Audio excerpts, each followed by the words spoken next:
What if Harry Potter was raised by Sukuna after being abandoned? Hello guys, welcome to Soul Fiction. So in this video, we will see, what if Harry Potter was raised by Sukuna after being abandoned?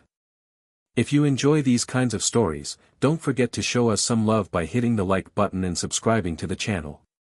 Your support means the world to us.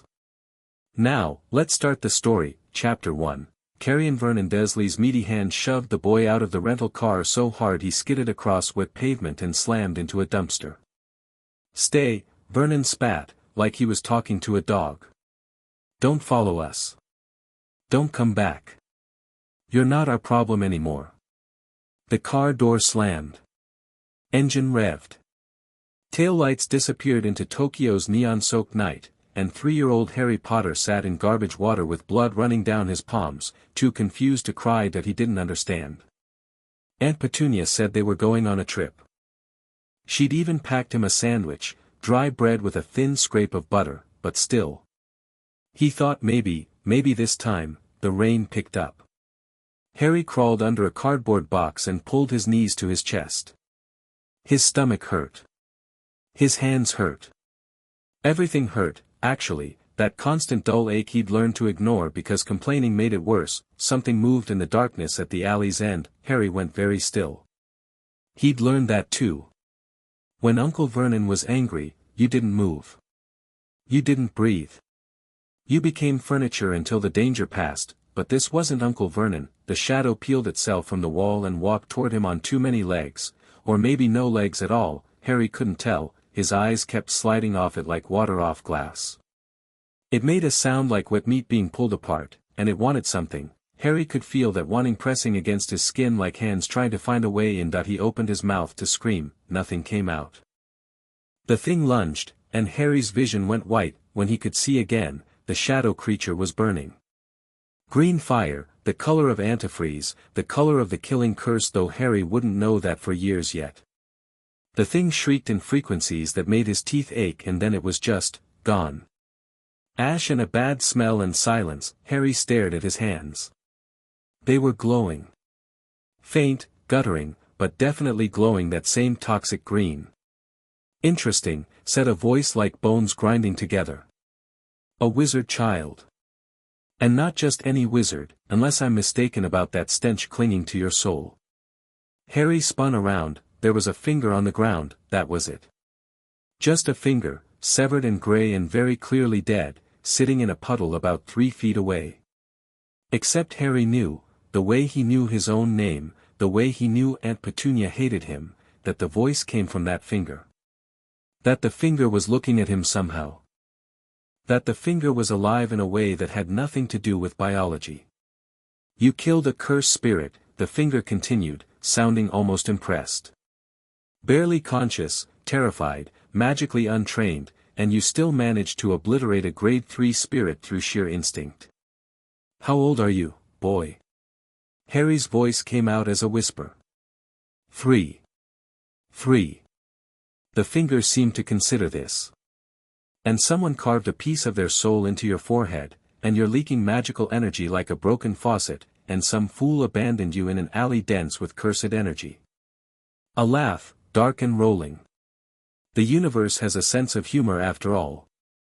Pick me up. Harry didn't move. I won't ask twice. Pick me up, wizard child, or the next spirit that wanders through will eat you alive.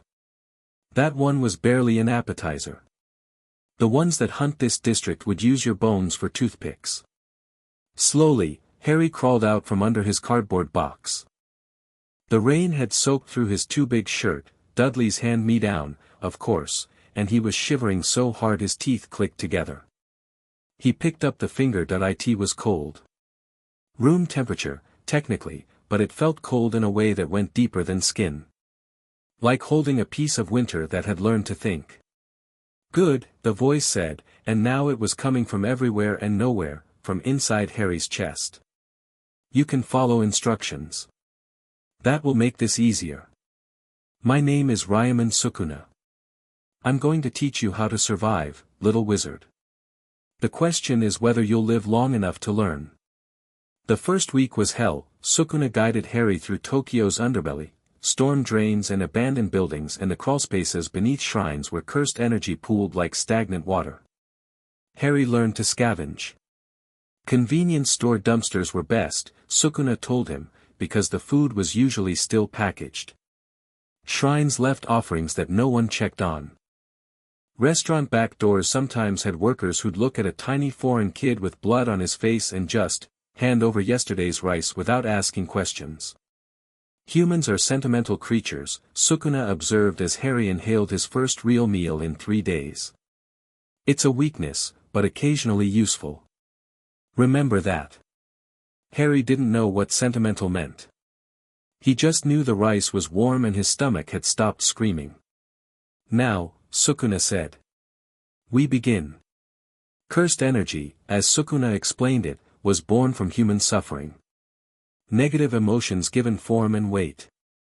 It pooled in places where people had been miserable, hospitals, prisons, that one intersection where too many accidents happened. Most humans couldn't see it. Couldn't feel it. But Harry could, now that Sukuna had pried open whatever door in his mind kept such things hidden.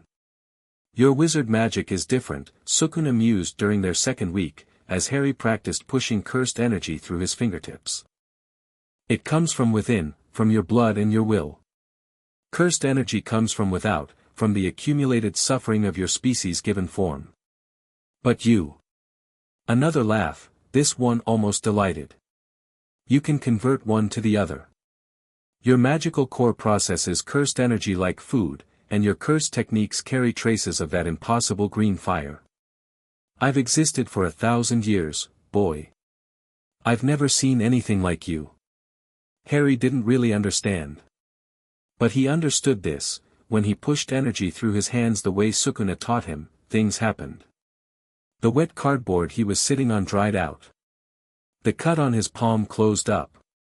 The shadows at the edge of his vision, cursed spirits, Sukuna called them, attracted by the negative energy Harry had been marinating in his whole short life, they scattered when he looked at them wrong, power. It felt like power. Good, Sukuna said when Harry successfully repelled a grade 4 spirit by instinct alone. Again. Harry was 4 when he killed his first cursed spirit on purpose. Sukuna had been teaching him to sense them, the cold spots in the air, the places where reality felt thin and wrong. They'd tracked this particular spirit for 3 days through Shinjuku's entertainment district, a creature that fed on the despair of salarymen drinking themselves to death in tiny bars. It's killed 4 people this month, Sukuna said, almost bored. Weak thing. Barely grade 3. But it's clever about hiding, and it only attacks when its prey is too drunk to fight back. That's cheating, Harry said. He'd developed opinions about fairness, much to Sukuna's amusement. That's survival. The spirit is weak, so it attacks the weaker. You'll understand when you're older. A pause. Or you'll be dead. Either way, the lesson resolves itself.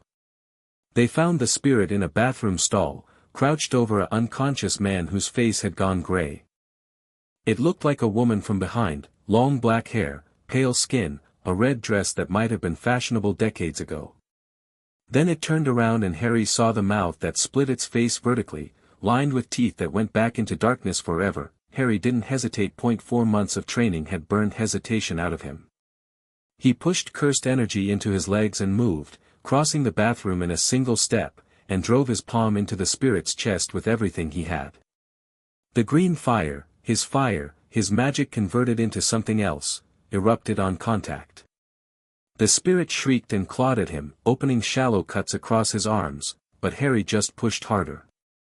Poured more into the flame. Let his anger, at the Dursleys, at being abandoned, at being so small and so scared for so long, fuel the technique. The spirit came apart in pieces. Burned from the inside out. Left nothing behind but ash and the unconscious salaryman who'd never know how close he'd come to being eaten. Harry stood there breathing hard, blood dripping from the cuts on his arms, and waited for Sukuna to say something. Adequate, Sukuna finally pronounced. Your form is sloppy and you telegraphed every strike, but the killing intent was acceptable. We'll work on the rest. Harry smiled. It was the first time he'd smiled since the car door slammed shut on his old life. By 5, Harry had killed 37 cursed spirits and learned to read Japanese. The reading was Sukuna's idea. I refuse to train an illiterate weapon, he declared. Find books. Teach yourself. I'll correct your mistakes. So Harry haunted libraries and bookstores, a small dirty ghost who sat in corners and devoured everything he could get his hands on. He started with children's books, bright pictures and simple characters, and worked his way up to newspapers, textbooks, novels. His English deteriorated as his Japanese flourished. He thought in Japanese now. Dreamed in it. The wizard language is still in your blood, Sukuna observed. You'll need it eventually. But for now, this is the world you live in. Learn its tongue. Harry learned. He learned Japanese, and he learned cursed energy manipulation, and he learned to kill things that wanted to kill him. He learned to from police officers and social workers and anyone who might ask questions about why a 5-year-old was living alone in abandoned buildings. He learned to steal when scavenging wasn't enough. He learned which convenience store clerks would pretend not to see him and which ones would call the cops. He learned that Sukuna, for all his talk about being an ancient evil who devoured humans for entertainment, had never once tried to hurt him. Don't mistake this for affection, Sukuna said sharply when Harry asked about it. You're useful. Your hybrid nature makes you a potential vessel far superior to any jujitsu sorcerer. I'm investing in my own future. Okay, Harry said agreeably. I mean it. I'm the king of curses. I've killed more humans than you can count. When I eventually take over your body, you help me find the bathhouse that lets street kids in for free, Harry interrupted. And you told me which dumpsters have the best food. And you stayed awake that whole night when I was sick so nothing would attack me while I was weak. Silence. I'm evil, Sukuna finally said, but there was something uncertain in his voice that hadn't been there before. Sure, Harry agreed. Can we work on reverse cursed technique now? I want to be able to heal the cuts faster. More silence. Then, fine. But only because damaged vessels are worthless. Harry smiled again. He'd been doing that more lately. The first time Harry saw another human die, he was 6 years old. They'd been tracking a stronger spirit, grade 2, Sukuna estimated, which was dangerous but manageable, through the subway tunnels beneath Shibuya. The spirit fed on the terror of people lost in the winding corridors, and it had been growing bolder lately.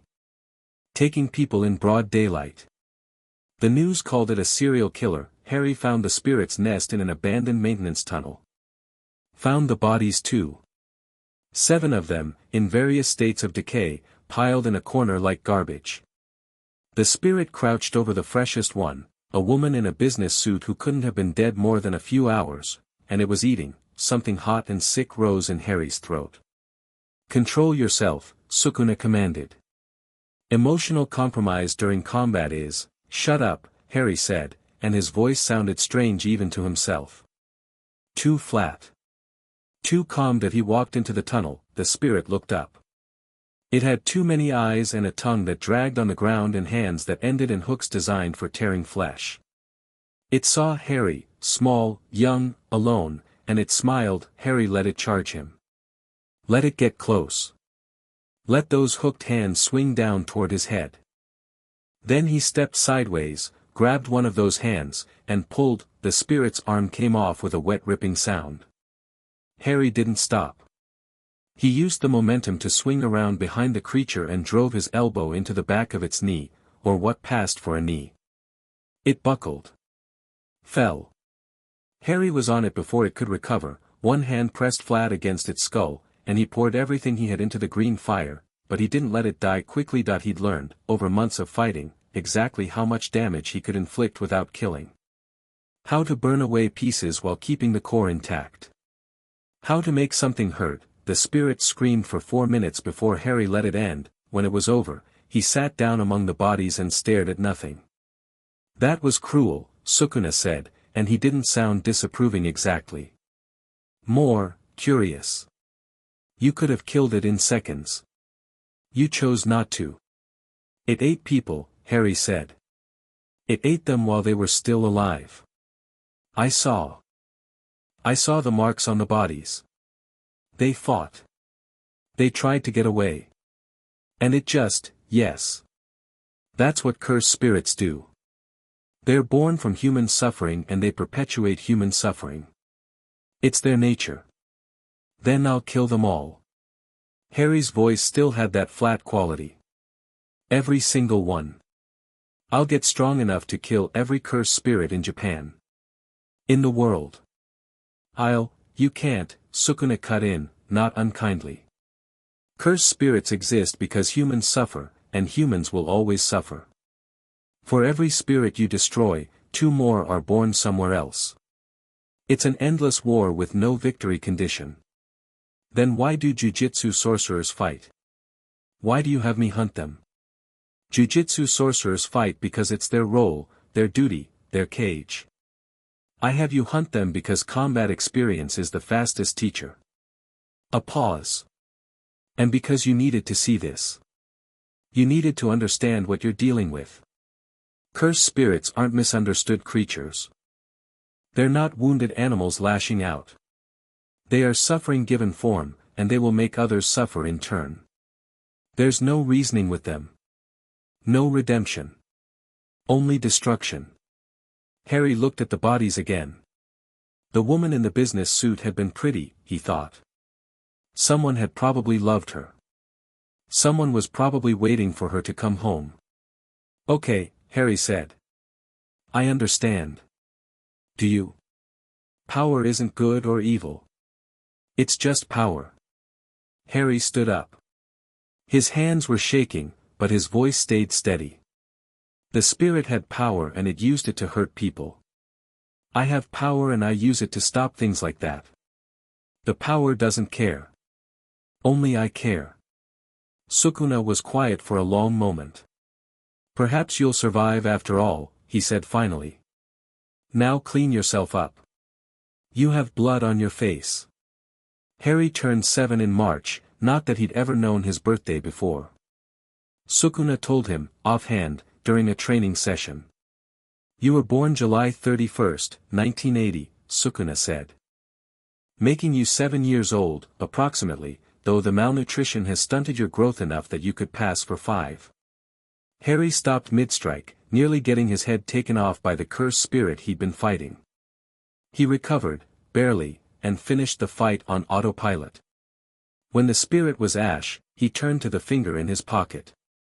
He'd long since stopped carrying it in his hands, the finger rested against his heart now, suspended on a cord of braided cursed energy. How do you know that? I've been paying attention to the wizard world since you mentioned the green fire. Your so-called killing curse. It took time, I don't have eyes or ears except through you, and you're rarely near wizard enclaves, but I've gathered enough. You're Harry Potter. Your parents were James and Lily Potter. They were killed by a wizard calling himself Lord Voldemort on October 31st, 1981, when you were 15 months old. Harry felt his heart do something strange. Parents. He'd had parents. They'd had names. The interesting part, Sukuna continued, is what happened next. Voldemort tried to kill you. Same curse he used on your parents. But it rebounded, destroyed his body and left you with that scar. The wizard world thinks you're dead, by the way. Or they did. Some seem to suspect you're alive, hiding somewhere. There's been occasional mention of search parties. Why didn't you tell me before? You didn't need to know before. Now you do. Sukuna's voice shifted, becoming colder. That scar on your forehead, it's not just a scar. There's a fragment of Voldemort's soul embedded in it. A Horcrux, the wizards call it. He tore his own soul apart through murder and stuffed pieces into objects to anchor himself to life. You're one of those objects. Harry touched his scar. It tingled under his fingers, the way it always had, but now the sensation felt sinister rather than familiar. I have a piece of someone else's soul in my head. Yes. And that piece has been growing stronger as you have. I've felt it stirring lately. Reaching out. I suspect Voldemort, or what remains of him, can sense you through it. Fear. Cold, sharp fear, the kind Harry hadn't felt since the first night in the alley. Something was inside him. Something that didn't belong. Something watching. Can you get it out? Not without killing you. The soul fragment is deeply entangled with your own, it's been there since you were a baby, growing alongside you. Removing it would be like trying to separate two colors of paint that have been mixed together. A contemplative pause. However, there may be another option. What? Train harder. Get stronger. Learn to control the connection rather than being controlled by it. The soul fragment is part of you whether you like it or not, denying that is pointless. Instead, use it. Make it yours. When Voldemort tries to reach through that link, reach back. Show him what you've become. Harry stared at his hands. They didn't glow anymore unless he wanted them to, he'd learned control, but he could feel the power humming under his skin. Cursed energy and wizard magic, twisted together into something new. Okay, he said. What do I need to do? The training intensified. Sukuna had been thorough before, but now he became relentless. Mornings were physical conditioning, running, climbing, fighting, pushing Harry's small body past every limit it had. Afternoons were cursed energy manipulation, learning to sense and control and weaponize the negative emotions that humans shed like dead skin. Evenings were mental exercises, mat ion, focus, the delicate art of guarding one's mind against intrusion. The soul fragment will try to influence you, Sukuna warned. It will send you dreams. Emotions. Impulses that aren't yours. You need to recognize them instantly and wall them off. It was hard. The dreams especially, vivid, violent things full of green light and screaming and a high cold laugh that made Harry wake up gagging. But he learned. Built walls in his mind, layer by layer, until the dreams became muffled and the foreign emotions felt distant. Good, Sukuna said after Harry successfully identified and rejected a surge of irrational anger that had come from nowhere. But don't wall it off completely. Leave a gap. A window. Why? Because the connection goes both ways. Right now, Voldemort can sense you. With practice, you'll be able to sense him. His location. His plans. His weaknesses. That grinding bone laugh. Imagine his face when he realizes his own Horcrux is spying on him. Harry laughed too. It was a dark sound, nothing like a child's laugh should be, but Sukuna seemed pleased. 3 months after learning about the Horcrux, Harry had his first intentional contact with Voldemort. He'd been mating, working on the connection the way Sukuna taught him, not blocking it, but controlling the flow, when suddenly the world shifted. He was no longer sitting in the abandoned warehouse that served as his current home. He was somewhere else. Somewhere dark and cold and filled with malice. A forest. No, not a forest, a graveyard of sorts, except the gravestones were all wrong, twisted and leaning and carved with symbols that made Harry's eyes hurt. And in the center of it all, something moved. Something that had once been a man but wasn't anymore, a pale, wraith-like thing with red eyes and a face like a skull wrapped in thin gray skin. Voldemort. That he looked weak. Barely corporeal. But those red eyes found Harry's immediately, cutting through whatever distance separated them, and a smile spread across that terrible face. Harry Potter, Voldemort whispered, and his voice was like dead leaves rustling. At last. I've been searching for you for so long. Harry didn't run. Didn't flinch. He met those red eyes and smiled back. I know, he said. I felt you looking. It was annoying. The smile on Voldemort's face flickered. Uncertainty. He hadn't expected that response. You're different than I imagined, Voldemort said slowly. The boy who lived, raised by Muggles, should be softer. Weaker. The Muggles threw me away. Found something better. Did you? Voldemort leaned forward, intrigued despite himself. And what would that be?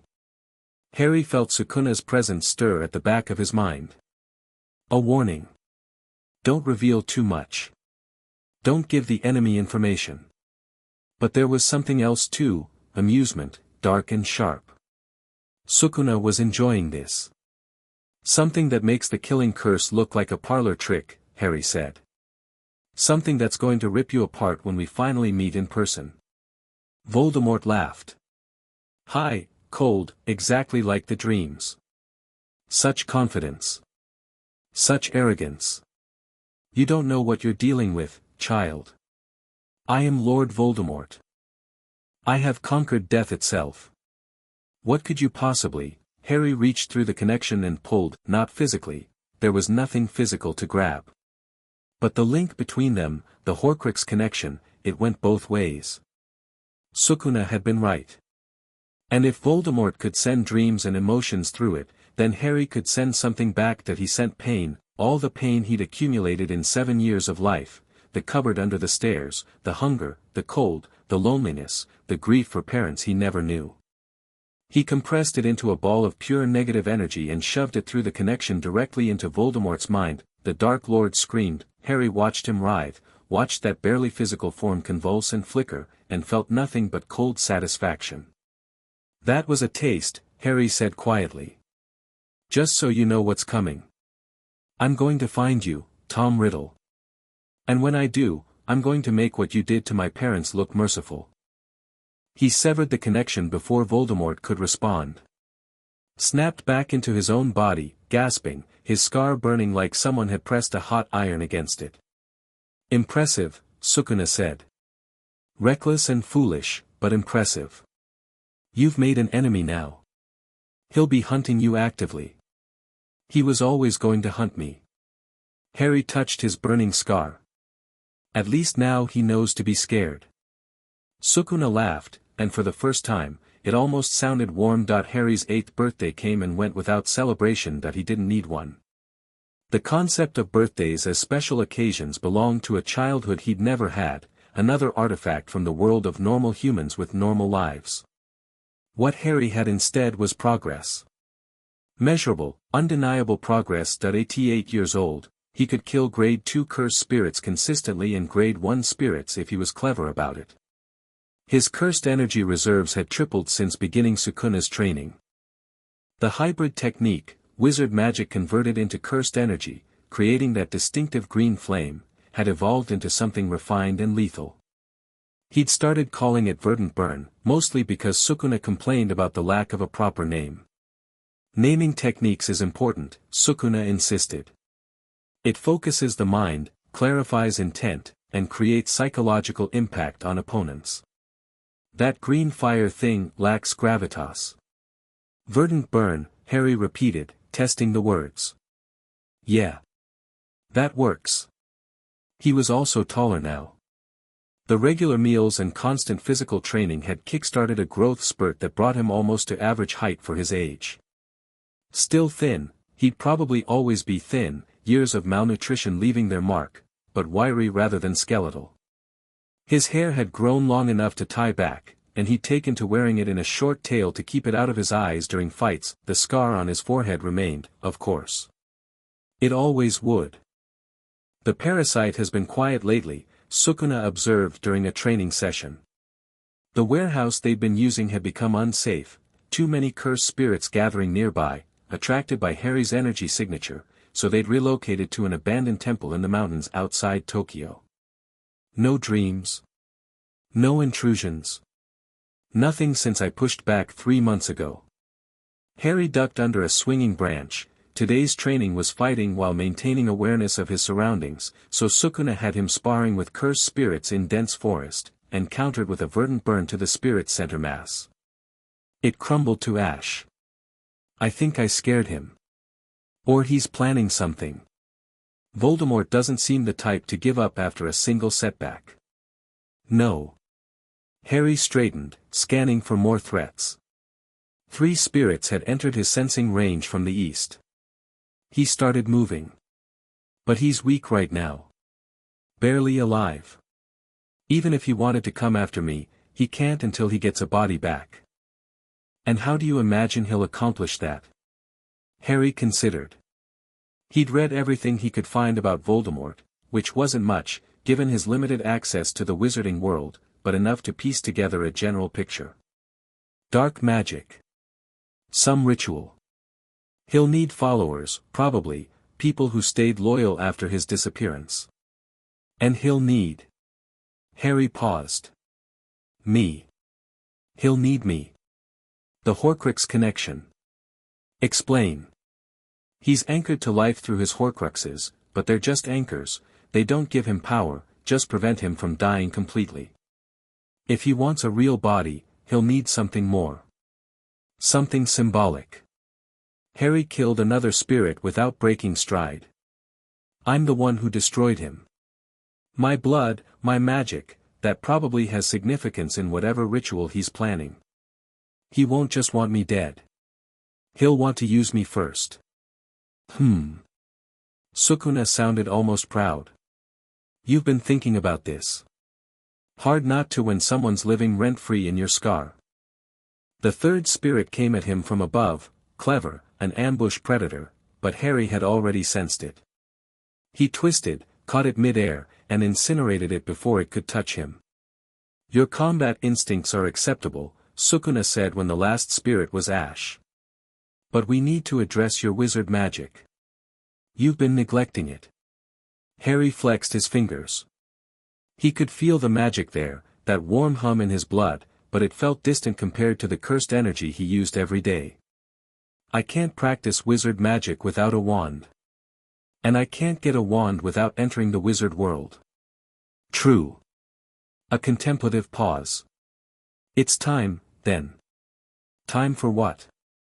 To remind the wizards that Harry Potter is alive. You've been hiding long enough. You're strong enough to survive contact now, and there are resources in that world you'll need, information about Voldemort, training in wizard techniques, connections that will prove useful when the parasite inevitably makes his move. Harry's stomach did something complicated. The wizard world. His parents' world.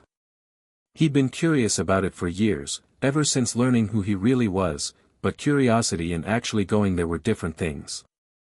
How do I even find them? There's a hidden district in Tokyo. Wizards and witches from across Asia gather there, it's smaller than European magical centers, but it exists. I've noticed traces of wizard magic in certain areas of the city. We'll investigate.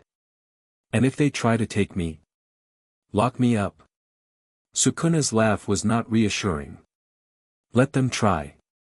The wizard district was called Hikari Alley, and it was hidden behind a perfectly ordinary tea shop in Asakusa. Harry found the entrance after 3 days of searching, a doorway that didn't exist unless you pushed magic into the right spot on the wall. He felt it immediately when he stepped through, the change in the air, the density of magical energy, the way reality itself seemed to thrum with potential.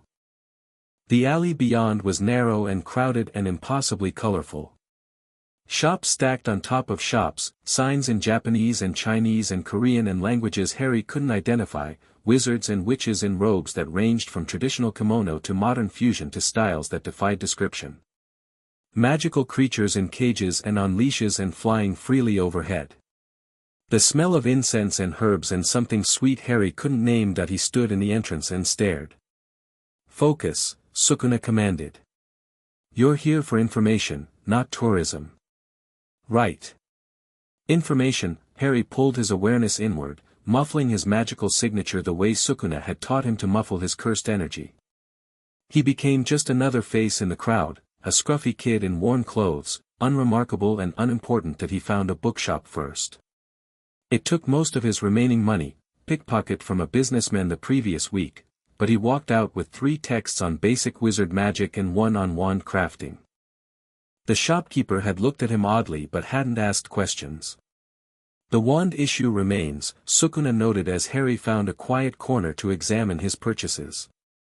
Wizard magic is significantly amplified through a wand. Without one, you'll always be operating at a disadvantage against trained wizards. The book says wands choose the wizard. I can't just buy one, it has to match my magical signature. Then we find a wand maker and convince them to cooperate. Convince? I'm sure you can think of something. Harry flipped through the wand crafting book. It described the traditional method, magical wood, magical core, careful carving and binding, but also mentioned wandless casting as a lost art. Most modern wizards couldn't do it. Too dependent on their tools. I've been doing wandless magic for years, Harry said slowly. The verdant burn. The healing. The sensing. All of it's been without a wand. Because you were never taught to need one. Your magical core adapted to work alone. Sukuna sounded thoughtful. This is rare. Valuable. But also dangerous. Wizards will notice that you operate differently. They'll ask questions. So I get a wand but don't actually need it. Use it for show. Exactly. Harry closed the book.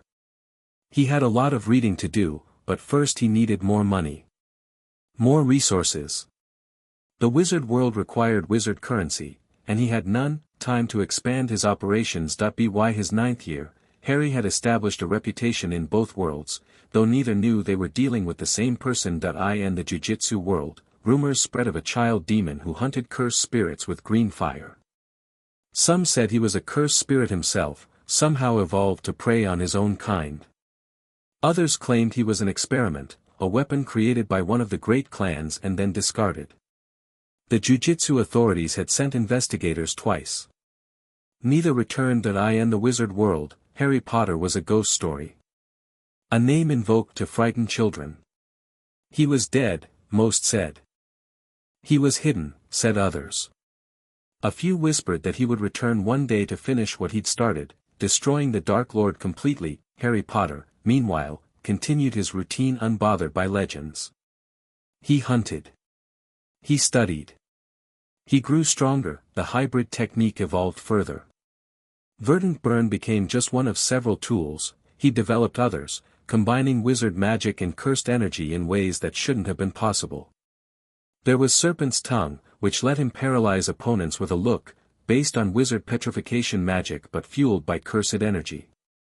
There was Dead Man's Step, a movement technique that made him nearly invisible by bending light and perception simultaneously. And there was his domain. No. Not yet. The domain was still a work in progress. Most jiu-jitsu sorcerers never develop a domain expansion, Sukuna observed. Those who do typically require decades of practice. You're attempting it at 9 years old. You said I was ahead of schedule. For a human. Your hybrid nature accelerates development, but a domain is different. It requires perfect integration of self and technique, a complete expression of one's cursed energy given physical form. Your sense of self is. Sukuna paused, choosing words carefully. Fractured. Harry bristled. I know who I am. Do you? You're Harry Potter, the boy who lived, savior of the wizard world. You're also the unnamed demon child, nightmare of cursed spirits, trained by the king of curses himself. You carry a piece of Voldemort's soul that whispers to you in dreams.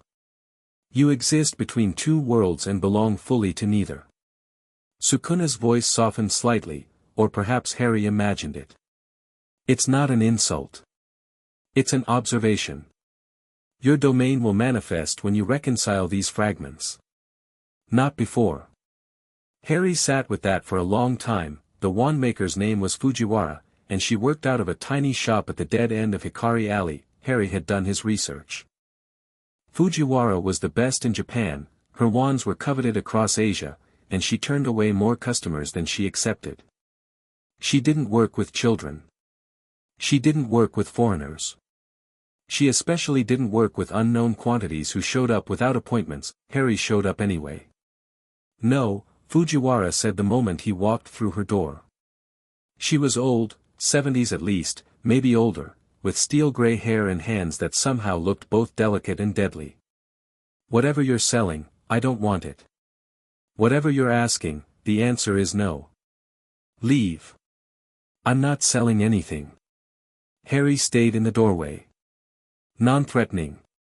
I'm asking. I need a wand. Then buy one from Kikuchi down the street. He does adequate work for common wizards. I'm not a common wizard. Fujiwara looked at him properly for the first time. Her eyes narrowed. Something shifted in her expression, recognition, maybe, or interest. No, she said slowly. You're not, are you? I can feel it from here. Your core is, wrong. Twisted around something else, something I don't recognize. She stepped closer, peering at him like he was a particularly unusual insect. What are you, child? Complicated. That's not an answer. It's the only one I have.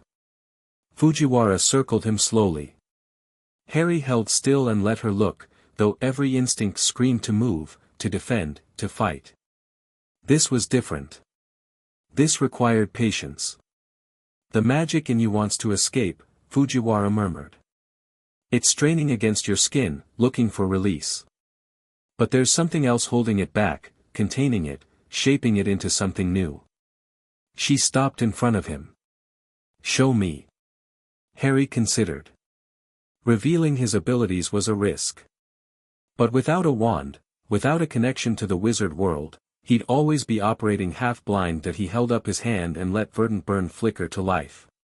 Just a small flame, barely larger than a candle's, but that green color was unmistakable. Fujiwara's breath caught.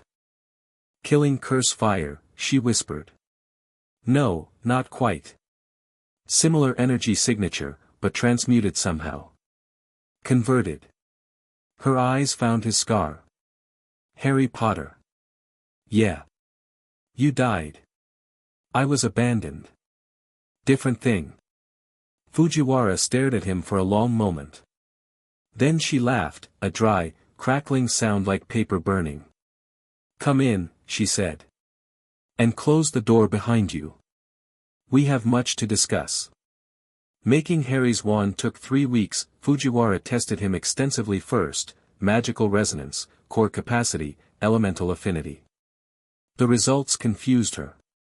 He resonated strongly with death-associated materials, which made sense given the killing curse connection, but also with life.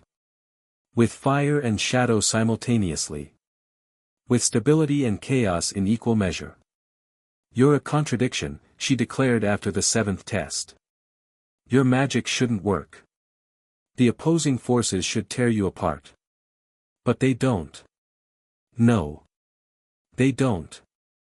Because something is holding them together. She tapped his chest, right over his heart. That thing you carry. The thing that feels like concentrated despair given weight. What is it? Harry debated, lying. Decided against it. A piece of a very old, very powerful curse spirit. He's teaching me. Fujiwara's face went through several expressions in rapid succession. Horror, fascination, fear, and finally a kind of resigned acceptance. Of course he is, she said. Of course Harry Potter would be trained by a curse spirit. Why not? What else could possibly happen? She sighed heavily.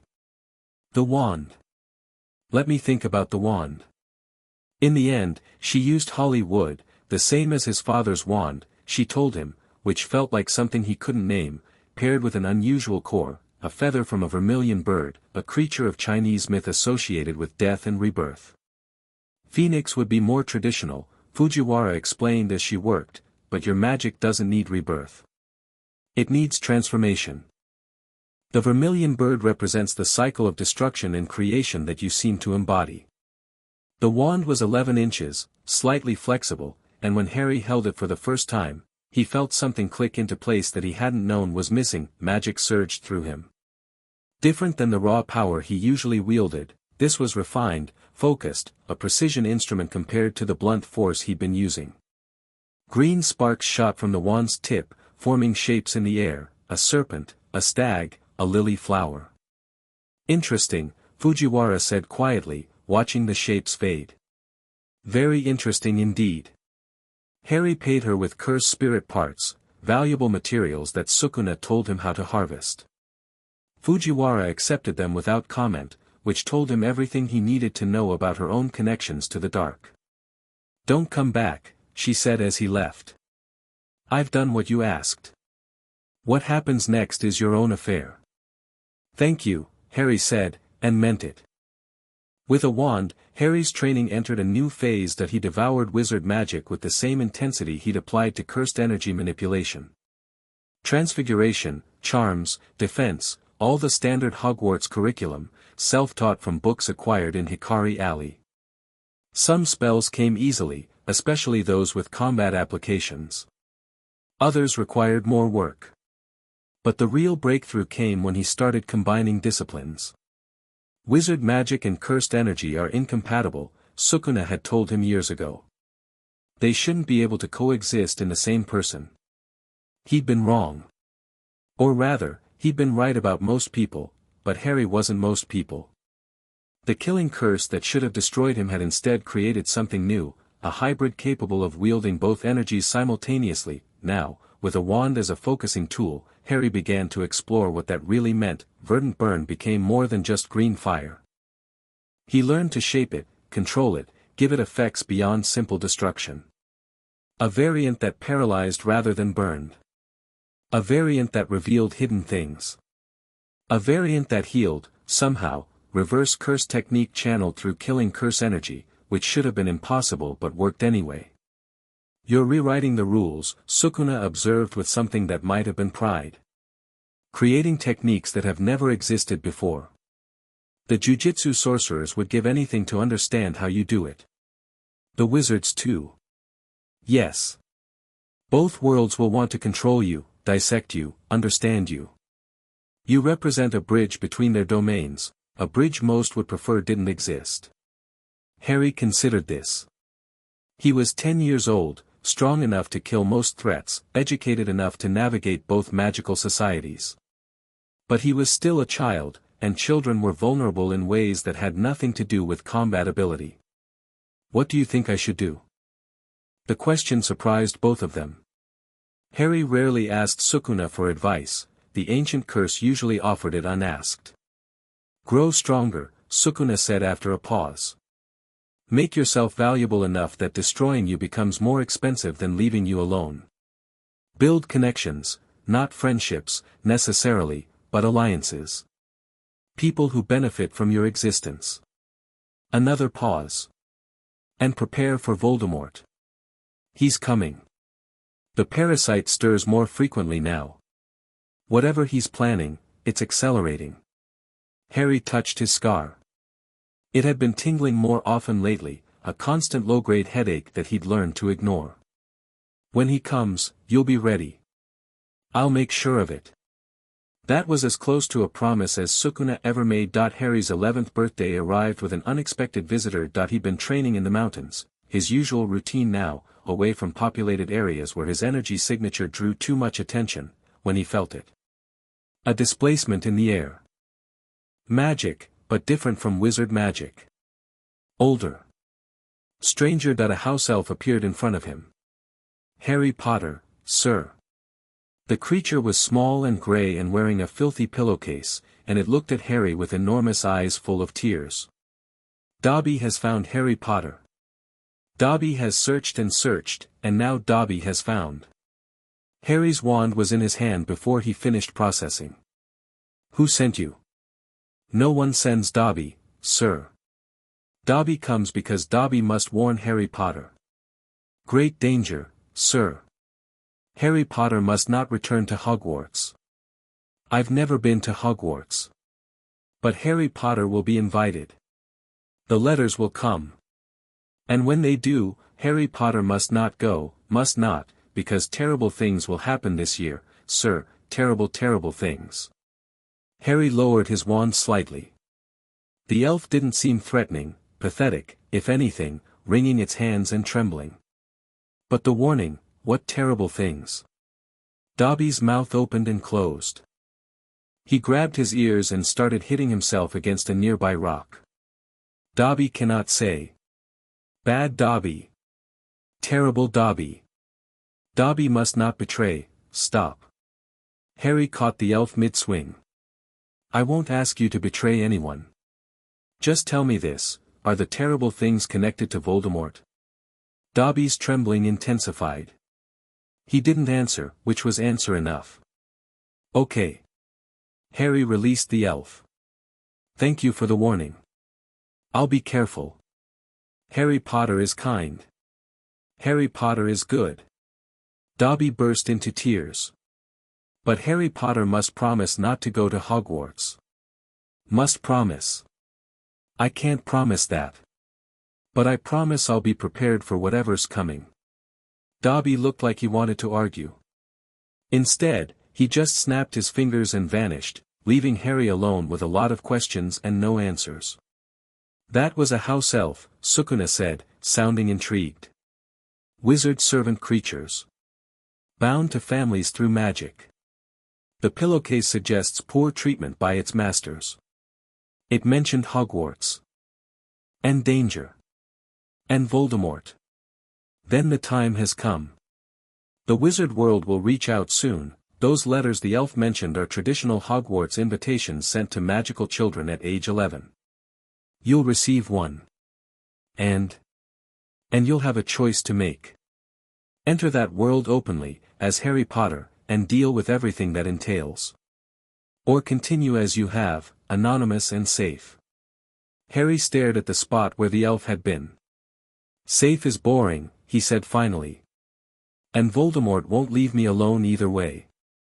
Sukuna's laugh echoed through the mountain clearing. The letters started arriving 3 days later. The first one appeared in his campsite, delivered by an owl that seemed confused about how to find someone with no fixed address. Harry read it with growing amusement. Hogwarts School of Witchcraft and Wizardry Headmaster, Albus Dumbledore, Order of Merlin, First Class, Grand Source, CHF, Warlock, Supreme Mugwump, International Confede, of Wizards, Dear Mr. Potter, we are pleased to inform you that you have been accepted at Hogwarts School of Witchcraft and Wizardry. Please find enclosed a list of all necessary books and equipment. Term begins on September 1st. We await your owl by no later than 31 July, yours sincerely, Minerva McGonagall. Deputy Headmistress Harry burned the letter with verdant burn and continued training. 3 more letters came the next day. Then 7. Then 23. The owls were increasingly frantic, swooping around his head and hooting indignantly when he ignored their deliveries. They're tracking you through the letters, Sukuna noted. Magical signatures. Each rejected letter helps them narrow down your location. I know. Harry incinerated another batch. I'm letting them. Oh. I want to see who they send. If it's just paperwork, I'll ignore it. If it's someone important. He smiled, and it wasn't a nice smile. Then we'll have a conversation. Albus Dumbledore appeared on the 7th day.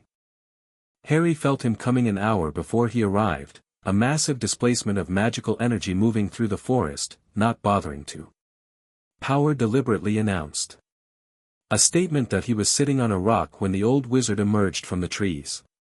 Tall, thin, ancient, with a silver beard that reached his waist and robes that hurt to look at directly. His eyes were the real danger, bright blue, piercing, seeing too much. Harry Potter, Dumbledore said, and his voice was warm and grandfatherly and absolutely full of calculation. I had hoped to meet you under better circumstances. You mean circumstances where I didn't spend 8 years living on the street? Dumbledore's expression flickered. Yes. I confess, I failed you terribly. I placed you with your relatives believing they would care for you, and they threw me away when I was 3. In Tokyo. In an alley full of cursed spirits. Harry didn't raise his voice. A monster found me that night, Professor Dumbledore. And then the monster raised me, because my family didn't want me and nobody else came looking. Silence. Dumbledore's face had gone pale. For a moment, the old wizard seemed lost for words. I'm so sorry, Harry. I had no idea. The protections I placed on your aunt's home, they should have alerted me if you left. When they didn't trigger, I assumed, you assumed wrong. Yes. I did. Dumbledore took a deep breath. May I ask what happened to you? What sort of life you've built for yourself? Harry considered his options. He could attack, probably couldn't kill Dumbledore. The old man's reputation suggested immense power, but he could escape easily. He could lie, make up a story that explained his abilities without revealing Sukuna. He could tell the truth and deal with the consequences. I learned magic, Harry said. Both kinds. Both kinds. Wizard magic. And something else. Harry let verdant burn flicker across his fingertips, just a hint, just enough for Dumbledore to see the color. Something that doesn't have a name. Dumbledore's eyes widened. For a second, just a second, Harry saw genuine fear in those blue depths. That energy, it feels like the killing curse. But transmuted. Changed. Dumbledore stepped closer, studying Harry with new intensity. What are you, my boy? I'm Harry Potter. The green fire danced. Son of James and Lily. Survivor of Voldemort's curse. And something that's never existed before. The something you mentioned. The monster who found you. Does it have a name? Harry smiled. Tell him, Sukuna said, sounding amused. I want to see his face. His name is Ryaman Sukuna, Harry said. King of curses. The most powerful curse spirit to ever exist. He found me in that alley, dying and alone, and he decided I was worth keeping. The fire intensified, casting green shadows across Dumbledore's face. He's raised me for 8 years. Taught me everything I know. And he lives right here. Harry tapped his chest, over his heart, where Sukuna's finger still hung on its cord. Right here, with me. Always. Dumbledore's face went through several expressions, shock, horror, understanding, and finally something that looked almost like respect. A cursed spirit, he murmured. Of course. The corrupted energy, the impossible techniques, you're not just a wizard anymore, are you, Harry? You're something new. A bridge between worlds. That's one way to put it. And this Sukuna, does he influence you? Control you? He advises me. Teaches me. Protects me. Harry let the fire die. He's never tried to hurt me. Which is more than I can say for my actual family. Dumbledore absorbed this in silence for a long moment. I came here to invite you to Hogwarts, he said finally. To offer you a place in the wizarding world, education, community. But I see now that you've already received an education far beyond anything we could offer. You don't need Hogwarts. No. But perhaps you might want it anyway. Dumbledore's voice softened. Your parents were students there, Harry. Your father was one of the best transfiguration talents I ever taught. Your mother was brilliant at charms, and kinder than anyone deserved. There are memories of them in those halls. Photographs. Friends who still remember. Harry felt something twist in his chest. Parents. Memories. A connection to the family he'd never known.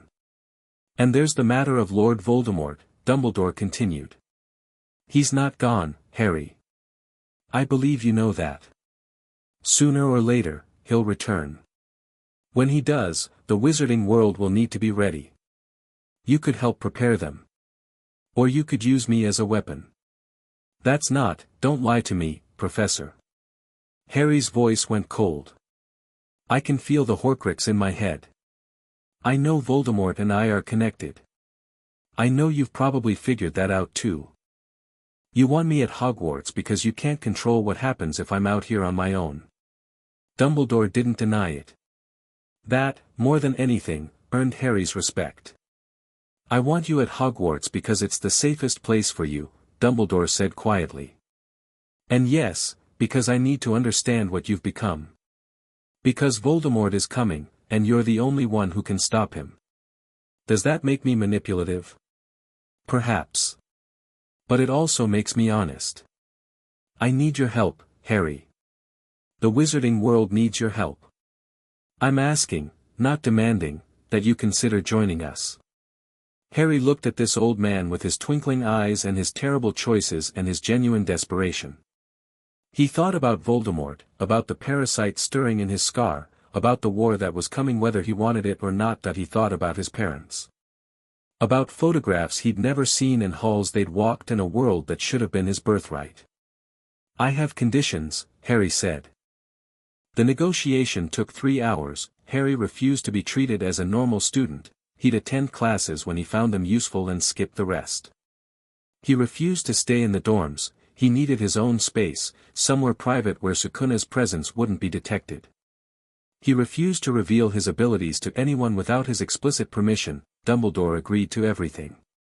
You'll still need to maintain some appearances, the headmaster cautioned. The other students will ask questions. The staff will be curious. I'll handle it. And the matter of Sukuna stays between us. Him and the Horcrux. Harry touched his scar.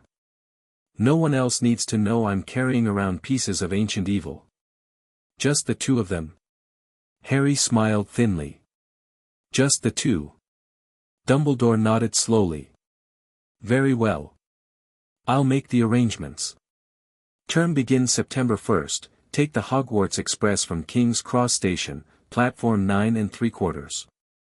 I'll send someone to help you navigate. Don't bother. I'll find my own way. The old wizard looked at him for a long moment, this strange, powerful, impossible child who should have been his student 7 years ago and was now something far beyond a student entirely. I truly am sorry, Harry, Dumbledore said. For what you suffered. For what you became because of my failures. I know. Harry turned away. But apologies don't fix anything. Actions do. Dumbledore vanished with a soft pop of apparition. Harry stood alone in the mountain clearing, processing everything that had just happened. Hogwarts, Sukuna said thoughtfully. A school for wizard children. You'll be terribly bored. Probably.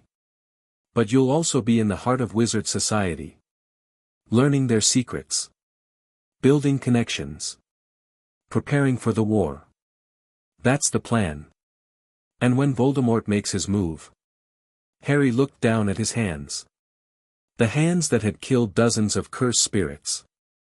The hands that could wield green fire and cursed energy and wizard magic alike.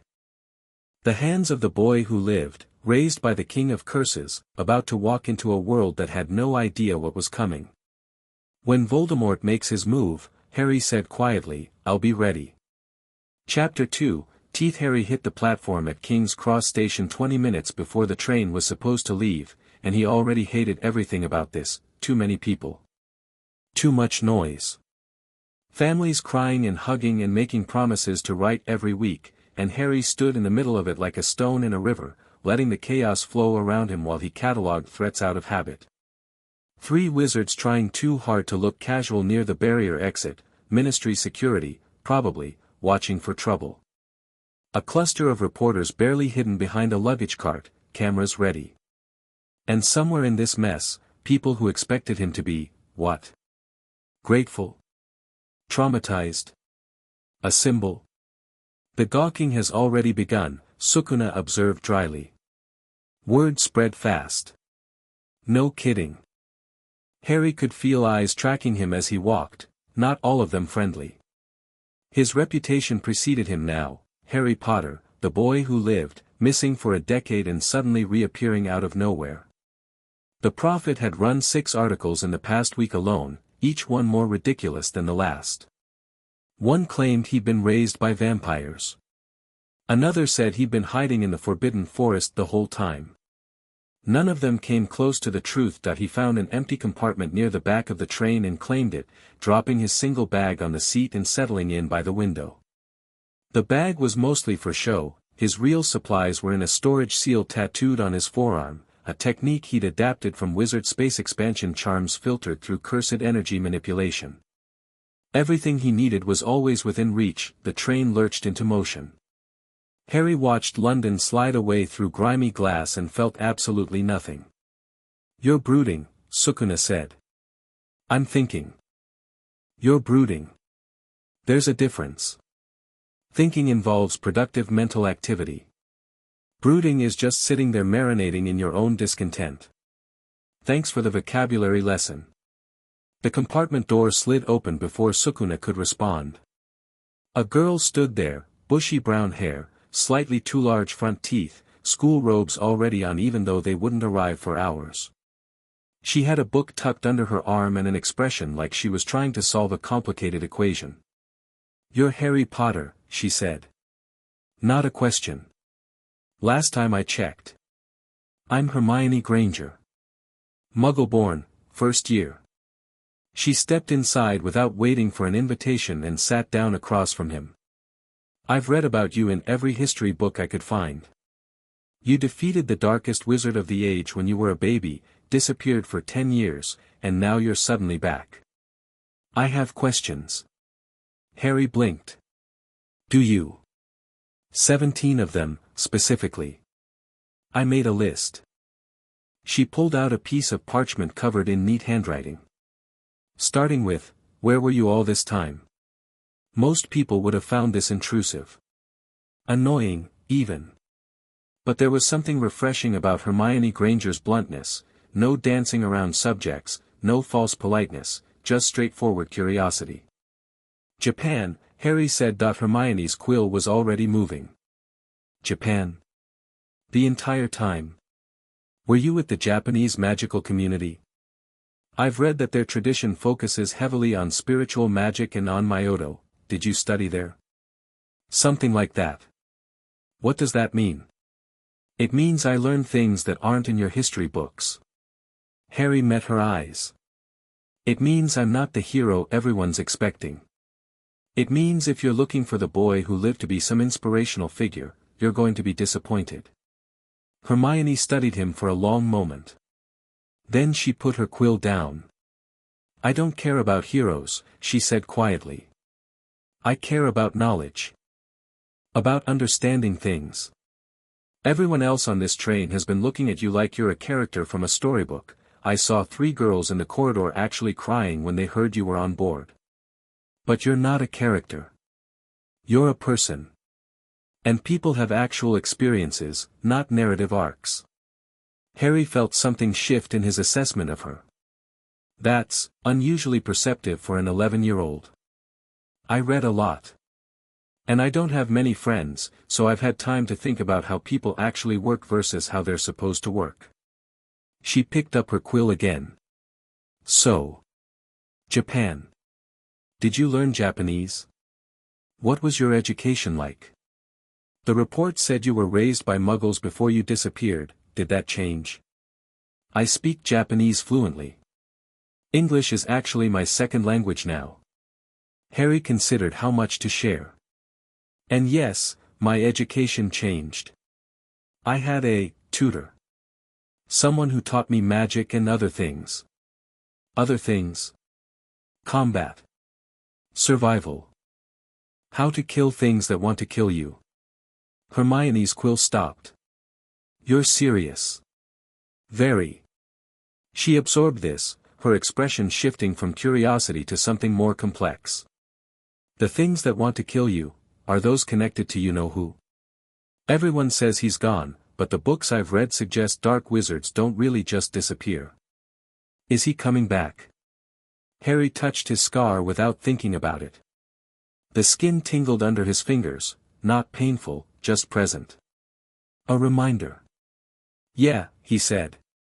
"He's coming back. And when he does, it's going to be bad." "Then why are you here?" "At Hogwarts, I mean. If you've been surviving on your own for a decade, why come to school now?" Good question. Harry had asked himself the same thing repeatedly over the past month. "Because there are things I need to learn. Things I can't teach myself." He glanced out the window, countryside now, green and rolling, nothing like Tokyo's concrete jungle. "And because when Voldemort comes back, the wizarding world isn't ready. Maybe I can help change that." Hermione flinched at the name. You said it. His name. It's a name. Being afraid of words gives them power they don't deserve. The books say, the books are written by people who are afraid. I'm not. Harry turned back to her. Any more questions? Hermione looked at her list. Then she folded it up and put it away. I think I have enough for now, she said. But I reserve the right to ask more later. Fair enough. The compartment fell into comfortable silence. Hermione pulled out her book, Hogwarts, a History, Harry noticed, and started reading. Harry went back to watching the landscape scroll past. I like her, Sukuna said, surprising Harry completely. She's not stupid, and she doesn't flinch from uncomfortable truths. Rare qualities in someone that young. Coming from Sukuna, that was practically a glowing endorsement. The Sorting Hat didn't know what to do with him. Harry sat on the stool in front of the entire Great Hall, the ratty old hat perched on his head, and felt it rifling through his memories with all the subtlety of a drunk uncle at a family reunion. It found his childhood with the Dursleys and recoiled. It found Sukuna and screamed. What is that? The hat shrieked directly into his brain. What are you carrying? That can't be, focus, Harry thought back calmly. You're supposed to be sorting me, not having a breakdown. You have the King of Curses living in your chest. You have a piece of the Dark Lord's soul in your scar. This is unprecedented. I've never, put me somewhere useful and we can pretend this never happened. The hat fell silent for a moment. When it spoke again, it sounded almost sullen. You could be great in Slytherin. The ambition is there, certainly. But no, you don't want power for its own sake, do you? You want it as a tool. And there's too much of your mother in you, despite everything. Too much willingness to fight for others, Gryffindor, then. Courage you have in abundance. But you're not reckless, not really. Everything you do is calculated, even when it looks impulsive. Ravenclaw values knowledge, and you value it too, but again, as a tool. Not for its own sake. Just pick one. You're impossible to sort properly because you're not one thing. You're many things, some of them contradictory, most of them dangerous. The hat sighed, a strange sensation against Harry's scalp. Fine. If I must choose, Gryffindor, the hat shouted to the hall. Harry took off the hat, it seemed almost relieved to be free of him, and walked to the cheering table on the left. The cheering was overwhelming, actually, people standing and clapping and shouting his name like he'd done something impressive just by existing. That he sat down at the far end of the table and ignored all of it. Interesting choice, Sukuna commented. Though I suppose Gryffindor gives you the most freedom to be publicly strange. The House of Bravery tolerates eccentricity more than the others. Harry didn't respond. The girl who'd sat next to him, red hair, freckles, looked about his age, was staring at him with wide eyes. You're Harry Potter, she breathed. You're actually Harry Potter. I'm Ginny Weasley, I'm a first year too. I can't believe I'm sitting next to. Please don't, Harry said, not unkindly. I'm just a person. Ginny's face went red, but she nodded and turned back to her plate. A moment later, Hermione appeared and sat down across from him, looking satisfied. Gryffindor, she said. I was hoping. The library access is the same for all houses, but Gryffindor's common room is supposed to have the best fireplace. Priorities. Exactly. The feast appeared in front of them, more food than Harry had seen in one place since never, and he ate mechanically while the hall buzzed with conversation around him. Dumbledore gave a speech. Percy Weasley, a prefect, gave another speech. Harry tuned out all of it. After dinner, they were led to Gryffindor Tower through a maze of moving staircases and talking portraits. The dormitory was fine, 5 four-poster beds, 5 trunks, 5 boys who would be sharing space for the next 7 years. Harry's roommates introduced themselves with varying levels of nervous excitement. Neville Longbottom, anxious, something dark in his past that Harry could sense but didn't probe. Dean Thomas, Muggle-born, friendly, wanted to talk about football, Seamus Finnegan, Irish, loud, kept accidentally setting things on fire, and Ron Weasley, Ginny's brother, red hair, openly staring. "Is it true you were raised by vampires?" Ron asked within 30 seconds of meeting him. "No." "What about the werewolves?" "The prophet said, the prophet is trash. I was raised in Japan by someone who isn't a vampire or a werewolf." "Can we be done with the interrogation now?" Ron looked offended. "I was just asking. And I'm just tired. Good night." Harry drew the curtains around his bed, cast a quick silencing charm so he wouldn't be disturbed, and lay in the darkness processing everything. "First day complete," Sukuna said. "You've made one potential ally and alienated at least one potential enemy. Ron Weasley isn't an enemy." "Perhaps not. But he wanted to be your friend, and you shut him down. That sort of rejection breeds resentment." Harry closed his eyes. "I don't need friends." "No. But you might want them, eventually. Humans are social creatures, despite their best efforts to pretend otherwise. Good night, Sukuna. Sleep well, brat." Classes started the next morning, and Harry quickly discovered that Hogwarts education was going to be a problem, not because it was hard, it was laughably easy, actually. Professor McGonagall's first transfiguration lesson involved turning matches into needles, something Harry accomplished in seconds without really trying. Charms was similar. Professor Flitwick spent an hour explaining the theory behind the levitation charm, and Harry was floating objects before the little man finished his introduction. "Mr. Potter," Flitwick squeaked, watching Harry's textbook orbit lazily around his head, that's extraordinary. "Have you practiced this before?" "Something like that." The problem wasn't the difficulty. The problem was the boredom. Harry had spent years learning magic under life-or-death circumstances. Every spell he acquired had immediate practical application, defensive techniques against cursed spirits, offensive capabilities for hunting, utility magic for survival. Hogwarts magic felt like playing with toys after handling real weapons. "You knew this would happen," Sukuna pointed out during a particularly tedious history of magic lecture. Professor Binns was droning on about goblin rebellions, and half the class was asleep. "You agreed to come anyway." "I agreed because Dumbledore made it clear the alternative was constant ministry interference. At least here, I have autonomy." "Limited autonomy.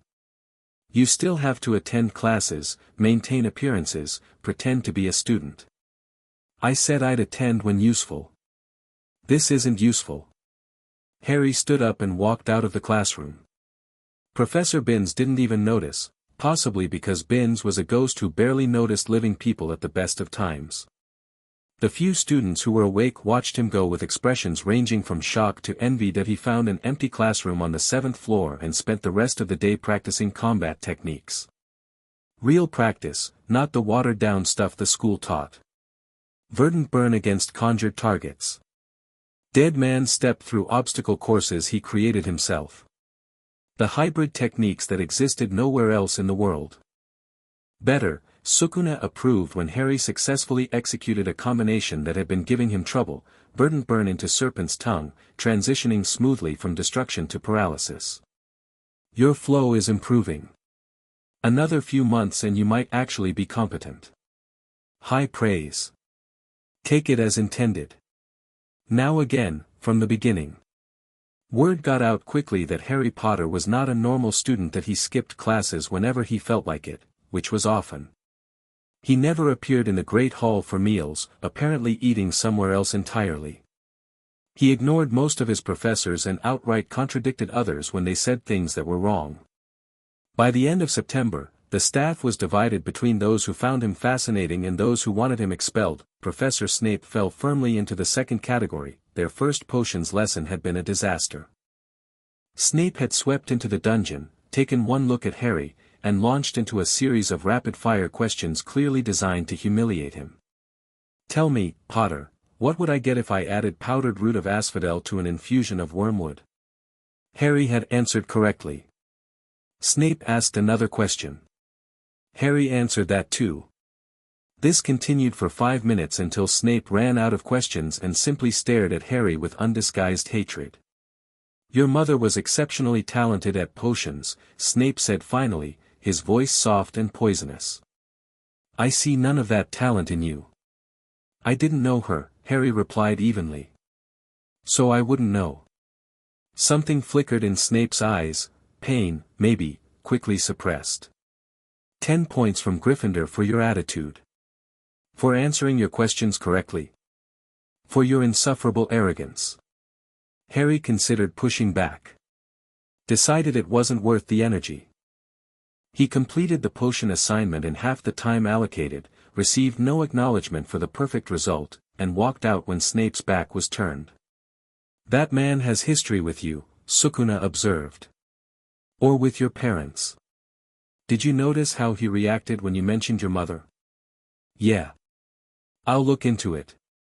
He did look into it, asked Hermione, who had apparently memorized the entire faculty biography section of Hogwarts, a history. She told him that Snape had been a Death Eater before switching sides, that he'd apparently known Harry's parents at school, and that nobody really understood why Dumbledore trusted him. Former Death Eater teaching children, Harry mused. That's quite the redemption arc. Do you believe in redemption? Hermione asked. They were in the library, which had become their unofficial meeting spot, Hermione because she practically lived there, Harry because it was quiet and nobody bothered him. I believe people can change. Whether that constitutes redemption depends on what they do with the change. That's very philosophical. That's very basic. Good and evil aren't fixed states. They're directions. You can be walking toward one or the other at any given moment. The question is which direction you're facing. Hermione turned this over in her head. And which direction are you facing? Harry smiled, not a nice smile, not entirely. That's the interesting question, isn't it? Halloween brought the first real test. Harry felt the troll before anyone announced it, a massive displacement of magical energy entering the castle from below, something big and stupid and violent. He was in the library when Quirrell burst into the great hall screaming about trolls in the dungeon, and he was moving before the echoes died. Where are you going? Hermione called after him. Bathroom. Heard a rumor there was a girl in there who doesn't know about the troll. He didn't wait for her response. Dead Man's step carried him through the corridors faster than running, a flicker of motion, barely visible, nothing a troll could track. He found the bathroom on the first floor, heard screaming inside, and kicked the door open. The troll was 12 feet tall, gray-skinned, carrying a club the size of a small tree. It had cornered a girl against the far wall, small, blonde, terrified, absolutely frozen with fear. The stench was unbelievable. The troll raised its club to strike. Harry was there between them before the club came down that he caught the weapon with one hand, not physical strength, cursed energy reinforcement, the same technique that let him punch through cursed spirits, and twisted. The club shattered. The troll roared in confusion, swinging its empty fist, and Harry ducked under the blow and drove his palm into its kneecap, cursed energy pulse. Not enough to kill, just enough to shatter bone. The troll collapsed with a sound like a building falling. Harry stepped back, watched it thrash on the ground, and considered his options. Killing it would be easy. But there were witnesses now. He could hear teachers running toward the noise, and explaining why an 11-year-old had obliterated a troll might raise questions he didn't want to answer. Stay down, he told the troll, not sure if it understood speech that it didn't stay down. It lunged at him from the ground, jaws snapping, and Harry sighed and hit it with serpent's tongue. The paralysis effect froze the troll mid-lunge, its eyes going wide with terror as its body refused to obey.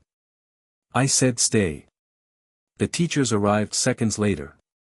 McGonagall, Snape, Quirrell, the defense professor looked like he might faint, and behind them, Dumbledore, moving with surprising speed for an old man. They took in the scene, the paralyzed troll, the sobbing girl in the corner, Harry standing in the middle of it all without a scratch. Mr. Potter, McGonagall breathed. What happened here? Troll attacked a student. I stopped it. Harry stepped away from the frozen creature. It's still alive. Just can't move. You might want to do something about that before the effect wears off. The effect? Paralysis. Temporary. Maybe another 10 minutes.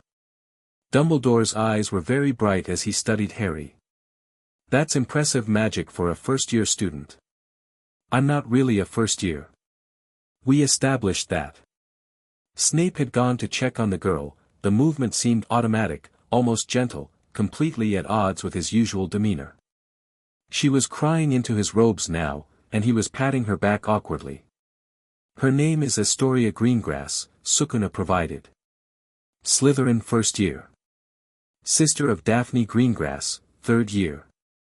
The Greengrasses are a neutral pureblood family, wealthy, influential, not aligned with the Death Eaters during the last war. Useful information. Harry filed it away. 50 points to Gryffindor, McGonagall said, recovering her composure. 4. For extraordinary courage and quick thinking. And I believe some thanks are in order from Miss Greengrass. The girl looked up, saw Harry watching her, and something complicated crossed her face. She was younger than he'd realized, maybe 9 or 10, small for her age. Thank you, she whispered. It was going to. I thought, you're safe now. Harry turned to leave. Someone should probably take her to the hospital wing. Shock can be dangerous. He walked out before anyone could stop him. The Greengrass situation developed in ways Harry hadn't anticipated. Astoria started following him.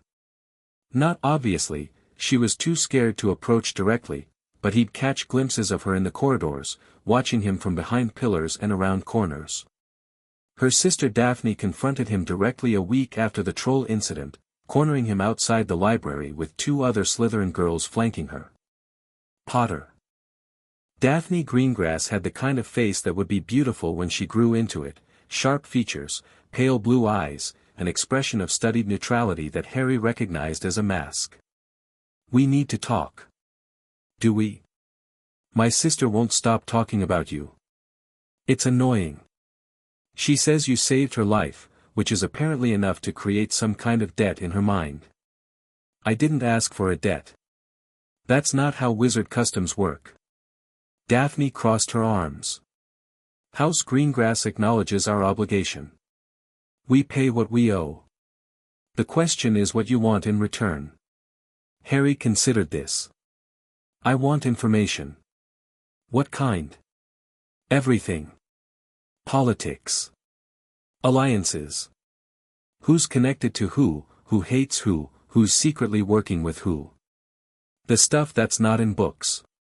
Daphne's eyes narrowed. You want me to be your spy in Slytherin. I want you to be my source. Different thing. Spies take risks. Sources share what they know. You give me information, your sister's debt is paid, everyone's happy. And if I refuse? Then the debt stays open. Harry shrugged. I don't actually care about wizard customs. I saved your sister because she was about to die, not because I wanted something in return. But if you're offering, I'll take it. Daphne studied him for a long moment. Whatever she saw in his face seemed to satisfy her. Fine, she said. But this stays between us. If anyone finds out I'm feeding information to Harry Potter, my social standing collapses. Agreed. Then we have a deal. She stuck out her hand, formal, wizard style. Harry shook it. Pleasure doing business. The information Daphne provided was invaluable. Harry learned that Draco Malfoy's father was a former Death Eater who'd claimed to be under mind control during the war, a claim nobody believed but couldn't disprove. He learned that the Weasley family was pure blood but poor, which made them anomalies in a society that usually linked the two traits. He learned that Dumbledore had enemies on the Hogwarts Board of Governors, that the Ministry was weak and corrupt and absolutely not prepared for Voldemort's return. That he also learned that something was hidden in the castle. Third floor corridor, Daphne whispered during one of their meetings, a broom closet on the 4th floor, where nobody would see them talking. The one that's forbidden. There's something there, something Dumbledore wants to protect. Some of the older Slytherins think it's a weapon. Others think it's a treasure of some kind. How do you know? Snape's been acting strange all year. Going to the third floor at odd hours, coming back with injuries. And Quirrell, the defense professor, he's been asking questions. Trying to get information out of other staff members about the protections. Harry filed this away alongside everything else. The Philosopher's Stone, he'd done his research after Dumbledore's visit, was probably involved. Nicholas Flamel's life's work, capable of producing the elixir of life. Exactly the kind of thing Voldemort would want. Quirrell is involved, Sukuna said later, when Harry was alone. The parasite in your scar reacts whenever he's nearby. There's something wrong with that man. I noticed. He stutters constantly except when he's angry. And he smells like garlic but not quite, like he's trying to cover up something else underneath. We should investigate. Not yet. Let's see how this plays out. Christmas came and went without much celebration. Harry stayed at Hogwarts, no family to go home to, and he preferred the castle when it was empty. He used the time to explore, mapping out the building's secrets, testing the wards and protections that threaded through its ancient walls. On Christmas morning, he found a package outside his dormitory door. No card, no note, just a bundle wrapped in silver paper. Inside was a cloak that rippled like liquid mercury when he touched it. Invisibility cloak, Sukuna identified immediately. Powerful one, too. Not just light bending, this is actual displacement from perception. Who sent it? Harry checked the package again, found a small note that had fallen between the folds. Your father left this in my possession before he died. It is time it was returned to you. Use it well. No signature. But the handwriting was familiar. Dumbledore, Harry said. Probably. A gift? Or a test? Both, knowing him. Harry ran the cloak through his fingers. It felt like wearing nothing at all, perfect invisibility, no shimmer or distortion, complete erasure from sight. He wants to see what I'll do with it. And what will you do? Harry smiled. Exactly what he expects. But not for the reasons he thinks. That night, invisible and undetectable, Harry explored the third-floor corridor. The protections were impressive, for wizard work. A three-headed dog guarded the trapdoor, enormous and vicious, but it fell asleep the moment Harry hummed a few bars of a Japanese lullaby. Underneath was a series of chambers, each one containing a different challenge: devil's snare, easily burned away; flying keys, easily bypassed with dead man's step; a giant chess set, he just walked around it; the pieces only attacked if you tried to play; a troll, already dead, stinking up the room; a logic puzzle with potions, he solved it in seconds; and finally, a mirror. Harry stood before it, studying the golden frame. The inscription carved across the top, Erist stra eru oid uber. Kafru oid onwosi, and the strange, shifting surface that wasn't quite glass. I show not your face but your heart's desire, Harry translated, reading the inscription backward. Mirror of Erist. Dangerous artifact, Sukuna said. These things drive people mad. They show you what you want most, and wanting it becomes everything, consumes everything. Let's see what it shows me. Harry stepped directly in front of the mirror and looked that he saw himself, but older, 16, maybe 17, standing in a place he didn't recognize. There were people around him, Hermione, grown up and confident, standing at his right hand. Daphne Greengrass on his left, her neutrality finally replaced by something warmer. Other faces he didn't know yet, allies and friends and people who trusted him, and behind them all, barely visible, a shadow with 4 arms and eyes like volcanic fire, Sukuna. Standing with him. Proud of him. Interesting, Sukuna said quietly. That's what you want most? Not power, not revenge, people who stand beside you. I spent most of my life alone. Harry's voice came out rough. Even with you there, I was alone. No one else could see you, hear you, understand what we are. The thing I want most, is to not be alone anymore. Silence. The mirror's image shifted, responded to his acknowledgement, showed him one more thing, a red stone sitting in his reflected self's pocket. The philosopher's stone. The stone is hidden in the mirror, Harry realized. Only someone who wants to find it but not use it can retrieve it. Dumbledore's final protection. Can you retrieve it? Probably. I don't actually want eternal life, I just want to survive long enough to deal with Voldemort. But... Harry stepped back from the mirror. I'm not going to take it. Not yet. Why not? Because Quirrell is going to try. And when he does, I want to be there to see exactly what he is. The confrontation came in June. Harry had been monitoring Quirrell all year, tracking his movements, watching the parasite in his scar react whenever the defense professor came too close. He knew something was wrong with the man, something deeper than nerves or incompetence. The stutter was fake. The cowardice was performance. Underneath that terrified exterior, something cold and calculating was watching. Waiting, when Quirrell made his move, sneaking toward the third-floor corridor in the dead of night, Harry followed at a distance. He watched the professor defeat each protection with surprising competence, watched him pacify the dog and burn the snare and fly through the keys without hesitation.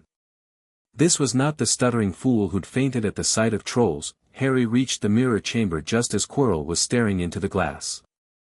Master, I can't. I see myself presenting you the stone, but I can't reach it, let me speak to him, a voice said. A voice Harry recognized. A voice that made his scar explode with pain so intense he almost screamed. Quirrell reached up and began unwrapping his turban. Harry moved. Dead Man's step carried him across the chamber in an instant, but Quirrell must have sensed something because he spun around, and Harry got his first glimpse of what was hidden under the turban, a face. A second face, growing out of the back of Quirrell's skull, chalk-white and red-eyed and grinning with terrible recognition.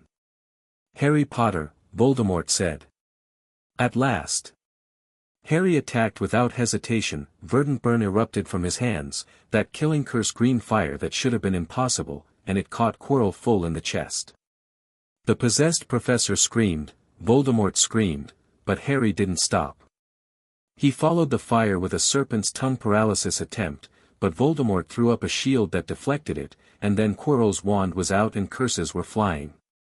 Such power, Voldemort breathed, his voice echoing weirdly from both mouths.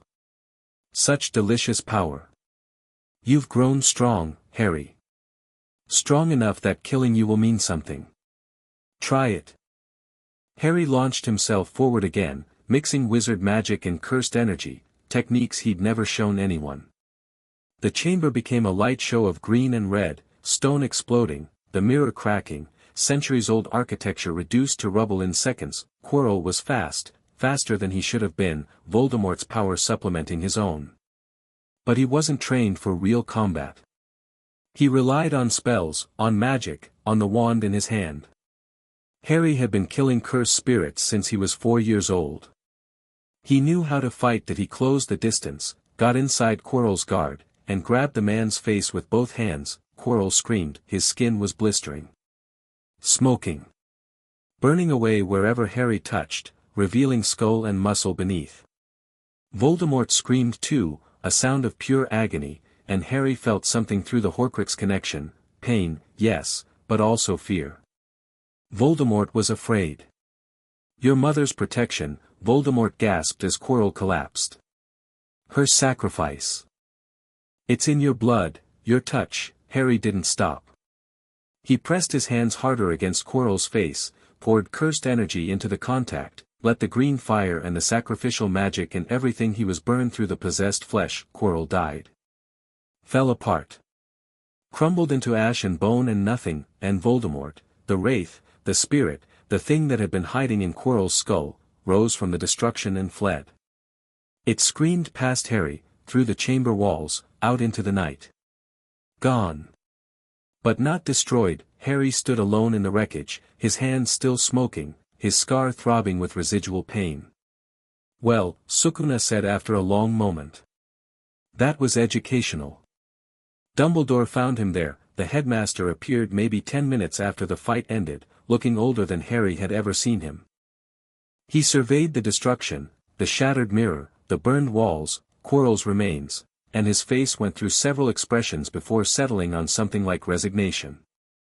"Harry," he said quietly. "Are you injured?" "No."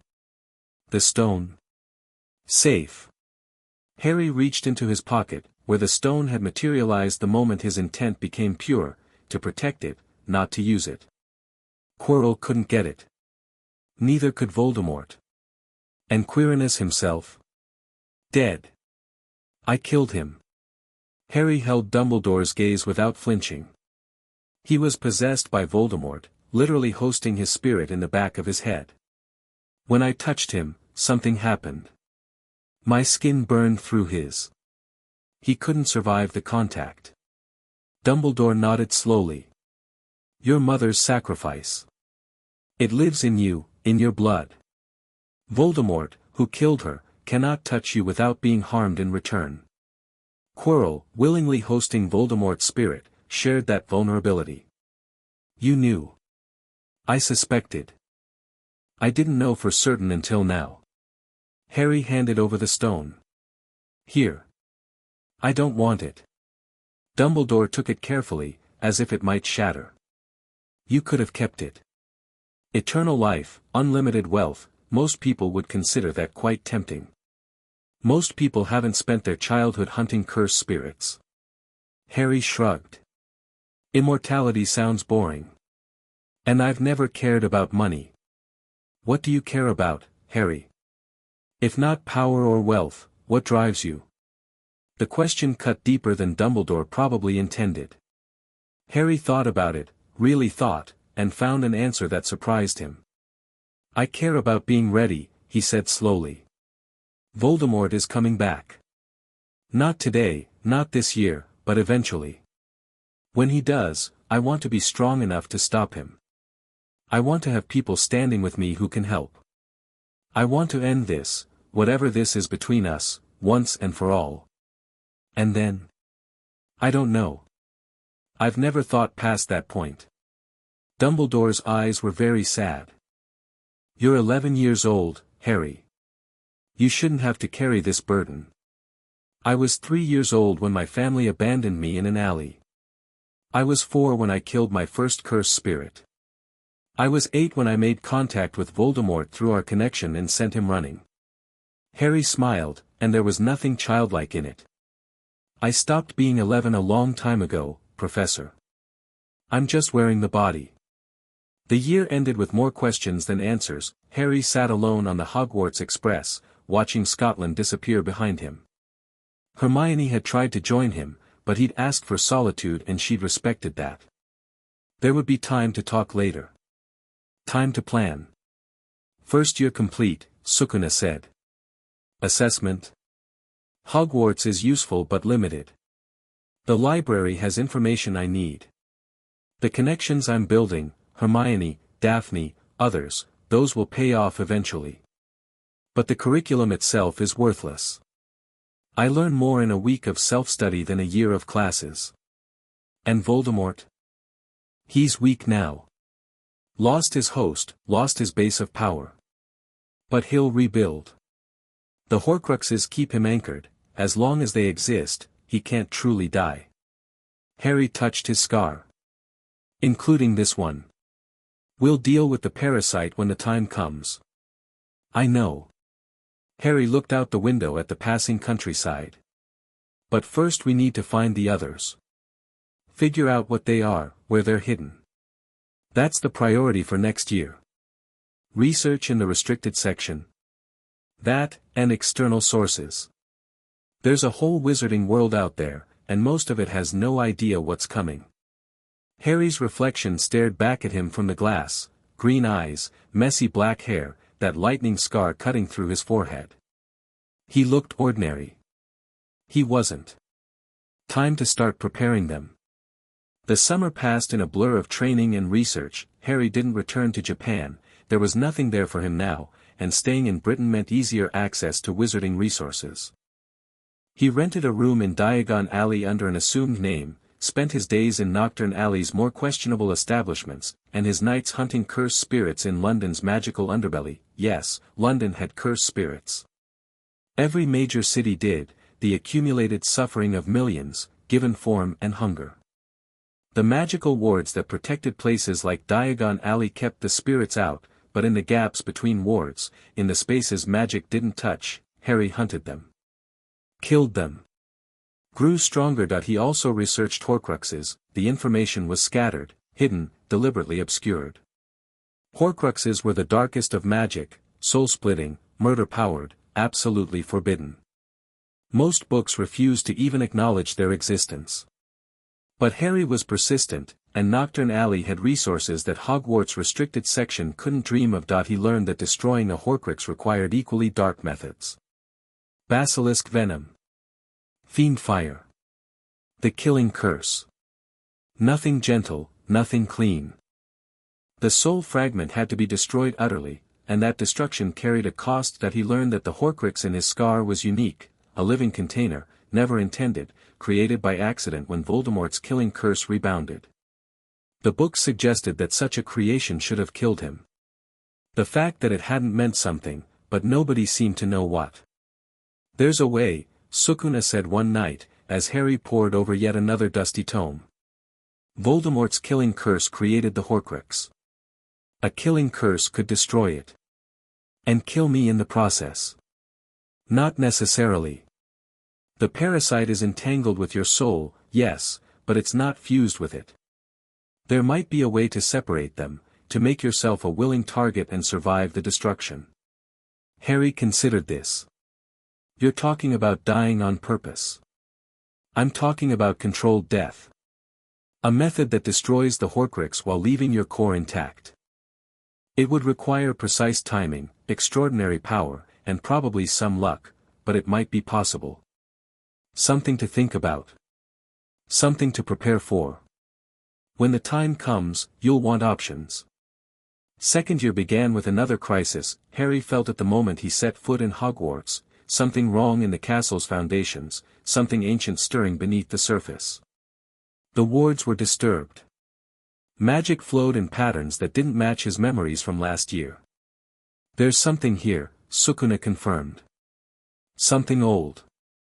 Dangerous. And it's waking up." The attack started in October.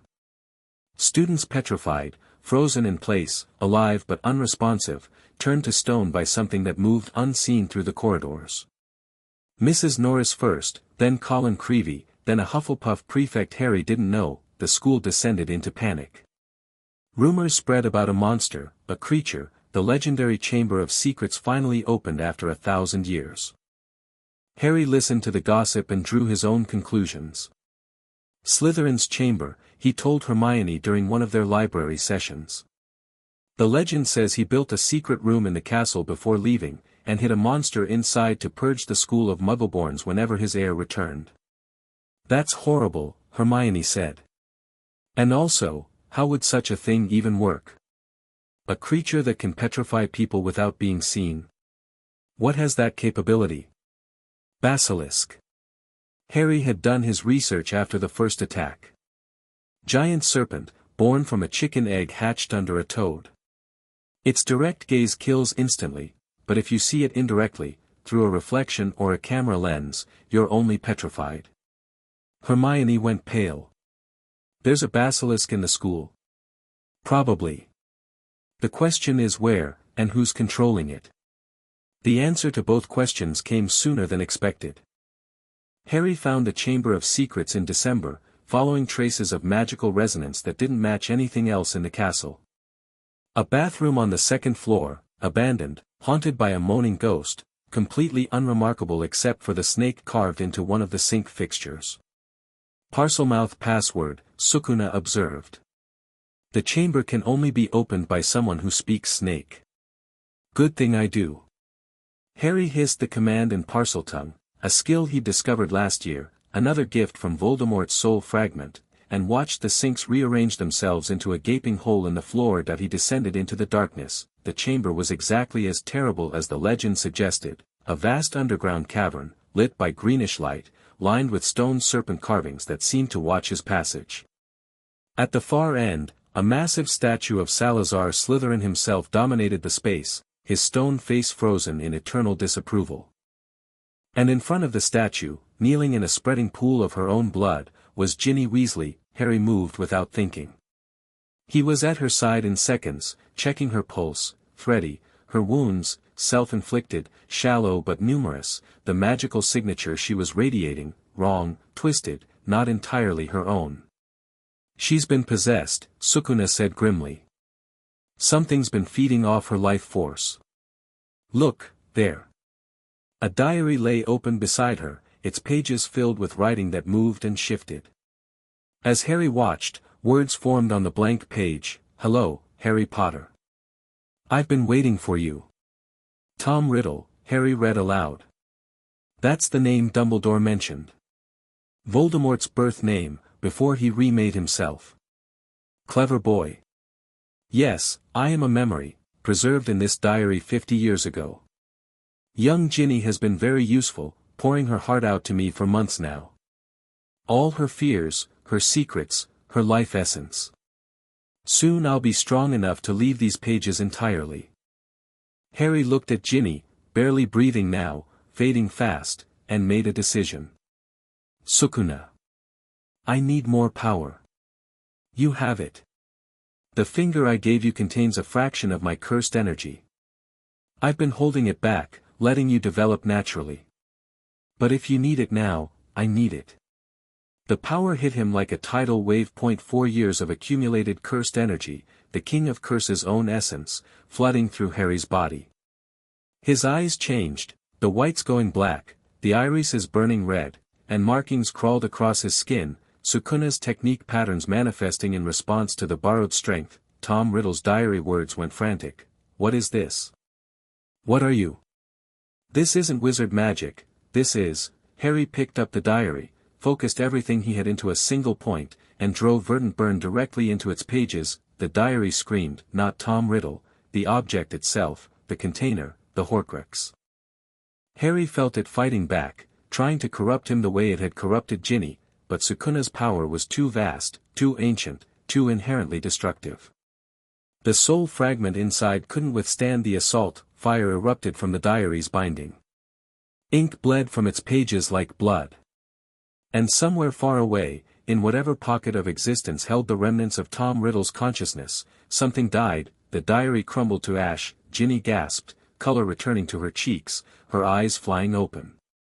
"What?" She saw Harry, his changed eyes, the marks on his face, and screamed. "Calm down." Harry forced Sukuna's power back, let his features return to normal.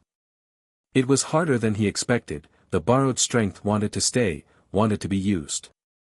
"You're safe now. The thing that was hurting you is gone." "The diary." Ginny started crying. "I couldn't stop writing in it. It kept making me do things. Terrible things. I opened the chamber, I let the basilisk out, I almost killed, you were possessed. None of it was your choice. But I still, Ginny." Harry's voice went sharp enough to cut through her panic. "Listen to me. You were possessed by a piece of Voldemort's soul. You were 11 years old when it started. There is nothing you could have done to stop it. The only person responsible for what happened is the monster who made that diary. Do you understand?"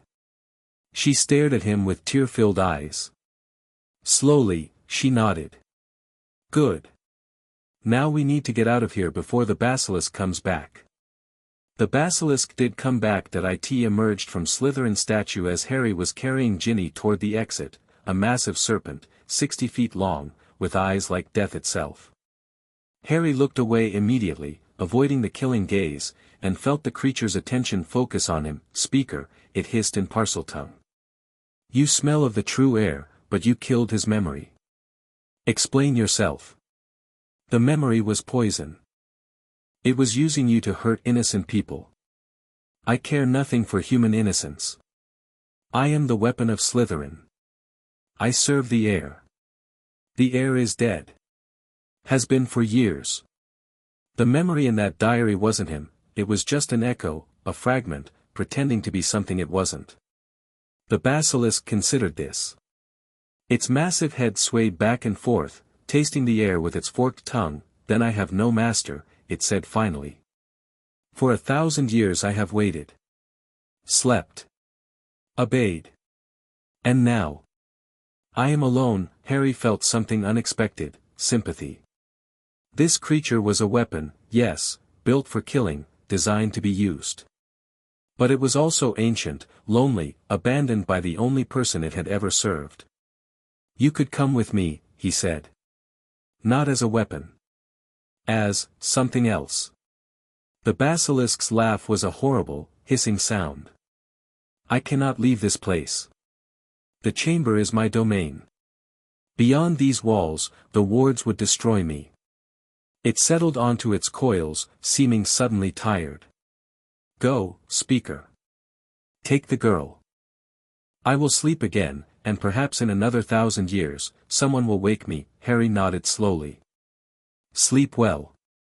And you, survive well. The rest of the year was anticlimactic. Harry delivered Ginny to the hospital wing, explained to Dumbledore what had happened, omitting certain details about Sukuna's power, and watched the school celebrate the end of the chamber crisis. The petrified students were cured with Mandrake Restorative. The fear faded. Life returned to normal, except Harry couldn't forget the diary, another Horcrux, destroyed. That made two, the one in his head and the one in the diary, but Voldemort had made more. The research suggested 7 was the most powerful number for such rituals.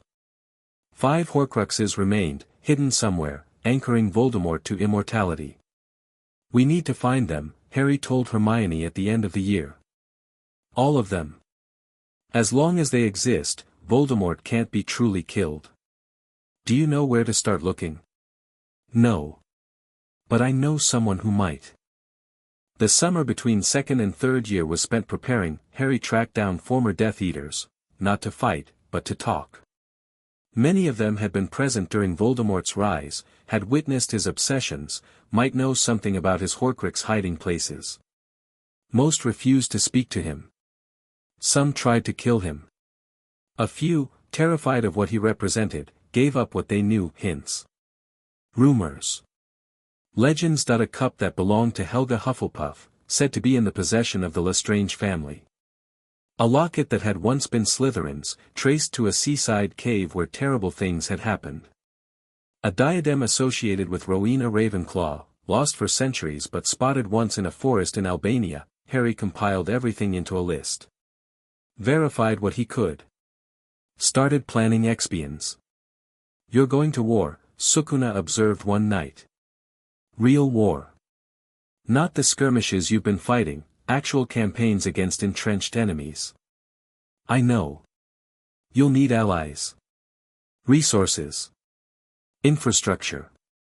An 11-year-old, even an exceptional one, can't topple a dark wizard's legacy alone. I know that too. Harry stared at his list.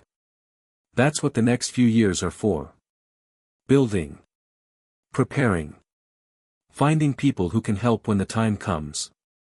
And when will that be? Harry thought about Voldemort, the wraith that had fled from Quirrell's body, the fragment that had spoken through the diary. Somewhere out there, the Dark Lord was rebuilding. Gathering strength. Planning his return. Soon, Harry said. Sooner than anyone wants to believe. Third year brought Dementors to Hogwarts. The creatures were there to guard against Sirius Black, an escaped prisoner from Azkaban supposedly responsible for betraying Harry's parents. Harry felt them coming long before they arrived, cold, hungry, ancient things that fed on despair. They weren't cursed spirits, not exactly, but they were close enough that his training recognized them as threats. The first time a Dementor came near him, Harry nearly killed it. He was on the train, alone in his compartment, when the lights went out and the cold seeped in. The door slid open to reveal a hooded figure, faceless and rotting, reaching for him with scabbed hands. Harry's reaction was pure instinct, verdant burn, maximum power, straight into the creature's chest. The Dementor screamed, a sound that shouldn't have been possible from something without a mouth, and fled. The other Dementors on the train felt the attack somehow, felt one of their own being hurt, and they fled too. By the time the lights came back on, every hooded figure had vanished into the night. "What was that?" a voice demanded from the doorway. Harry looked up. A man stood there, shabby robes, scarred face, eyes that were far too sharp for the rest of his appearance. Professor R.J. Lupin, if Harry's information was correct, the new defense against the dark arts teacher. "I defended myself," Harry said. "The Dementor attacked." "You heard it." "I didn't think that was possible." Lupin stepped into the compartment, studying Harry with unsettling intensity. "What kind of magic was that?" "Personal. Green fire that burns Dementors. I've seen a lot of strange magic, but never anything like that. Congratulations on expanding your horizons." Lupin laughed, a short bark of surprised amusement. "You're exactly like James. Same attitude, same refusal to explain yourself. He'd be proud."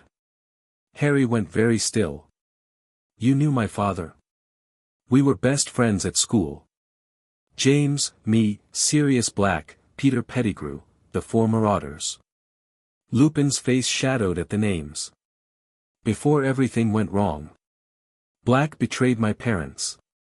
That's the official story." Lupin sat down across from Harry, his expression complicated. "I believed it for 12 years. But lately, I've been wondering. There are things that don't add up. Sirius was James's best man at the wedding.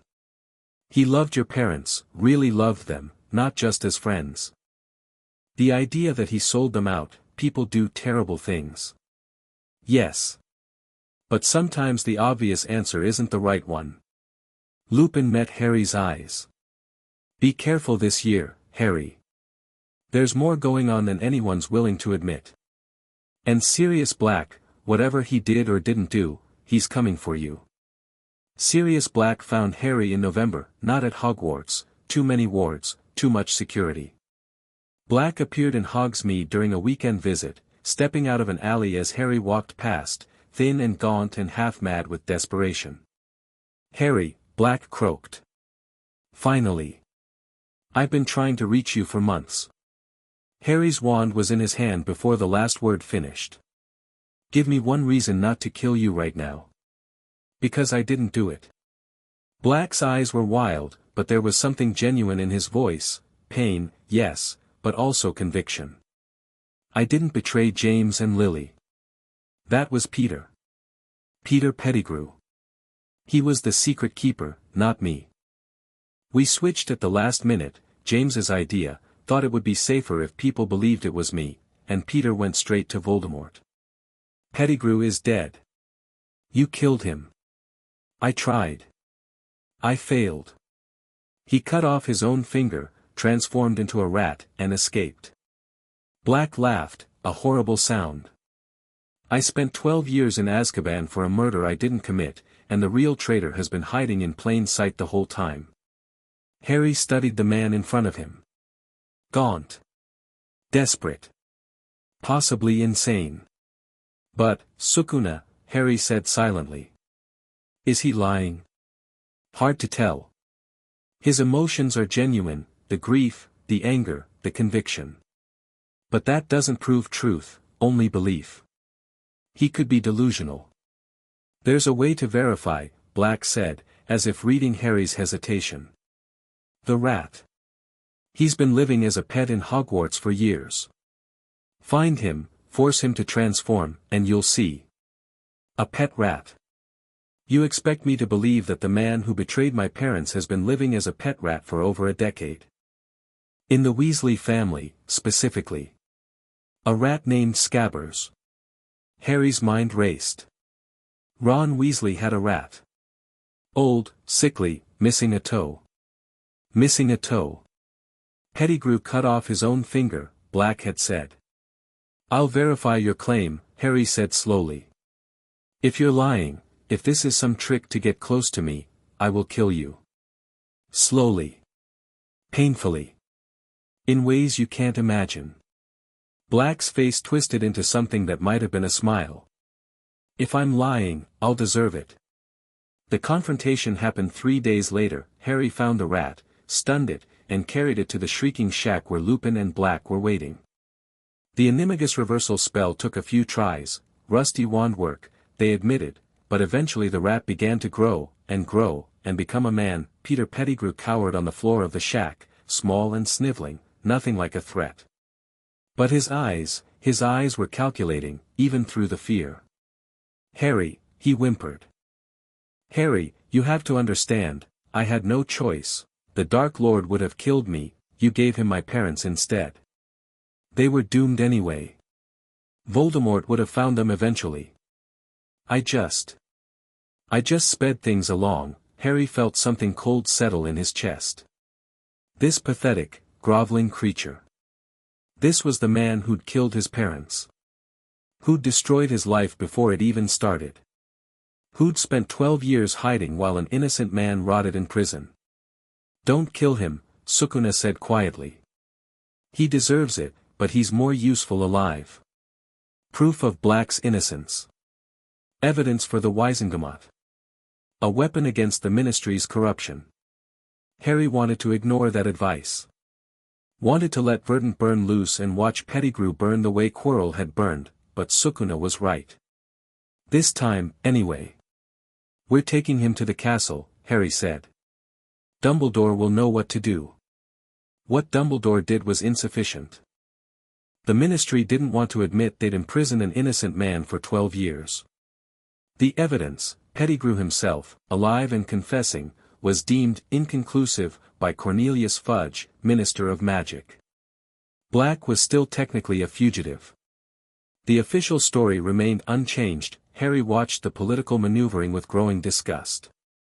"This is why the wizarding world isn't ready for Voldemort," he told Hermione after yet another frustrating meeting with Ministry officials.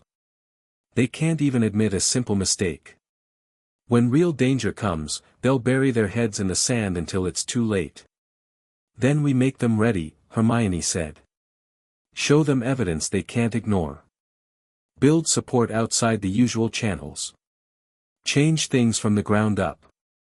Harry looked at her, this girl who'd been his friend for 3 years now, who'd never once flinched from hard truths. "You're talking about revolution. I'm talking about preparation. There's a difference." Hermione smiled grimly. "But I've been reading about revolutionary movements for a project, and the principles aren't that different. You need organization. Messaging. Key allies in strategic positions. The wizarding world won't change because someone tells them to. They'll change when they have no other choice. And how do we create that choice? By being right when everyone else is wrong. By building something they can't destroy. By making ourselves indispensable." Hermione's eyes were very bright. "It's a long game, Harry. But we've got time. Not as much as you think." Harry touched his scar, felt the familiar tingle. "Voldemort is coming back. I can feel him getting stronger through the Horcrux. Another year, maybe 2, and he'll have a body again. Then we work fast." 4th year brought the Triwizard Tournament, and the trap that had been waiting for Harry since his rebirth. His name came out of the Goblet of Fire despite never entering. The magical contract was binding. And somewhere in the background, Harry could feel Voldemort's plans finally coming together. "This is it," he told Sukuna the night his name was drawn. "This is how he does it. Some kind of ritual tied to the tournament, probably the final task.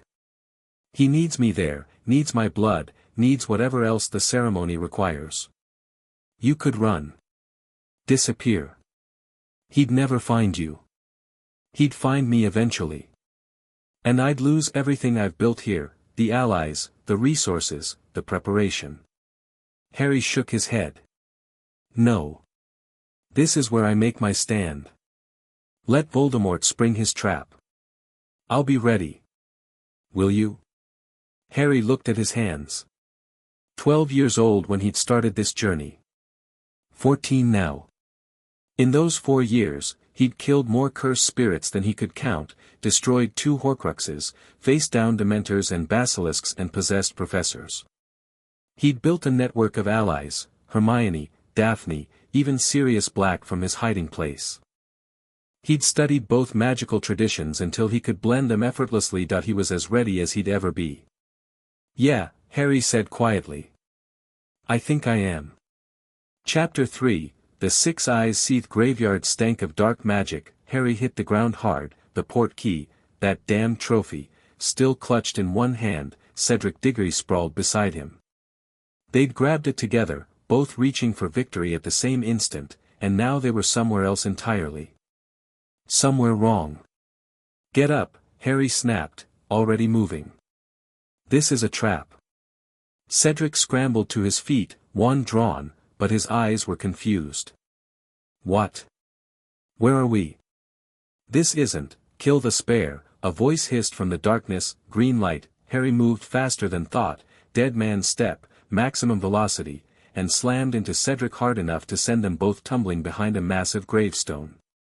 The killing curse scorched past, close enough to feel its cold hunger. "Stay down," Harry ordered. "Don't move, don't speak, don't die." He was on his feet and running before Cedric could respond. The graveyard resolved itself around him as he moved, ancient headstones, a massive cauldron over a roaring fire, figures in dark robes arranging themselves in a ritual circle. And at the center of it all, held by a hunched figure with a silver hand, a bundle. Small, shriveled, barely human. But Harry could feel it through the Horcrux connection, feel its malevolent attention focusing on him with terrible recognition. Voldemort. Or what was left of him. "Harry Potter," the bundle rasped. "So good of you to join us. Begin the ritual." The silver-handed figure, Pettigrew, Harry realized, somehow escaped and restored to his master's service, scurried toward the cauldron. He was chanting something in Latin, words that made the air itself recoil. Harry attacked. Verdant burn erupted from both hands, a wave of green fire that should have consumed everything in its path. But the Death Eaters were prepared. Shields snapped up, overlapping protections that caught his attack and dispersed it. Pettigrew kept chanting, protected by 3 layers of magical barriers. "Impressive," Voldemort's voice echoed across the graveyard. "You've grown strong, Harry. Stronger than I anticipated. But you're still just one wizard against my entire inner circle. Surely you know this is hopeless." Harry smiled. It wasn't a nice smile. "Sukuna," he said silently. "Time to show them what we really are." Finally, Sukuna replied, and there was savage joy in his voice. "Let's make them remember fear." The power flooded through Harry like a tidal wave. His eyes went black, then red. Markings crawled across his skin, Sukuna's technique patterns, the visual signature of the King of Curses manifesting in the physical world. The temperature dropped. The shadows deepened. And something ancient and terrible woke up behind Harry's eyes. "What?" one of the Death Eaters started. Harry was among them before the word finished. The first Death Eater died without knowing what killed him. Harry's palm through his chest, cursed energy vaporizing everything it touched. The second managed to raise his wand before Harry's foot caught him in the throat, crushing his windpipe and severing his spine simultaneously. The third, fourth, and fifth fell to verdant burn, the green fire hungry and eager after years of restraint. "Stop him," someone screamed. Curses flew. Harry flowed between them like water, dead man's step making him a flickering ghost that appeared and disappeared at random. A cruciatus caught his shoulder and he shrugged it off. Pain was nothing, pain was a teacher, pain was fuel for cursed energy. A killing curse passed close enough to ruffle his hair. He grabbed the caster by the face and let Sukuna's power do the rest. The screaming stopped shortly after, but Pettigrew was still chanting. The ritual was still progressing. And the bundle in his arms was starting to change. Harry broke through the last layer of shields and reached for Pettigrew, too late. The rat-faced man dropped Voldemort's malformed body into the cauldron and shouted the final words, "Blood of the enemy, forcibly taken, you will resurrect your foe." Pettigrew's silver hand slashed out, impossibly fast, and opened a long cut across Harry's forearm. Blood sprayed into the cauldron, the potion erupted, light and heat and screaming magic, swirling together in a vortex of power that forced Harry back despite himself. The cauldron bubbled, boiled, overflowed with something that wasn't liquid anymore, something that was becoming solid, taking shape, reaching for life. A figure rose from the cauldron, tall, pale, hairless and serpentine, with red eyes that glowed like coals in a dead fire. Voldemort, whole again, embodied again, more powerful than he'd ever been. Harry Potter, the Dark Lord breathed, and his voice was silk over steel. I have waited so long for this moment. Harry stood his ground, Sukuna's power still burning through him, and bared his teeth. Worth the wait. Voldemort's laugh was cold enough to frost the air. Oh yes. Very much so. He raised one long, white hand, and a wand materialized in his grip, summoned from one of the fallen Death Eaters, Harry assumed. But now, I think, our reunion must come to an end. Avada Kedavra. Green light lanced across the graveyard. Harry raised his own wand and cast the same spell, not because he thought it would work, but because some instinct he didn't understand demanded it. The two curses met in midair, and something impossible happened. The connection held for what felt like hours. Harry's wand and Voldemort's were linked by a beam of golden light, their twin cores resonating in ways that neither wizard fully understood. Ghostly figures emerged from Voldemort's wand, echoes of his victims, Harry realized, stored somehow in the wood itself. His parents appeared among them. Harry, his mother whispered, her form flickering and translucent. You've grown so strong. We're so proud of you. Hold on, son, his father added. Just a little longer. Break the connection when we tell you. I can't. Harry's arms were shaking from the strain. The golden light was searing his eyes. I can't keep this up. You can, Lily said firmly. You've survived everything they threw at you. This is nothing. Now, break it now. Harry wrenched his wand sideways and ran. The connection shattered. The ghostly figures surged toward Voldemort, buying precious seconds of confusion. Harry grabbed Cedric, still alive, still behind the gravestone where Harry had left him, and sprinted for the trophy. Stop him. Voldemort screamed, curses flew. Harry dodged most of them, took a cutting curse across his ribs that he barely felt, kept running. His hand closed around the trophy. Cedric grabbed on beside him, the portkey activated. They vanished from the graveyard, leaving Voldemort's howl of fury echoing behind them. The aftermath was chaos, the Triwizard Tournament grounds. Thousands of spectators. Cheering that turned to screaming when they saw Harry collapse, covered in blood, Cedric babbling about Death Eaters and rituals and Voldemort's return. Harry's consciousness faded in and out. He heard Dumbledore's voice, sharp with concern. Felt hands lifting him. Saw flashes of the hospital wing, Madame Pomfrey's worried face, potions being forced down his throat. Have to tell the Ministry, won't believe us, Potter's clearly traumatized. He's not traumatized, a familiar voice cut through the noise. Hermione, Harry realized dimly. He's exhausted. There's a difference. Let him rest. He did. Harry woke 3 days later to find Dumbledore sitting beside his bed. Ah, the headmaster said quietly. Back with us at last. How do you feel? Like I killed a dozen people and watched my mortal enemy resurrect himself. Harry pushed himself upright, ignoring his body's protests. How's Cedric? Shaken but alive. Thanks to you. Dumbledore's eyes were very serious. He told us what happened. The graveyard, the ritual, the fight. The Ministry is calling it all an elaborate prank. They refuse to accept that Voldemort has returned. Of course they do. I've called a meeting of the Order of the Phoenix, an organization from the last war, dedicated to fighting Voldemort. With your permission, I'd like you to attend. Harry considered this. The Order of the Phoenix.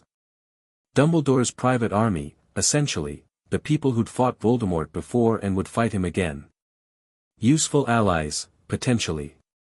But also potentially limiting. Dumbledore would want to control the war effort, manage resources, make Harry just one piece on a larger board. I'll attend, Harry said slowly. But I'm not joining. Not officially. May I ask why? Because I have my own resources. My own network. My own plans. Harry met Dumbledore's eyes. I'll cooperate with the Order when our goals align. But I won't subordinate myself to your command structure. I've been fighting this war since I was 3 years old, Professor. I don't need a handler. Dumbledore absorbed this in silence. When he spoke again, his voice was carefully neutral. Your methods in the graveyard were unusual. The power you displayed, several witnesses saw your transformation. The markings on your skin. The red eyes. That's not your concern. It is if that power poses a danger to what? The innocent bystanders I saved by killing Death Eaters. Harry's voice went cold. The Hogwarts student who's alive because I was fast enough to push him out of a killing curse's path. You don't get to lecture me about dangerous power, Dumbledore. Not when you left me with the Dursleys. Not when you've been using me as a weapon since I was 11. Dumbledore flinched. It was tiny, barely perceptible, but Harry caught it. I deserve that, the old wizard admitted. Everything you've said is true. I've made terrible mistakes where you're concerned. But Harry, what I saw in the graveyard wasn't wizard magic. It was something else. Something that felt like the cursed spirits the Japanese ministry has been complaining about for decades. It is. And you can control it? I've been controlling it since I was 4 years old. Harry swung his legs over the edge of the bed. Now if you'll excuse me, I have a war to plan. The summer after 4th year was the most productive of Harry's life that he moved out of Britain entirely, establishing a base in a remote area of northern Japan where cursed energy was dense but uninhabited. The training facilities he built, using wizard space expansion charms and cursed energy infrastructure, would have impressed even Sukuna. This is excessive, the King of Curses observed as Harry finished constructing his 3rd combat arena. You're building for an army. I'm building for a school. Harry stepped back to examine his work. Not like Hogwarts, a real training facility. For people who want to fight, not just wave wands around. You're going to train soldiers. I'm going to train survivors. There's a difference. The students came slowly at first. Hermione, of course, she'd been preparing for this since their 2nd year, accumulating knowledge and skills far beyond what Hogwarts taught. Daphne Greengrass, tired of Slytherin politics and hungry for real power. Neville Longbottom, transformed by years of quiet determination into something far more dangerous than anyone expected, others followed. Susan Bones, whose aunt worked for the ministry and fed them information. The Patil twins, whose family had connections to India's magical community. Luna Lovegood, who saw things nobody else could see and understood them in ways nobody else could understand. Harry taught them what Sukuna had taught him, that power was a tool, that survival required ruthlessness, that the only rule in war was winning. You're building something dangerous, Hermione said one night, watching a training exercise that left 3 students in the medical wing. Something that could be turned against you. Everything dangerous can be turned against you. That's what makes it dangerous. Harry cleaned blood off his hands, his own, from demonstrating a technique. But these people chose to be here. Chose to learn. Chose to fight. That choice matters. And if they choose differently later, then I'll deal with it. Harry's voice was quiet, but something in it made Hermione shiver. I'm not building blind loyalty, Hermione. I'm building competence. People who can think for themselves, fight for themselves, survive for themselves. If they decide later that I'm the enemy, then they'll be worthy enemies. Then they'll have earned the right to make that choice. The Jiu-Jitsu world finally noticed Harry in August that he was hunting a particularly nasty cursed spirit, grade 1, maybe special grade, something that had been terrorizing a small town for months, when he felt them coming. 3 distinct cursed energy signatures, powerful and controlled, moving toward his location with obvious purpose. Company, Sukuna warned. Jujitsu sorcerers. High-level ones. Harry finished his hunt quickly, burned through the spirit's core, the familiar rush of its destruction, and turned to face the newcomers. 3 figures emerged from the tree-line. The first was a tall man in traditional robes, face hidden behind a mask, radiating calm authority. The second was a woman with short hair and sharp eyes, her hand resting on a weapon Harry couldn't quite identify. And the third was blindfolded, white-haired, grinning like he'd just heard the best joke in the world. Well, the blindfolded man said, and his voice was light, almost playful. So this is the infamous demon child. The one who's been clearing cursed spirits from Tokyo for the past decade. He tilted his head, seemingly looking at Harry despite the cloth covering his eyes. Gotta say, you're smaller than I expected. Gojo Satoru, Sukuna said, and there was something in his voice Harry had never heard before. Recognition. Wariness. The man with the 6 eyes and limitless. Be careful. He's dangerous. Harry filed that away. Sukuna rarely warned him about anything. Can I help you? Harry asked, keeping his voice neutral. That depends. Gojo's grin widened. Are you the one who's been leaving dead cursed spirits all over Japan for the past decade? The one with the green fire that nobody can identify? The one who, according to some very alarmed reports from the Kyoto school, feels like a cursed spirit himself but clearly isn't one? Sounds like me. Excellent. Gojo clapped his hands together. Then you can help us a lot. See, I've been curious about you for years. Ever since you first showed up on our radar, this weird energy signature that didn't match anything we'd ever seen. Part wizard, part curse user, part something else entirely. The Jujitsu higher-ups have been arguing about what to do with you since 1988. And what did they decide? Kill you, mostly. Gojo shrugged, unbothered. You're an unknown quantity. Unknowns are dangerous. Better to eliminate the threat before it becomes unmanageable. Harry's hands began to glow with green fire. Are you here to try me? God, no. I'm here because I'm curious. Gojo stepped forward, and suddenly Harry could feel the weight of him, the sheer impossible power radiating from beneath that blindfold. The higher-ups are idiots. You've been killing cursed spirits for years, protecting civilians, doing our job better than most licensed sorcerers. Why would we want to stop that? Then what do you want? To understand you. Gojo spread his arms wide. To see what you can do. To figure out where you fit in the grand scheme of things. His grin turned sharp. And maybe, if we're lucky, to recruit you. I don't need recruitment. Everyone needs allies, kid. Even, Gojo paused, his head tilting again. Something behind that blindfold was focusing on Harry's chest, on the cord around his neck, on what hung from it. Is that, holy shit? Is that one of Sukuna's fingers? Harry went very still. It is. Gojo's voice had changed, still light, but with an edge of genuine surprise. I can feel it now that I'm looking. Sukuna's cursed energy, bound to you, flowing through you like it belongs there. His grin returned, wider than ever. Oh, this is fascinating. You're not just a curse user, you're a vessel. Possibly the only compatible vessel for the king of curses himself. I'm not just a vessel. No, you're not. That's what makes it interesting. Gojo lowered his arms. The Sukuna fingers have been scattered for 1,000 years.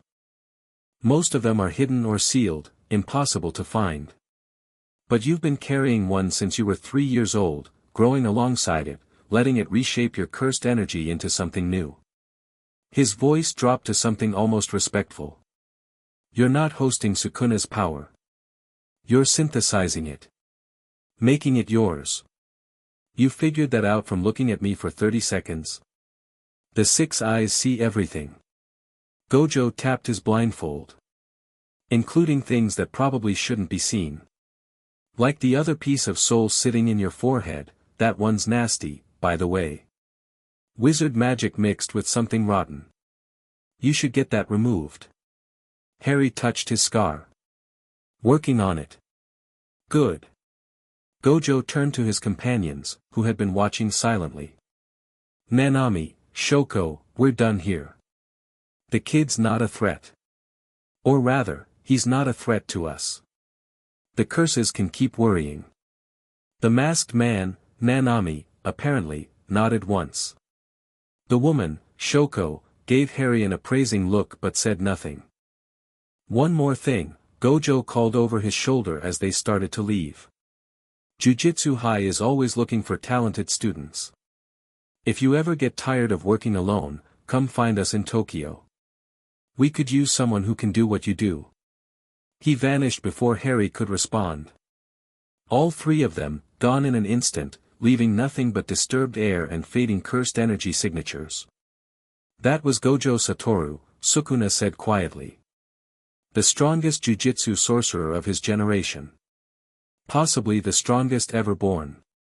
Is he dangerous to us? Incredibly. But he's also right, he's not a threat.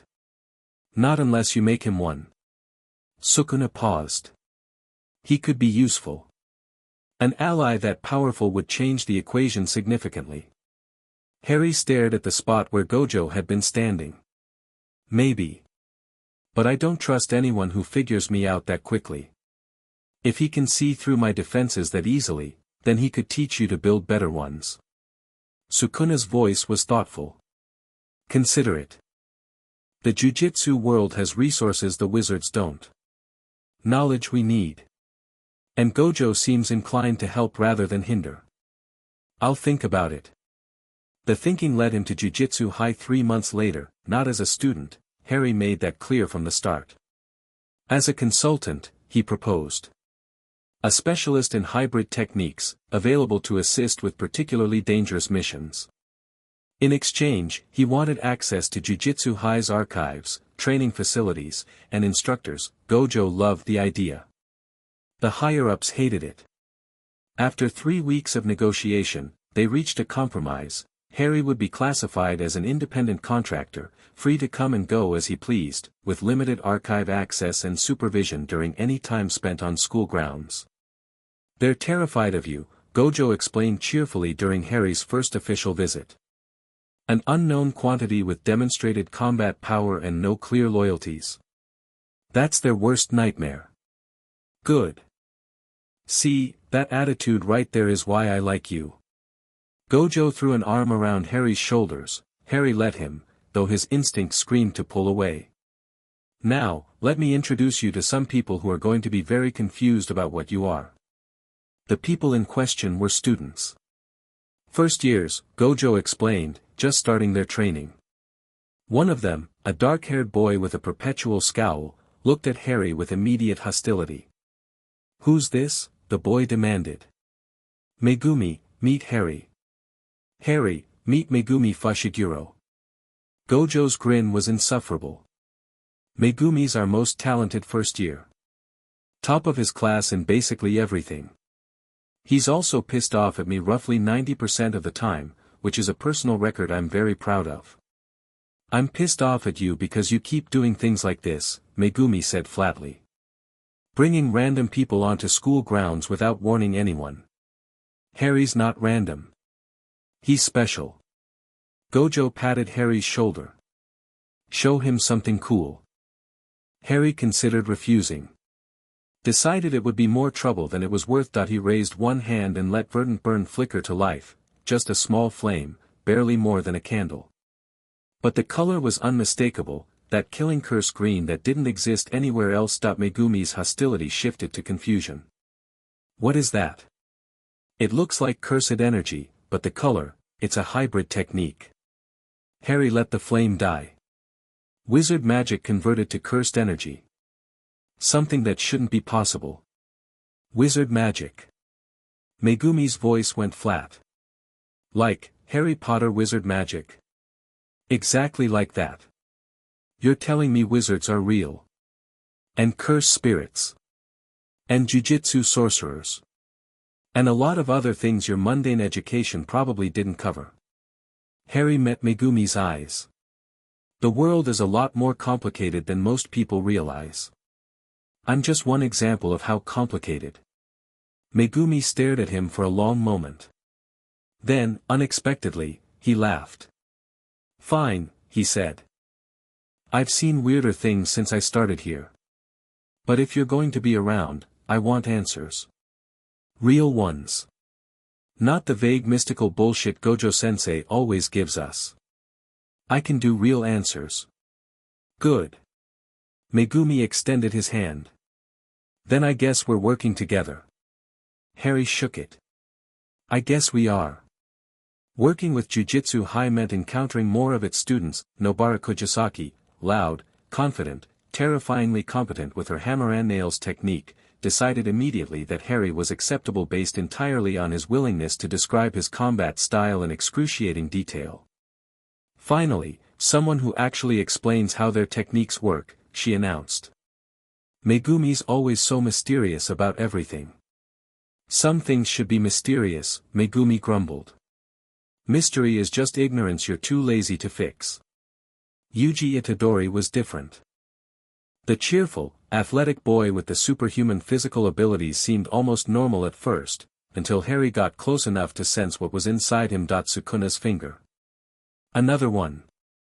Consumed rather than carried, merged with rather than bound to. You're a vessel, Harry said, and his voice came out sharper than he intended. Yuji's smile faltered. Yeah.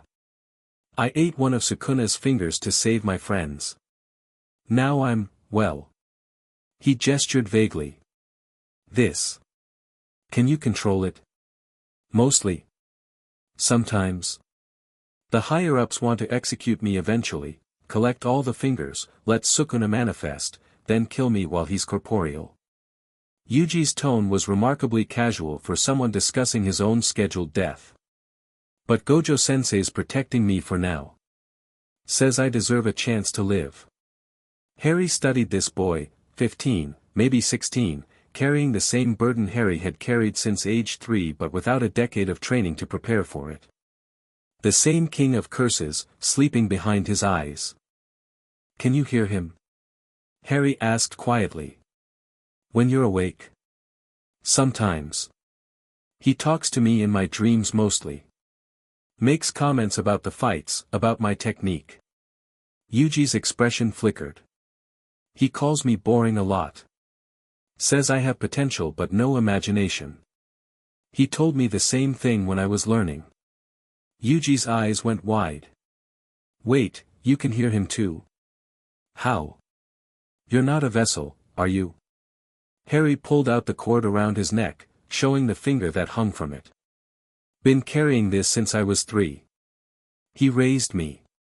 Dead silence. Even Nobara, who had been practicing strikes nearby, stopped mid-swing to stare. Sukuna raised you. Megumi's voice was strangled. The king of curses.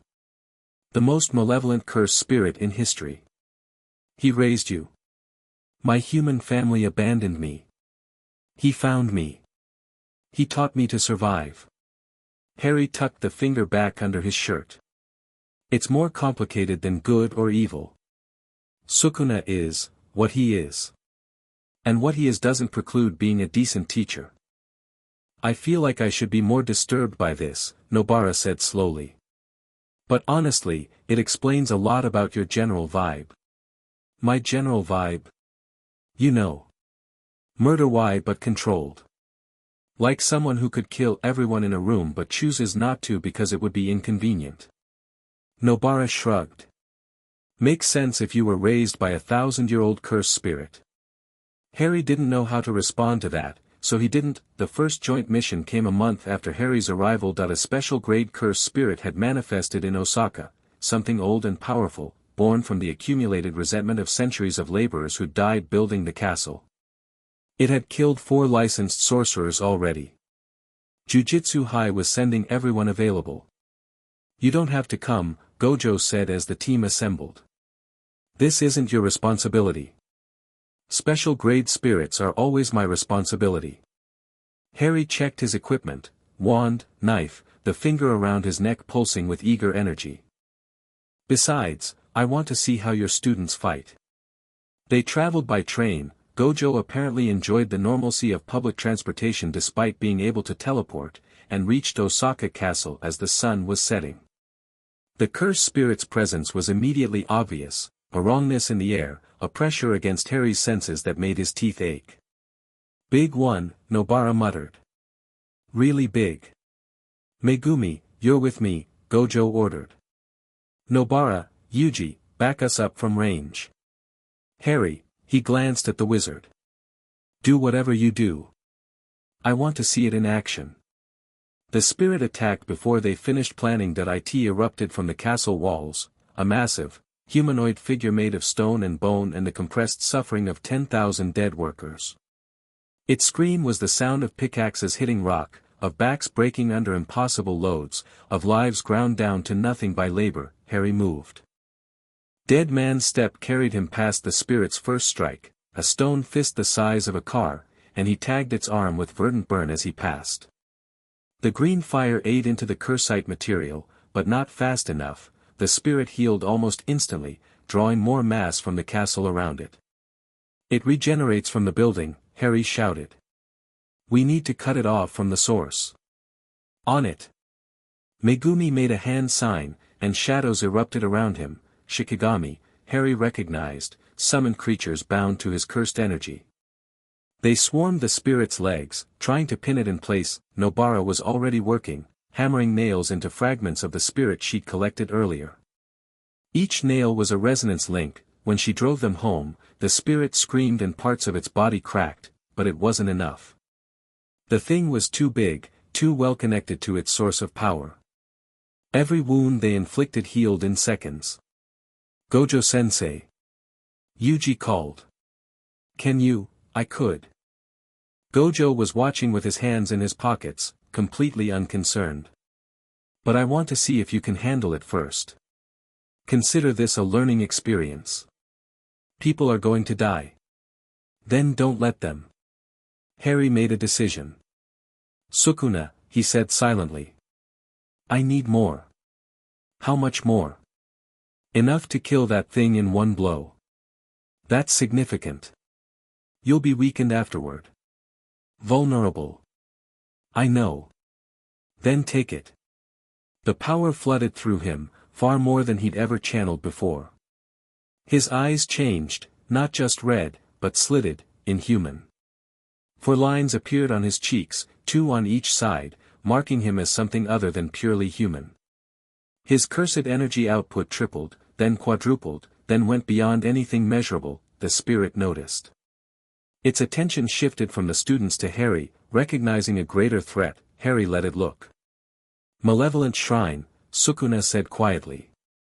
A domain expansion. My signature technique. You're not ready for it, not really, but in this moment, with this much of my power flowing through you, show me.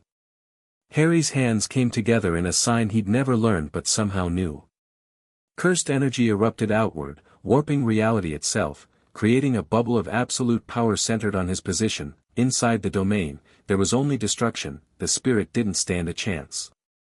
Slashing attacks appeared from everywhere at once, invisible blades cutting through cursed energy with surgical precision. The regeneration that had been keeping it alive failed. There was nothing to regenerate from when every part of its body was being destroyed simultaneously. It came apart in pieces. Then the pieces came apart. Then there was nothing left but ash and the echo of 10,000 souls finally finding peace. The domain collapsed. Harry fell to one knee, gasping, his body suddenly too heavy to support. What? Megumi breathed. The fuck was that? Domain expansion. Gojo's voice was quiet, all playfulness gone. Sukuna's domain expansion. Malevolent shrine. He walked toward Harry slowly. I didn't think anyone but Sukuna himself could use it. I can't. Harry's voice was ragged. Not really. That was, borrowed. Temporarily transferred. He looked up at Gojo, saw the intensity behind the blindfold. I'm not Sukuna. I'll never be Sukuna. But some of his power, some of it, he's chosen to share with me. Why? You'd have to ask him. Maybe I will someday. Gojo crouched down, putting himself at Harry's eye level. That was impressive. Terrifying, but impressive. You could have killed all of us in that domain. I was the only one who would have had a chance of surviving. I know. I didn't. No. You didn't. Gojo's grin returned, smaller but genuine. I think we're going to be friends, Harry Potter. Whether you want to be or not. Recovery took 3 days. Harry spent them in Jujutsu High's medical wing, submitting to examinations he normally would have refused but was too exhausted to resist. Shoko Yeri, the woman from the forest, the school's healer, catalogued his injuries with clinical detachment. Muscle tearing consistent with channeling energy beyond your body's capacity, she reported. Microscopic fractures in most major bones. Damage to your cursed energy pathways that will take weeks to fully heal. She looked at him over her clipboard. Whatever you did out there, don't do it again anytime soon. Wasn't planning to. Good. She paused. The samples I took from your blood, they're unusual. The wizard magic component I expected. But there's something else. Something that reads like cursed spirit essence but isn't quite. That would be Sukuna. Merged at the cellular level. Not just present in your body, actually integrated with your DNA. Shoko shook her head slowly. You're not human anymore, you know. Not entirely. Whatever you started as, the hybrid existence has changed you into something new. I know. Does it bother you? Harry thought about it. It did, once. When I was young, when I first realized what was happening. But I made my peace with it a long time ago. Human, cursed spirit, wizard, they're just labels. I am what I am. The categories don't matter. That's a remarkably healthy perspective for someone raised by a 1,000-year-old monster. He's not a monster. Harry's voice sharpened. He's done monstrous things. He'll probably do more. But he's also the closest thing to a parent I've ever had. The person who kept me alive when everyone else wanted me dead. That counts for something. Shoko studied him for a long moment. Then she nodded. Fair enough, she said. Get some rest. You've got visitors. The visitors were Megumi, Nobara, and Yuji, the 3 first years he'd been fighting beside. They filed into the medical room with varying expressions, curiosity from Nobara, wariness from Megumi, something like excitement from Yuji.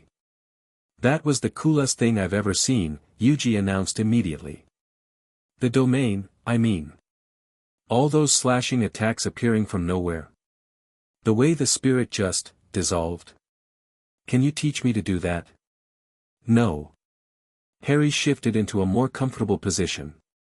It's Sukuna's technique, not mine. I borrowed it temporarily, you'd have to negotiate with him directly to learn it yourself. So ask him. He's not currently speaking to you. He's been quiet since I got here. Like he's watching. Yuji frowned. Why would he be watching? Because there are 2 of his fingers in the same room, Harry said. His consciousness is split between us. Right now, he's probably deciding which vessel to focus on. And if he decides it's me, then you'll start having very educational conversations in your dreams. Megumi cut in before Yuji could respond. Can we talk about the elephant in the room? You use Sukuna's domain expansion. That means you have access to his techniques at a level that shouldn't be possible for a human vessel. I'm not a normal vessel. Clearly. But what does that make you? A partner? A student? Some kind of. I don't know, adopted son. Harry considered the question seriously. It wasn't one he'd thought about in a long time, the exact nature of his relationship with Sukuna. They'd moved past definitions years ago. He found me when I was dying, Harry said slowly. Chose to save me when he could have let me die or consumed me for power. Spent years teaching me, training me, shaping me into something that could survive. Harry struggled for the right word. He's family. In the only way that matters. The king of curses is your family. Yes. And you're okay with that. I've had a lot of time to think about it. Harry met Megumi's eyes. Family isn't about blood or species or what society says you should be. It's about who shows up when you need them. Who teaches you to be stronger. Who refuses to give up on you even when giving up would be easier. He smiled slightly. Sukuna is the only one who ever did that for me. So yes, he's family. The room was quiet for a long moment. That's kind of beautiful, Nobara said finally. In a deeply disturbing way. Harry left Jujutsu High at the end of the week, but he didn't go far. He established a more permanent presence in Tokyo, an apartment that served as a base of operations, warded against both wizard detection and jujutsu surveillance. From there, he could monitor both worlds, respond to threats in either, and continue building the network of allies that would be essential when Voldemort made his next move, because Voldemort was coming. Harry could feel it through the Horcrux connection, a growing pressure, a darkening presence, a malevolence gathering strength somewhere far away. He's almost ready, Harry told Hermione during a communication mirror call. The graveyard ritual gave him a body. Now he's rebuilding his forces, making alliances, preparing for war. The Ministry still refuses to acknowledge he's back, Hermione reported from London. Fudge has been conducting a smear campaign against anyone who says otherwise. They're calling Dumbledore senile and you delusional. Let them. When the truth becomes undeniable, they'll look like fools. And if people die in the meantime? People are going to die either way. Harry's voice was flat. This isn't a story where early warning saves everyone. Voldemort has been building power for 15 years. His Death Eaters have been embedded in wizard society for generations. Even if the Ministry believed US tomorrow, the war would still claim thousands of lives. That's a grim perspective. It's a realistic one. Harry paused. How's training going? Well. The hybrid techniques you taught us are difficult, but we're making progress. Neville's cursed energy reserves have tripled since we started. Daphne's information network has identified 3 new Death Eater cells. And Luna, Hermione hesitated. Luna claims she's been having visions. What kind of visions? Battles. Massive ones. Both worlds colliding. She says she sees you at the center of it, standing between armies of wizards and cursed spirits. Another pause. She also says she sees you dying. Harry absorbed this without visible reaction. Luna's sight is unreliable. She sees possibilities, not certainties. She's been right before. She's also been wrong. The future isn't fixed, it's shaped by the choices we make. If Luna sees me dying, then I'll make choices that lead to a different outcome. And if you can't? Harry thought about his parents. About Cedric Diggory, almost killed in that graveyard. About all the people who would suffer if Voldemort won. Then I'll make sure my death counts for something, he said. But I don't plan on dying, Hermione. Not until this is finished. The connection ended, leaving Harry alone in his apartment with only Sukuna's presence for company. She's worried about you, Sukuna observed. They all are. The weight of their expectations grows heavier with each passing month. I know. Does it trouble you? Harry walked to the window, looking out over Tokyo's glittering sprawl. Somewhere in this city, cursed spirits lurked in the shadows. Somewhere across the ocean, Voldemort plotted his return to power. And somewhere in between, Harry existed, not quite human, not quite curse, not quite wizard. Something new. Something that had never existed before. It should, he admitted. The responsibility. The inevitability. The knowledge that someday, probably soon, I'll have to fight battles that will determine the fate of two worlds. He turned away from the window. But I've been preparing for this my entire life. Since I was 3 years old, alone and scared in that alley, I've been getting ready for what's coming. And are you ready? Harry thought about the power he'd displayed in Osaka, Sukuna's domain expansion, borrowed but controlled. He thought about the network he'd built, the allies he'd gathered, the weapons he'd accumulated.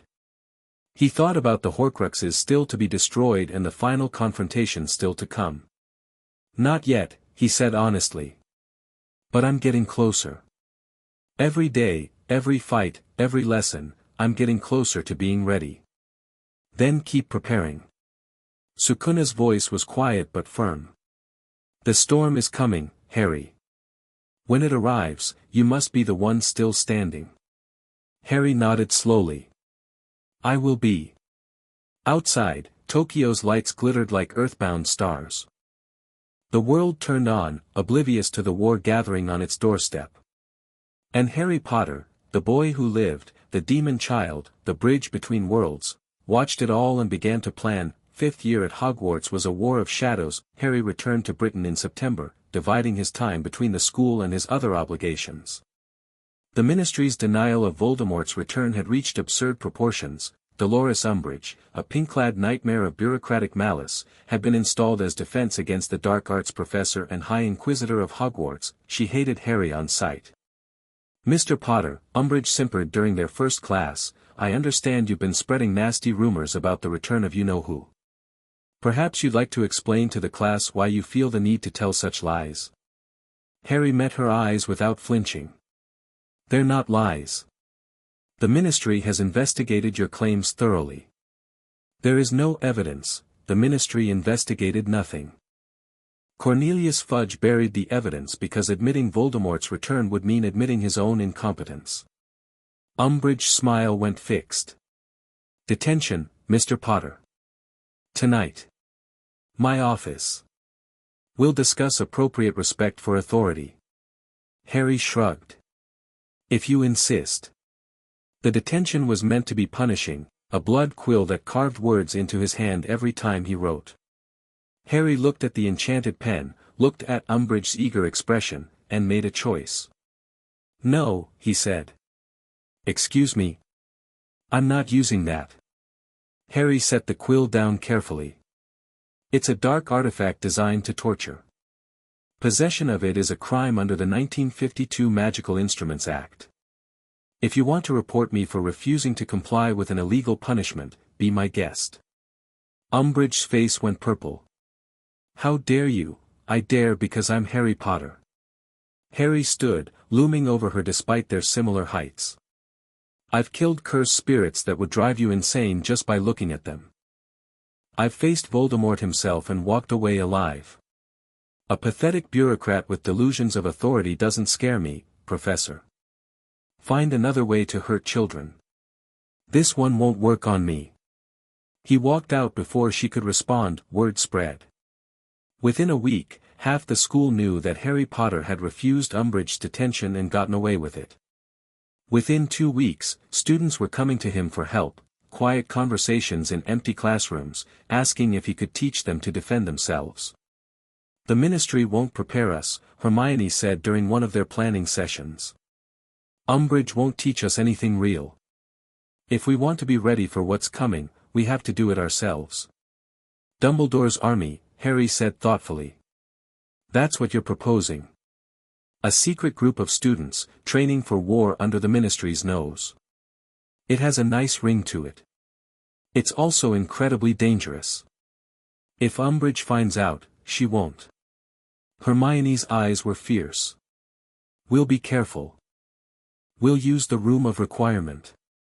We'll screen members and maintain security. And when the time comes, we'll be ready. Harry looked at her, this girl who'd been his friend since first year, who'd followed him into dangers that would have broken most people. She wasn't afraid. She was determined. All right, he said. Let's do it. Dumbledore's army grew faster than expected. Harry taught them what he could, simplified versions of his hybrid techniques, adapted for pure wizard magic. The basics of combat awareness. How to move, how to strike, how to survive, but he also taught them something else, how to think. The enemy isn't always obvious, he explained during one session. 20 students gathered in the room of requirements training space. Sometimes the greatest threats were friendly faces. Sometimes the people who should protect you are the ones who want you dead. You need to learn to see past appearances, to trust your instincts, to question everything. Even you? Neville asked. Especially me. Harry's smile was sharp. I'm not your leader. I'm not your savior. I'm just someone who knows how to fight. The moment you start following anyone blindly, including me, is the moment you become vulnerable. Then what should we follow? Your own judgment. Your own values. Your own sense of what's right. Harry let that sink in. I can teach you techniques. I can't teach you morality. That has to come from inside you. The students absorbed this in various ways, some inspired, some troubled, some thoughtful. Harry watched them and felt something he hadn't expected, hope. Maybe they'd be ready after all. The Department of Mysteries happened in June. A trap, obviously. Harry knew it was a trap from the moment Voldemort sent him the false vision. Sirius in danger. Pain. Desperation. An obvious manipulation designed to lure him into a vulnerable position that he went anyway, not because he believed the vision. Because he knew that if Voldemort wanted him at the Ministry, there was something important there. Something worth protecting, the prophecy. The one that had marked Harry from birth, that had driven Voldemort to kill his parents, that connected them in ways neither fully understood. It was hidden in the Department of Mysteries, and Voldemort wanted it badly enough to spring an obvious trap. Harry brought his best fighters, Hermione, Neville, Luna, the Weasley twins, and Ginny.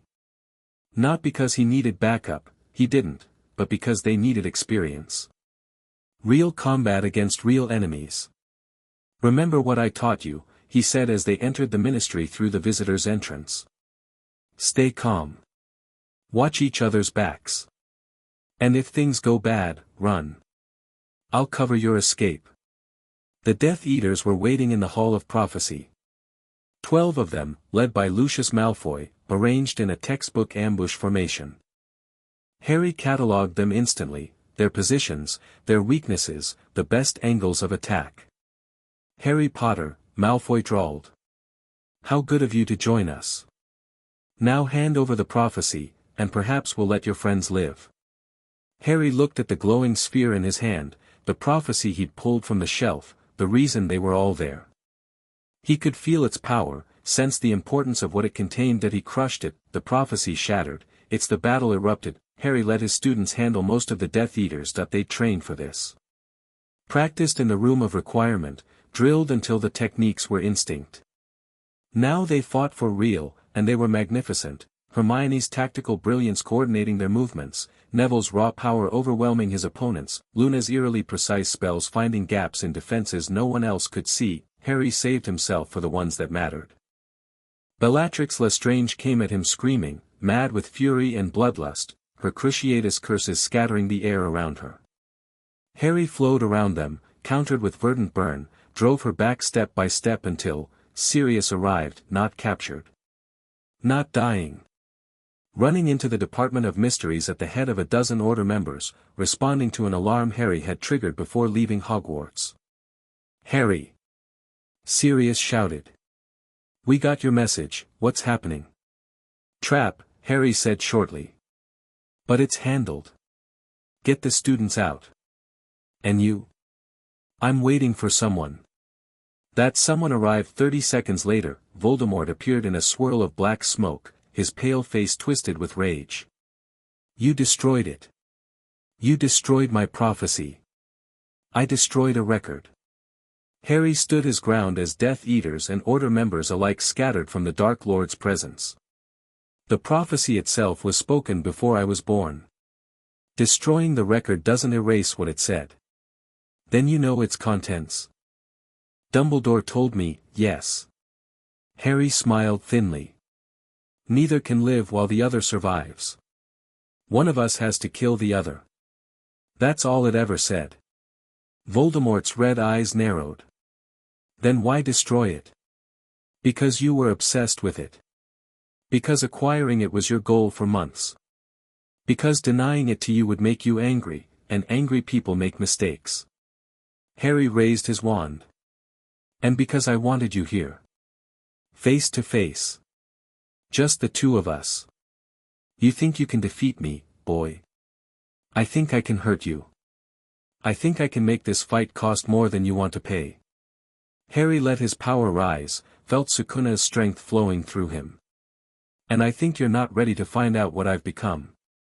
Voldemort attacked, their duel demolished half the atrium. Voldemort was powerful, more powerful than Harry had anticipated, drawing on darkness and death and terrible magics that should have been impossible. But Harry had spent 14 years training for this moment. He had Sukuna's power supplementing his own. He had hybrid techniques that Voldemort had never seen and couldn't counter. They fought to a standstill. Voldemort's killing curses met verdant burn and dispersed. Harry's cursed energy attacks were deflected by the Dark Lord's shields. They traded blows at speeds that made them both blurs, neither able to land a decisive strike. Impressive, Voldemort hissed during a brief pause. You've grown strong. But you're still just a vessel, a container for borrowed power. When that power runs out, it won't run out. Harry was breathing hard, but his voice was steady. Sukuna's strength isn't borrowed. It's mine. He gave it to me, and I've made it part of myself. The King of Curses gave power to a human child. Voldemort laughed. Why would he do such a thing? Because I earned it. Harry raised his hand, let the green fire gather there. Because I proved myself worthy. Because he saw something in me that was worth keeping alive. Sentiment. How touching. Voldemort's wand moved. Avada Kedavra. Harry didn't dodge. Didn't counter. He reached inside himself, found the connection to Sukuna, and pulled. The killing curse hit him, and stopped. Green light wrapped around Harry like a shroud, pouring into him, being absorbed rather than destroying. The Horcrux in his scar screamed, a voice of agony and terror, but Harry didn't let go. He took Voldemort's death magic and converted it, filtered it through his hybrid nature, made it something new. When he opened his eyes, they were red. Impossible, Voldemort breathed. A lot of things are impossible, Harry said. Until they're not. He attacked with everything he had left. Voldemort defended desperately, no longer confident, no longer in control. The Dark Lord was retreating, actually retreating. When the Ministry officials finally arrived, Cornelius Fudge himself saw Voldemort. Saw the undeniable proof of his return. And in that moment, the war that had been building for months finally began in earnest. Voldemort disappeared, Harry collapsed. Recovery. Again, Harry spent a week in St. Mungo's, then another week in Madame Pomfrey's care, then a month of limited activity while his body adjusted to what he'd done. The killing curse absorption had changed something fundamental in his magical core. He could feel it, a new capacity for destruction that hadn't been there before. You've integrated death magic into your hybrid nature, Sukuna observed one night. The killing curse's fundamental energy, which should have destroyed you, instead merged with my cursed energy and your wizard core. You're even more impossible than before. Good. I'll need impossible for what comes next. The war. The final hunt. Harry stared at the ceiling of the hospital wing. I destroyed the diary. I can feel the locket and the cup. Dumbledore's working on finding them. The diadem is somewhere in Hogwarts. I've been tracking its signature for months. The snake is with Voldemort constantly. And the Horcrux in my scar will need to be dealt with eventually. Yes. Harry touched the scar gently. But not yet. There's still work to do. 6th year was spent hunting. Harry attended classes sporadically, just enough to maintain his cover, while dedicating most of his energy to destroying Voldemort's Horcruxes. With Dumbledore's help, he retrieved the locket from a cave full of inferi. He found the diadem in the Room of Requirement, hidden among centuries of forgotten objects. He tracked the cup to Gringotts and orchestrated a heist that would have been legendary if anyone could have talked about it afterward. Each Horcrux died the same way, verdant burn, maximum intensity, nothing left but ash and the echo of a soul fragment scream. Point 3 down. 2 to go. The snake was impossible to reach while Voldemort kept it close. That left only one target. Harry himself. The soul fragment in your scar can be removed, Dumbledore said during one of their planning sessions. But the process requires you to die. Briefly, completely, a true death, followed by resurrection through magical means. What kind of magical means? The Elder Wand. Dumbledore touched his sleeve, where Harry knew the wand was hidden. One of the 3 Deathly Hallows.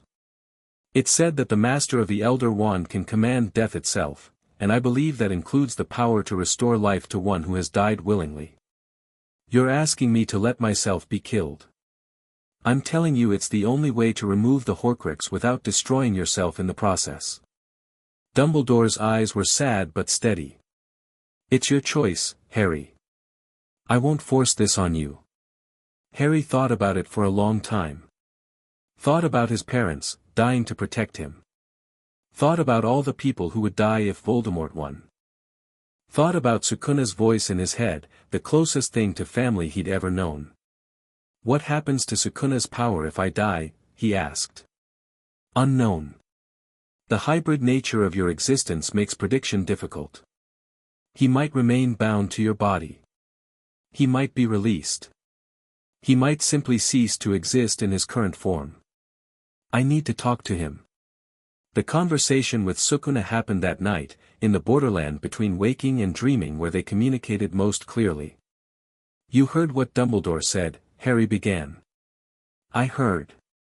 Sukuna's presence was quiet, not angry, just contemplative. He wants you to die so the parasite can be destroyed. It's the only way.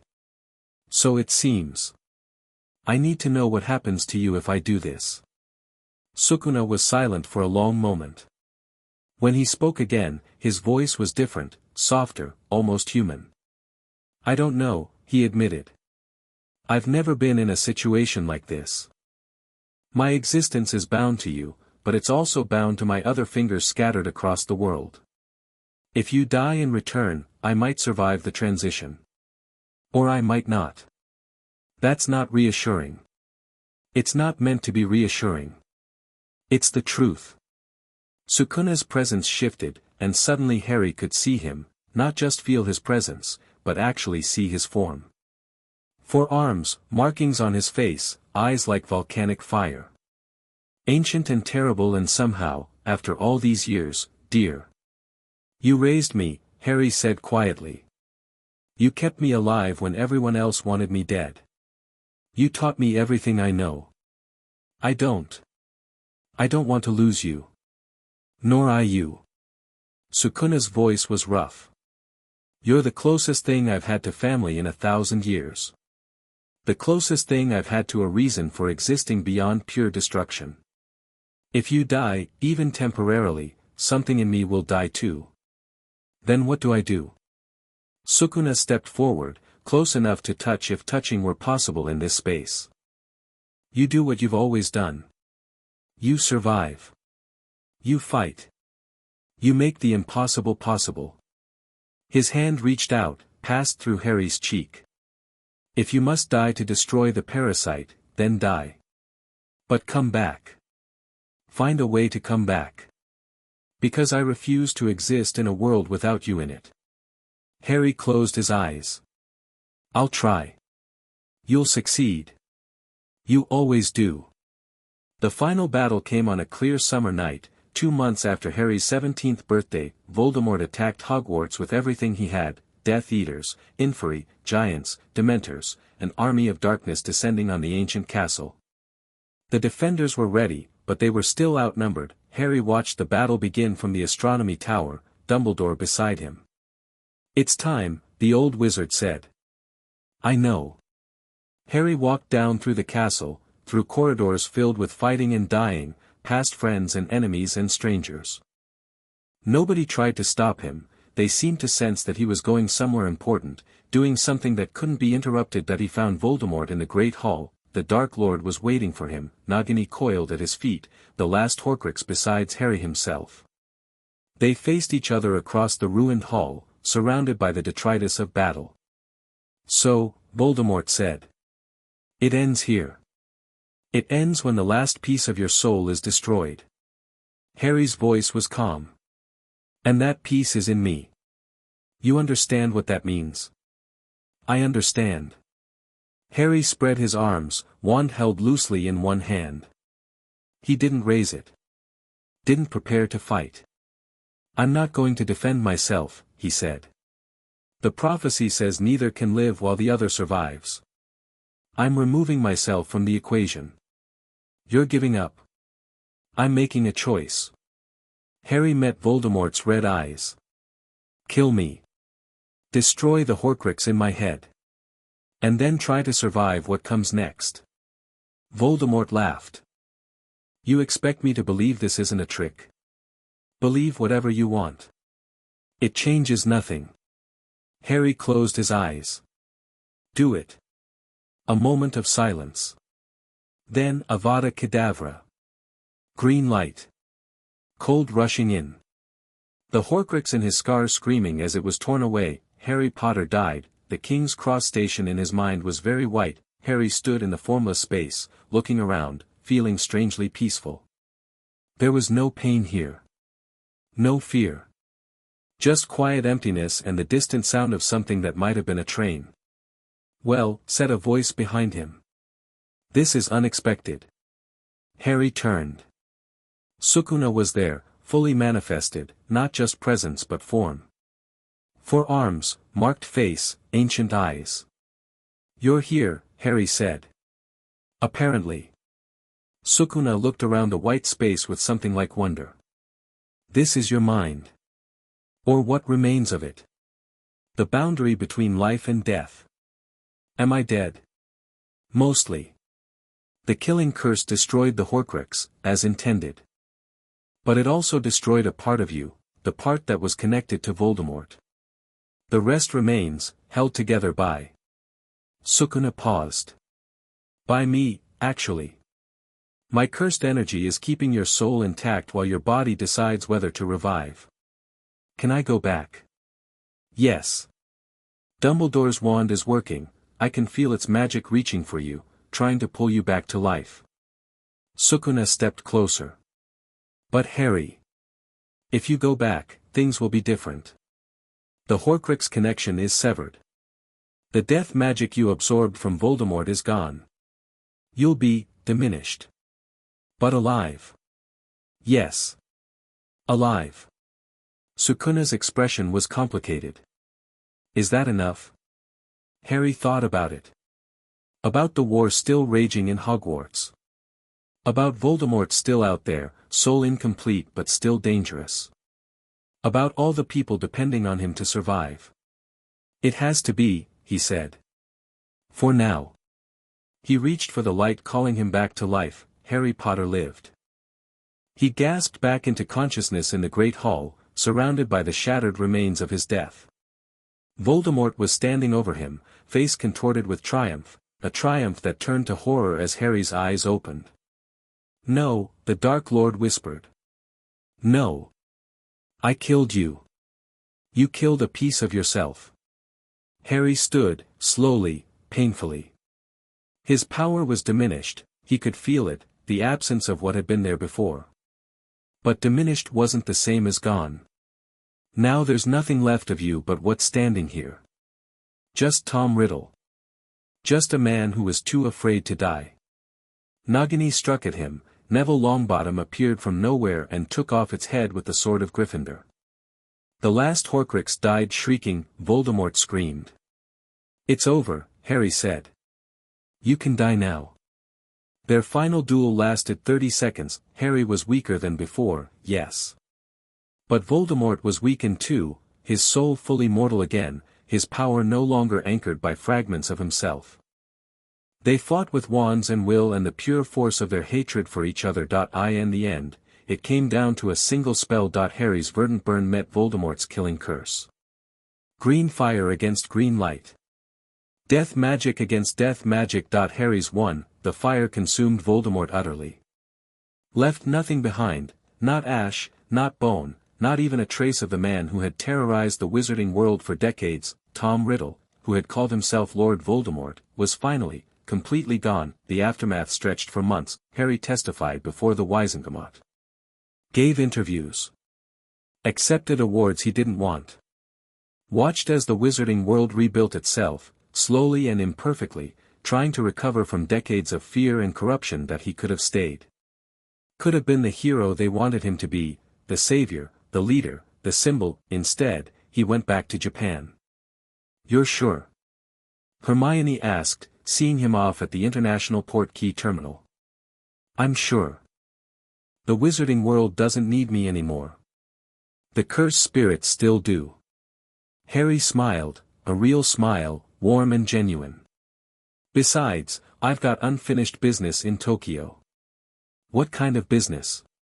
The kind that involves catching up with old friends. Harry thought about Gojo, about Megumi, about Yuji and Nobara and all the others. I'll be back to visit. But that world, the Jujitsu world, that's where I belong. Hermione hugged him tightly. Don't be a stranger. Never. Harry stepped through the port key and vanished. Tokyo welcomed him back like an old friend. The city had changed in the years he'd been gone, new buildings, new faces, new spirits lurking in the shadows. But the essentials remained the same, cursed energy pooling in dark places, jujitsu sorcerers fighting an endless war, and somewhere beneath it all, the ancient presence of Sukuna waiting for him. Welcome home, Sukuna said as Harry walked through the familiar streets. Good to be back. What now? Harry looked up at the Tokyo skyline, glittering with neon and promise and danger. The war with Voldemort was over, but other wars were just beginning. The Jujitsu world had its own threats, its own challenges, its own opportunities, and Harry Potter, the boy who lived, the demon child, the bridge between worlds, was ready to face them all. Now, he said quietly, we see what comes next. Chapter 4, Letters in green ink. 3 years passed like water through fingers. Harry hit the mat hard enough to crack it, rolled sideways as Megumi's divine dog snapped at the space where his head had been, and came up throwing verdant burn in a tight spiral that forced the Shikigami to dissolve back into shadow. Megumi was already moving, 10 shadows technique flowing from one summon to the next, but Harry had fought him enough times now to read the patterns. New, Harry said, and ducked. The owl-like Shikigami materialized exactly where he predicted, its lightning strike scorching empty air. Harry caught it with serpent's tongue, paralysis spreading through its cursed energy construct, and used the frozen moment to close distance with Megumi directly. Their hands met. Grappling. Neither willing to yield. You're getting predictable, Harry said. You're getting arrogant. Megumi's knee came up, Harry blocked it with his thigh. There's a difference. Is there? Megumi's shadow rippled. Something massive began to emerge, something Harry had only seen hints of in their previous spars. The outline of a shape that shouldn't exist, a technique that Megumi had been hiding, saving, preparing for exactly this moment. Harry grinned and let Sukuna's power surge. The training room exploded. When the dust settled, both of them were on their backs, breathing hard, surrounded by the wreckage of what had been a perfectly good facility. Gojo's voice drifted down from somewhere above. You know, they just finished rebuilding that room last week. Send me the bill, Harry managed. Oh, I will. With interest. Gojo dropped from whatever impossible position he'd been watching from, landing between them with irritating grace. That was Maharaga you were about to summon, wasn't it, Megumi? Megumi sat up slowly, wiping blood from his lip. Almost. I've been working on controlling it. And Harry here was about to counter with something equally ridiculous, I assume. Malevolent shrine. Harry pushed himself upright. Modified. Contained. I've been practicing the domain in limited bursts. You two are going to give me gray hairs. Gojo's grin suggested he didn't actually mind. Take 15, then we're doing tactical exercises. Yuji and Nobara are waiting. He vanished before either of them could respond. I hate when he does that, Megumi muttered. You love when he does that. It gives you something to complain about. Shut up. They walked to the recovery room in comfortable silence, the kind that came from 3 years of fighting side by side, learning each other's rhythms, building something that might have been friendship if either of them was willing to call it that. Harry was 20 now. The war with Voldemort felt like another lifetime, something that had happened to a different person, in a different world. He kept in touch with Hermione and the others through mirror calls and occasional visits, but Britain wasn't home anymore. This was Jujutsu High, with its impossible students and impossible teachers and impossible battles. You're thinking about something, Megumi observed. Always am. Something specific. You get this look when you're processing Wizard World stuff. Harry snorted. That obvious? Only to people who've known you for 3 years. Megumi pulled 2 water bottles from the recovery room's cooler, tossed one to Harry. What is it? Anniversary coming up. The Battle of Hogwarts. Harry caught the bottle, cracked it open. 4 years since Voldemort died. Hermione wants me to come back for the memorial ceremony. Are you going? Haven't decided. Harry drank deeply, let the cool water wash away some of the training's heat. Part of me wants to. Part of me doesn't see the point. The people who died aren't coming back because I stand in a cemetery and look solemn. Maybe it's not about the dead. Maybe it's about the living. Harry looked at Megumi, really looked, seeing the young man he'd become over these 3 years. Stronger. More confident. Still carrying that weight of responsibility that came with his family name and his technique, but wearing it better now. When did you get wise? Harry asked. Around the time you stopped being a complete ass. Megumi's expression was deadpan. So, recently. Funny. I try. The door burst open. Yuji Itadori bounded in, all energy and enthusiasm, completely unaffected by the training he'd presumably been doing while Harry and Megumi sparred. Hey! Gojo-sensei said you guys broke another room. That's the 3rd one this month. 4th, Nobara corrected, following more sedately. There was that thing with the basement last week. That wasn't my fault, Harry said. The cursed spirit, literally called you out by name and challenged you to a fight, Nobara finished. Which you accepted. In the basement. Next to the structural supports. It was a matter of honor. It was a matter of property damage, which we all had to help clean up. Nobara dropped onto one of the recovery room's benches. I broke 3 nails. Do you know how hard it is to find nail polish that matches cursed energy signatures? Is that a real concern? It is if you're me. Nobara examined her hands critically. Speaking of concerns, there's a rumor going around that we're getting a transfer student. Someone from outside the normal system. Harry's attention sharpened. From where? No idea. The higher-ups are being weird about it. Which usually means it's either really important or really dangerous. Or both, Megumi said. Optimist. Gojo reappeared in the doorway, his grin somehow wider than before. All done gossiping? Good. We've got a mission briefing in 20 minutes, and you're all going to want to hear this one. What kind of mission? Yuji asked. The kind that involves our new transfer student. Gojo's eyes glittered behind his blindfold. She's coming from England, actually. Harry, I think you might know some of her people. Harry's stomach did something complicated. England. Wizard World. After 3 years of carefully maintaining distance, the two halves of his life were about to collide again. Who? He asked. Briefing room. 20 minutes.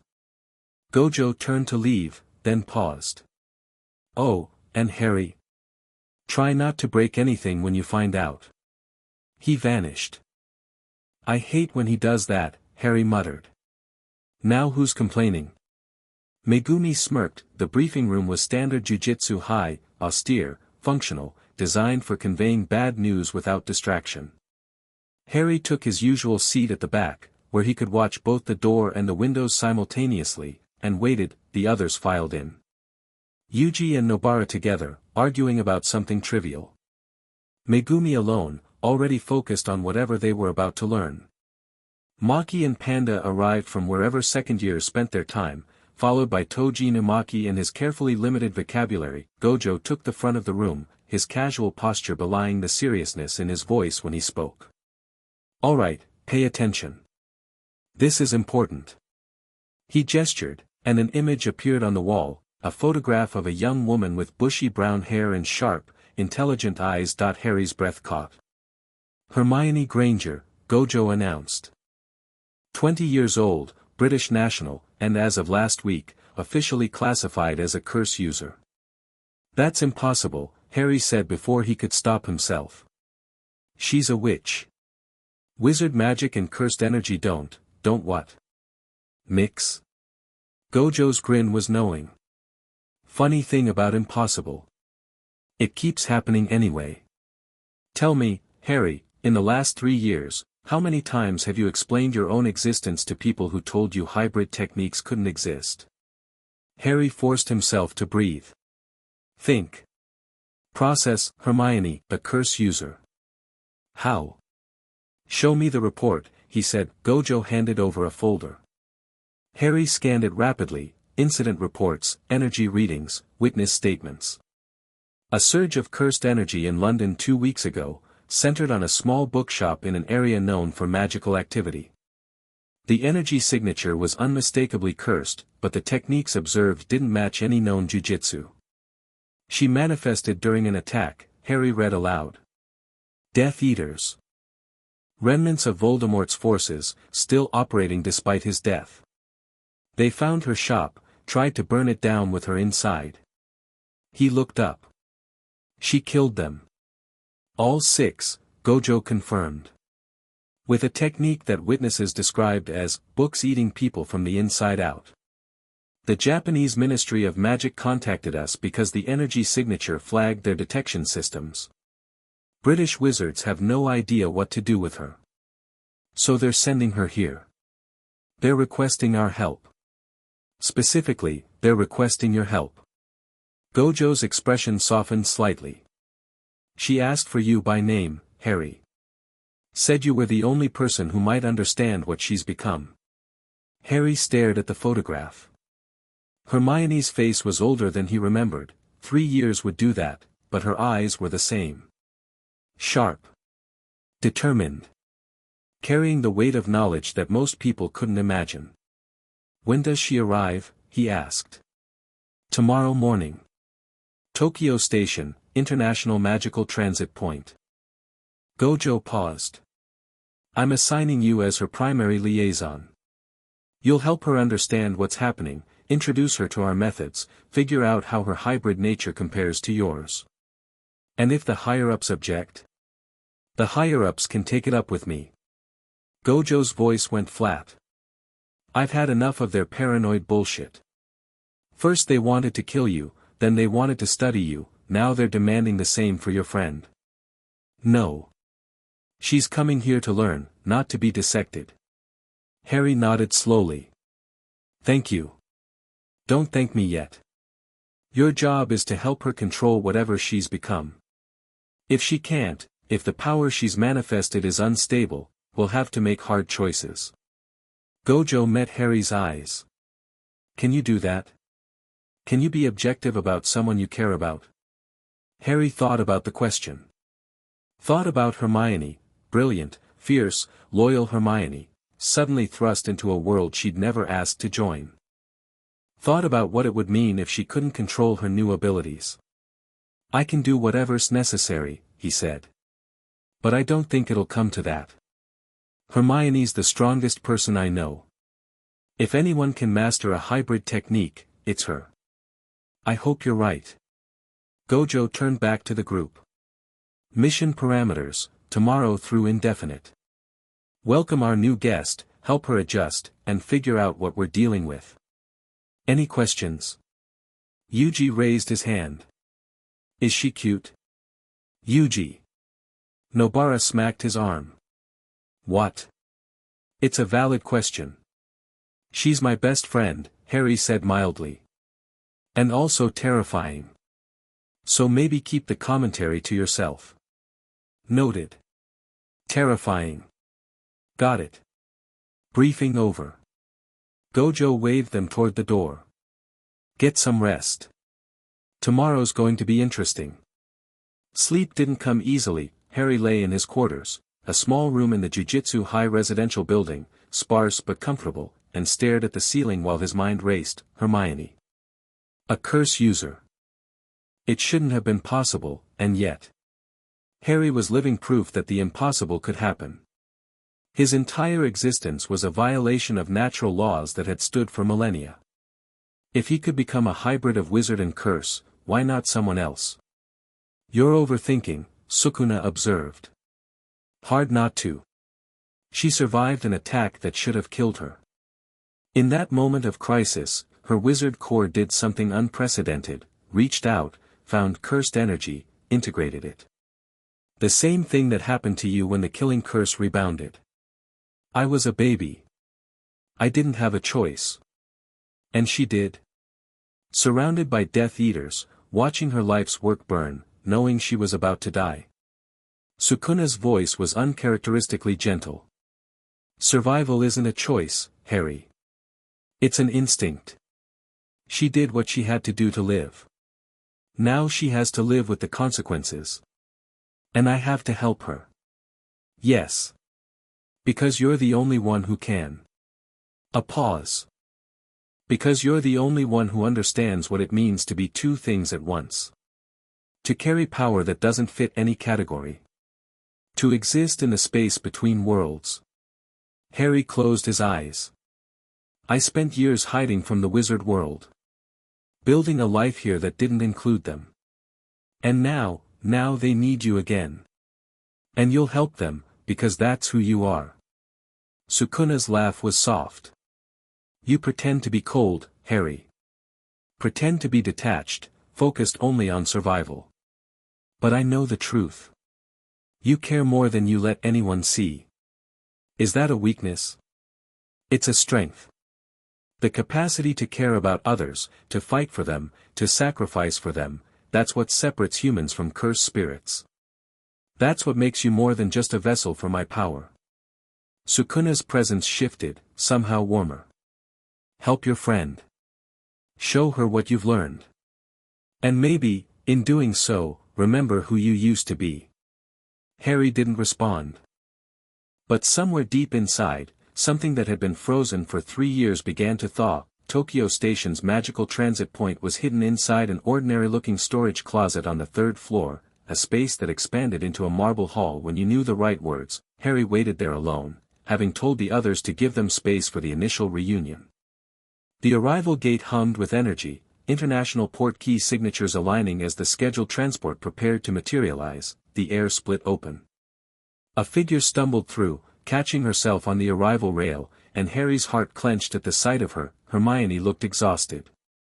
Dark circles under her eyes, hair more wild than he remembered, clothes that suggested she'd packed in a hurry and hadn't stopped moving since. But her eyes, those sharp, intelligent eyes, found him immediately. Harry. Hermione. They stared at each other across the marble floor. 3 years of distance, 3 years of separate lives, 3 years of becoming different people. And yet, somehow, the connection was still there. Still strong. Hermione moved first. Crossed the distance between them in quick strides and wrapped her arms around him, holding tight, trembling slightly. I didn't know what else to do, she whispered against his shoulder. The books, they moved on their own, the Death Eaters were screaming and I couldn't stop it. Shoo. Harry held her, one hand on her back, the other cradling her head. You're safe now. Whatever happened, we'll figure it out together. I killed them, Harry. I killed 6 people and I don't know how I did it. I know. I read the report. He pulled back slightly, meeting her eyes. It's called a cursed technique. The energy you accessed, it's different from wizard magic. Darker in some ways, more primal. But it can be controlled. I've been controlling it for years. Hermione laughed, a wet, unsteady sound. Of course you have. Of course you already know what this is. She wiped her eyes. I should have known. When you talked about the hybrid techniques, about mixing wizard magic and curse energy, I thought it was just you. Just your unique situation. I never imagined, neither did I. But here we are. They separated, and Harry took his first real look at his friend since leaving Britain. She was thinner than before, more angular. Her hands shook slightly when she tried to control them. And there, lurking behind her eyes, he could see it, the shadow of cursed energy, coiled and waiting. Your technique, he said carefully. The books. Can you describe what happened? I was in the shop. Late night, doing inventory. They came through the front door, 6 of them, masked, wands drawn. I recognized the robes. Hermione's voice steadied as she slipped into her familiar mode of recounting facts. They hit me with a cruciatus before I could reach my wand. I fell. They were laughing, talking about what they'd do to me before they killed me. And then. I don't know. I was in so much pain, so scared, and I just wanted them to stop. The books around me, my books, my collection, everything I'd spent years gathering, they started moving. Floating off the shelves. Opening. Her hands trembled. The words came off the pages. I could see them, black letters crawling through the air like insects. And they went, into the Death Eaters. Through their mouths, their eyes, their ears. The words went inside them and they started screaming. Harry nodded slowly. Cursed speech variant, maybe. Or something related to binding vows. The books became weapons, vessels for your intent. Is that what it's called? Cursed speech. It's complicated. We have a student here, Toji Numaki, who can use words as commands. His technique forces people to obey whatever he says. What you did sounds different, more literal. You used actual written words as a vector for harm. Hermione processed this. He could see her mind working, fitting the new information into her existing framework of knowledge. Cursed energy is powered by negative emotions, she said slowly. I remember you explaining that. Fear, anger, hatred, they generate this energy naturally. Yes. And I was terrified. In agony. Filled with rage at what they were doing. She met his eyes. My emotions powered the technique. The books were just a medium. A way for my magic and the cursed energy to express themselves. That's my theory. We'll need to test it, of course. Run experiments to see what triggers the effect, what controls it. Experiments. Yes. Hermione's voice firmed. I'd like that. The not knowing is the worst part. If I can understand what happened, I can control it. Make sure it never happens again, not unless I want it to. Harry smiled slightly. There she was. His friend, his ally, the brilliant witch who'd never met a problem she couldn't solve through research and determination. Come on, he said. Let me show you Jujutsu High. There are some people who want to meet you. The introduction went better than Harry expected. Hermione, despite her exhaustion, rallied when faced with new information to absorb. She asked questions about everything, the school structure, the ranking system for cursed spirits, the philosophy behind jujitsu training. Gojo answered most of them with uncharacteristic patience, seeming to recognize a kindred spirit in her intellectual hunger. You've read all these books? Hermione asked, studying the library with naked longing.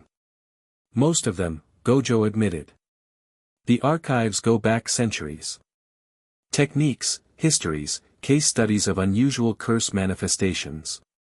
I suspect you'll find it enlightening. Can I, full access? Harry will show you how the cataloging system works. Gojo patted her shoulder. Get settled first. You've been through a lot. The others were waiting outside the library. Harry made introductions, Megumi's quiet intensity, Nobara's sharp friendliness, Yuji's overwhelming enthusiasm, and watched Hermione's reactions carefully. She was holding herself together, but he could see the strain. You're the one who ate Sukuna's finger, Hermione said to Yuji, her scholarly interest temporarily overriding her exhaustion. I read about you in the reports Harry sent. How do you manage the cohabitation? Yuji blinked. I just don't think about it. He talks to me sometimes, but mostly he's sleeping. Fascinating. The psychological implications of sharing consciousness with an ancient entity, Hermione. Harry touched her arm. Later. You need rest. She deflated slightly. You're right. I'm sorry. I know. You always cope by learning. He steered her toward the residential building. But right now, you need sleep. The questions will still be here tomorrow. Harry set her up in the guest quarters, a room near his own, comfortable if not luxurious. She fell onto the bed fully clothed, asleep almost before her head hit the pillow that he stood in the doorway for a moment, watching her breathe. She looked younger when she slept. More vulnerable. The fierce warrior who'd survived a Death Eater attack, who'd killed 6 people with words made manifest, was just a tired young woman who'd had the foundations of her world ripped away. She'll adapt, Sukuna said quietly. She has the strength for it. I know. Then stop hovering and let her rest. Harry closed the doors softly and went to his own room. Sleep came easier this time. Maybe because he'd made a decision. Maybe because he'd remembered something important about who he used to be, not just a fighter, not just a weapon, but someone who helped people. Someone who cared, maybe because, for the first time in 3 years, he didn't feel quite so alone. Hermione's training began the next morning. Harry had learned the hard way that cursed energy techniques required physical conditioning alongside mental discipline. He started her on the same regimen he'd used to train Dumbledore's army years ago, modified for her specific situation, gentler than his own brutal introduction to the craft. The fundamental principle is control, he explained as they walked through the school's outdoor training grounds. Wizard magic responds to intent and emotion, but it's filtered through wands, incantations, structured spells. Cursed energy is rawer. More direct. If you feel it strongly enough, it happens, whether you want it to or not. That's what worries me. Hermione flexed her hands. I can feel it now. Under my skin, waiting. Every time I get upset, every time I'm scared or angry, it moves. That's normal. The energy responds to negative emotions because that's what creates it. Your job is to learn to direct that response rather than being controlled by it. How? Harry stopped walking, turned to face her. Remember what you felt when you first learned occlumency? The discipline of organizing your mind, creating barriers against intrusion? Yes. It took months, but I got reasonably good at it. This is similar. You're not blocking the cursed energy, that's impossible, it's part of you now, but you're creating channels for it. Designated pathways where it can flow when triggered. Right now, your technique is purely reactive. We need to make it intentional. Hermione nodded slowly. Structure. Framework. I can work with that. They spent the morning on basic exercises, mat ion, energy sensing, the preliminary steps of cursed energy manipulation. Hermione struggled at first, her wizard training emphasized precision and control, while cursed energy demanded a certain degree of letting go. But she was brilliant, adaptable, and driven. By afternoon, she could sense cursed spirits within a 50-meter radius. That's impressive, Megumi admitted, having joined them for the later session. Most people take weeks to develop that range. My magical core is already highly developed, Hermione said. It seems to enhance the cursed energy sensitivity. Or vice versa. Harry was studying her energy signature, trying to understand how the hybrid nature manifested. Your wizard magic and cursed energy are interacting in ways I've never seen before. With me, they merged, became a single unified system. With you, they're more like parallel tracks. Running alongside each other, occasionally crossing. Is that dangerous? Potentially. It might mean your techniques could interfere with each other if you're not careful. Or it might mean you can do things neither wizards nor curse users can do alone. He shrugged. We won't know until we test it. Testing began immediately. Harry had her cast standard wizard spells while channeling cursed energy, documenting the results meticulously. Some spells were enhanced. Her lumos created a light that revealed hidden cursed spirits. Her Protego shield blocked both magic and cursed attacks. Others were diminished or transformed in unexpected ways. The most dramatic result came when she tried to summon a book from across the room. Instead of flying to her hand, the book opened mid-flight. Pages ripped themselves free, words crawling off the paper, and suddenly there was a swarm of letters circling Hermione like a protective cloud. Well, she said, staring at the hovering text. That's new. Harry watched the letters move, patterns emerging in their seemingly random dance. Your technique. The one you used against the Death Eaters. I think it's not just reactive, it's instinctive. Your magic reaches for books because that's where your power lives. Your knowledge, your memories, your sense of self. They're all bound up in text. So my cursed technique is bibliography. Your cursed technique is words. Written language as a weapon. The books are just the most convenient source. Harry's mind raced through the implications. We should test whether you can use other written materials. Signs, newspapers, even digital text. You think it would work on screens?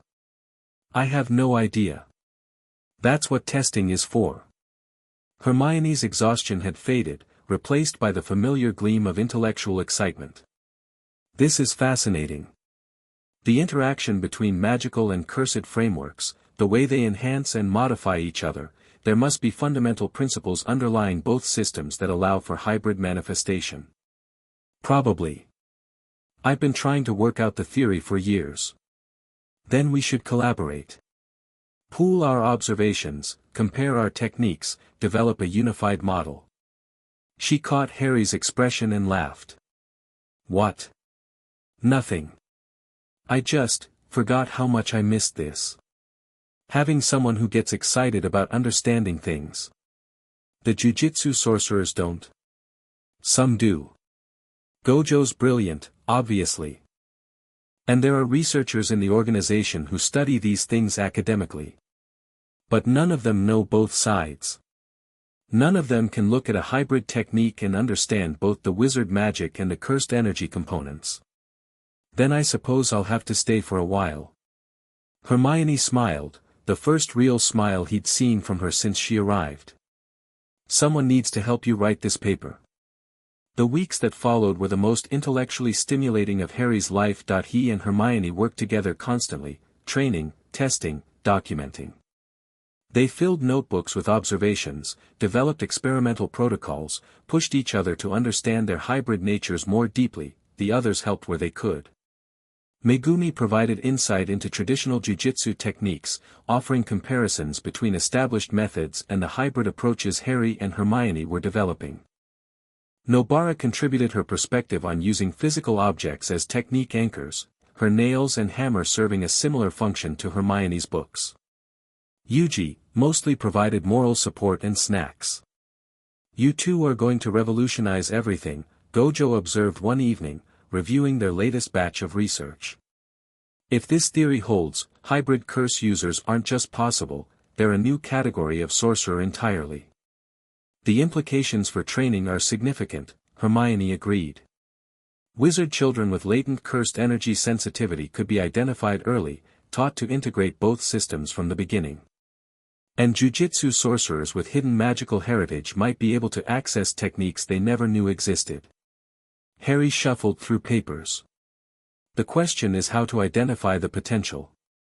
My hybrid nature only manifested because of the killing curse. Hermione's emerged from extreme trauma. We can't exactly replicate those conditions ethically. There might be safer catalysts, Hermione suggested. Controlled exposure to both energy types simultaneously, guided Mat Ion to encourage integration.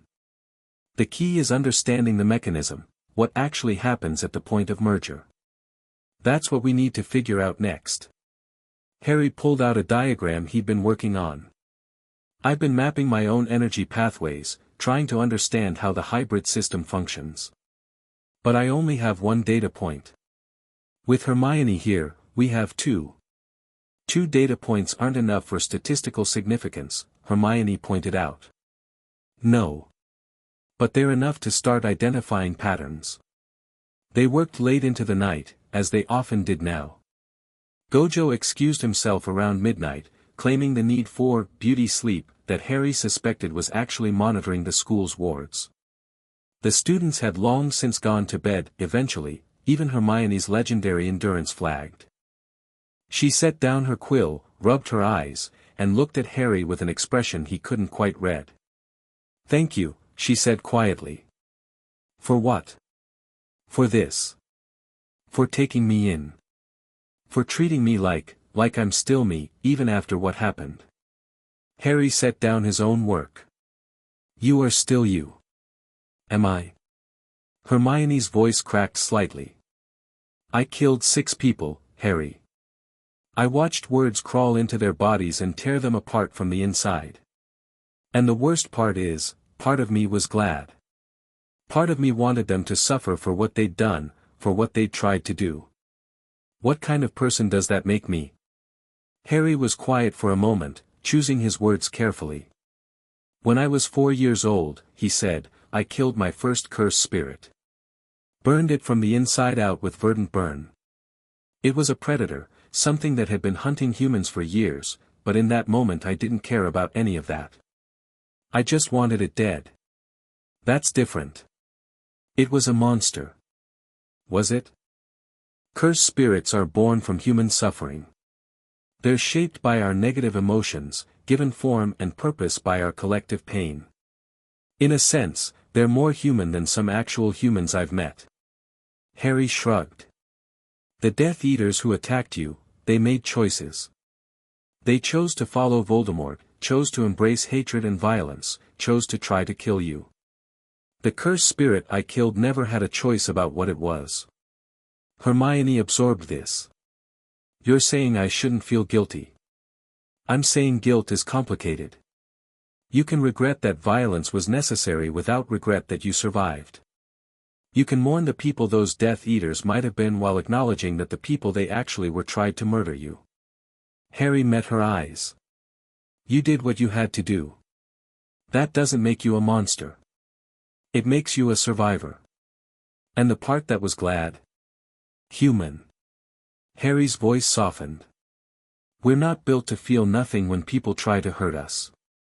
The anger, the satisfaction when a threat is eliminated, those are survival instincts. The question isn't whether you felt them. The question is what you do next." "What did you do next?" "After your first kill?" Harry thought back to that Tokyo bathroom, the cursed spirit's ash still settling around him. "I kept going. Kept training, kept fighting, kept building myself into something that could survive whatever came next. I didn't have the luxury of processing my feelings. But you do. You have time, resources, people who care about you. Use them." Hermione was quiet for a long moment. Then she reached across the table and took his hand. "I missed you," she said. "These past 3 years, I understood why you left, why you needed to build a life here. But I missed you. I missed you too." Harry squeezed her hand. "I'm sorry I wasn't there when you needed me. You're here now. That's what matters." They sat in comfortable silence, hands still clasped, the research spread forgotten around them. Outside, Tokyo's lights glittered against the darkness, a city of millions going about their lives, unaware of the battles being fought in their midst. Eventually, Hermione pulled her hand back. "We should sleep. More research tomorrow. Always more research. That's how we solve problems." She stood, gathering her notes. "Good night, Harry." "Good night, Hermione." She left. Harry stayed a while longer, staring at the diagrams and equations covering the table, thinking about survival and guilt and the complicated space between them. "She'll be okay," Sukuna said quietly. "I know. And you?" Harry considered the question. He thought about the war he'd fought, the people he'd lost, the years of isolation he'd wrapped himself in like armor. He thought about Hermione's hand in his, warm and real and present. "Getting there," he said. "Getting there." The attack came 3 weeks later. Harry felt it before the alarm sounded, a massive surge of cursed energy at the school's boundary, something powerful trying to force its way through the wards. He was out of bed and moving before full consciousness caught up with him. "Special grade," Sukuna confirmed. "Maybe multiple. And there's something else, wizard magic mixed with the curse energy. Harry, this isn't random." He reached the main courtyard as the first wards shattered. They poured through the breach, cursed spirits, yes, but also humans in dark robes, wands drawn. Death Eaters and curse users working together, an alliance that shouldn't have been possible. "Harry Potter," one of them screamed. "The Dark Lord demands your death." Harry's blood ran cold. The Dark Lord. Voldemort was dead. He'd watched the man burn, felt his soul finally extinguish. But someone was using his name, his forces, his methods. The first cursed spirit reached him. He killed it without thinking, verdant burn, maximum intensity, and moved to engage the next. The others arrived moments later. Megumi's Shikigami emerged from shadows, tearing into the attackers. Nobara's nails flew with deadly precision. Yuji moved like lightning, his raw physical power overwhelming enemies before they could react, and Hermione stood at the courtyard's edge, books floating around her in a protective orbit. As Harry watched, she made a gesture, and the books opened simultaneously. Words poured out, not the crawling letters of her previous manifestation. This was something new, something she'd been developing in secret. The words formed shapes. Sentences became swords. Paragraphs became shields. An entire vocabulary of violence, precise and controlled and absolutely devastating. A Death Eater tried to hit her with a killing curse. The words intercepted it, absorbed it, ate it. Then they turned on the caster and did the same to him. "Hermione!" Harry shouted. "Can you handle the wizards?" "Yes." Her voice was different, resonant, layered with power. "Go help the others." Harry went. The battle was chaos.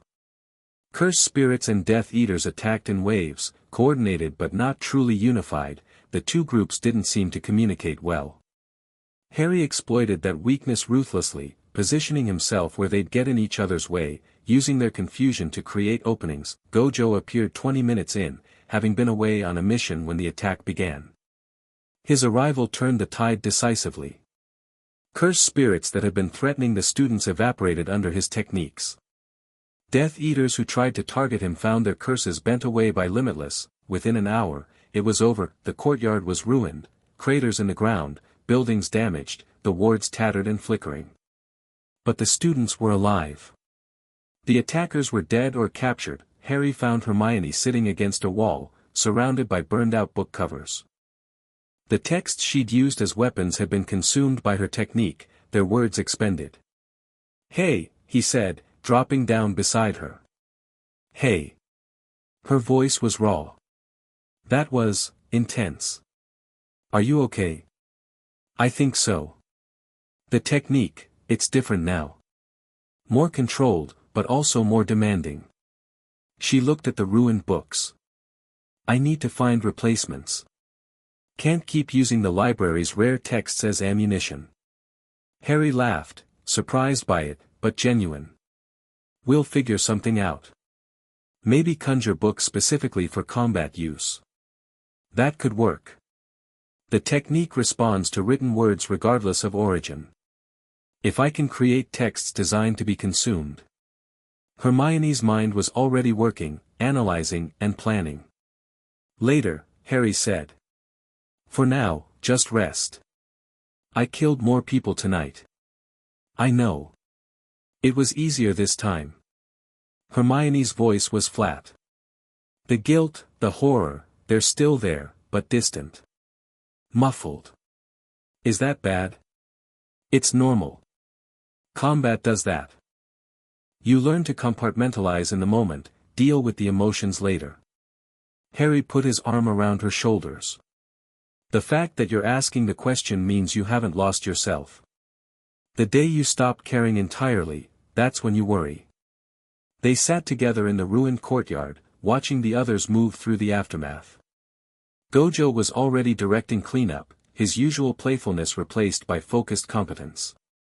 The students were helping the injured, documenting the scene, doing all the things that came after violence. They used his name, Hermione said quietly. The Dark Lord. But Voldemort's dead. I know. I've been thinking about that. Someone's taken up his cause. Someone powerful enough to coordinate curse users and Death Eaters simultaneously. Yes. Harry's voice went cold. And I'm going to find them. Hermione corrected. We're going to find them. You're not doing this alone anymore, Harry. Not this time. He looked at her, exhausted, blood-spattered, surrounded by the remnants of her weapons, and saw the steel in her eyes. The same steel he'd seen during the Battle of Hogwarts, the same determination that had carried her through a war she never should have had to fight. Together, then, he agreed. Together. Above them, the sun began to rise over Tokyo. A new day, bringing new questions, new challenges, new battles to fight, but for the first time in a long time, Harry didn't feel alone in facing them. The investigation revealed the attacker's origin within a week. Gojo's interrogation of the surviving Death Eaters, Harry didn't ask about his methods, and Gojo didn't volunteer, produced a name, the Inheritor. Someone claiming to be Voldemort's true successor, operating out of a hidden base somewhere in Eastern Europe. They'd been quietly building power for years, recruiting curse users dissatisfied with the Jujutsu establishment and Death Eaters still loyal to the old cause. The alliance makes a sick kind of sense, Hermione observed, reviewing the intelligence reports. Both groups feel marginalized by their respective societies. Both resent the established order.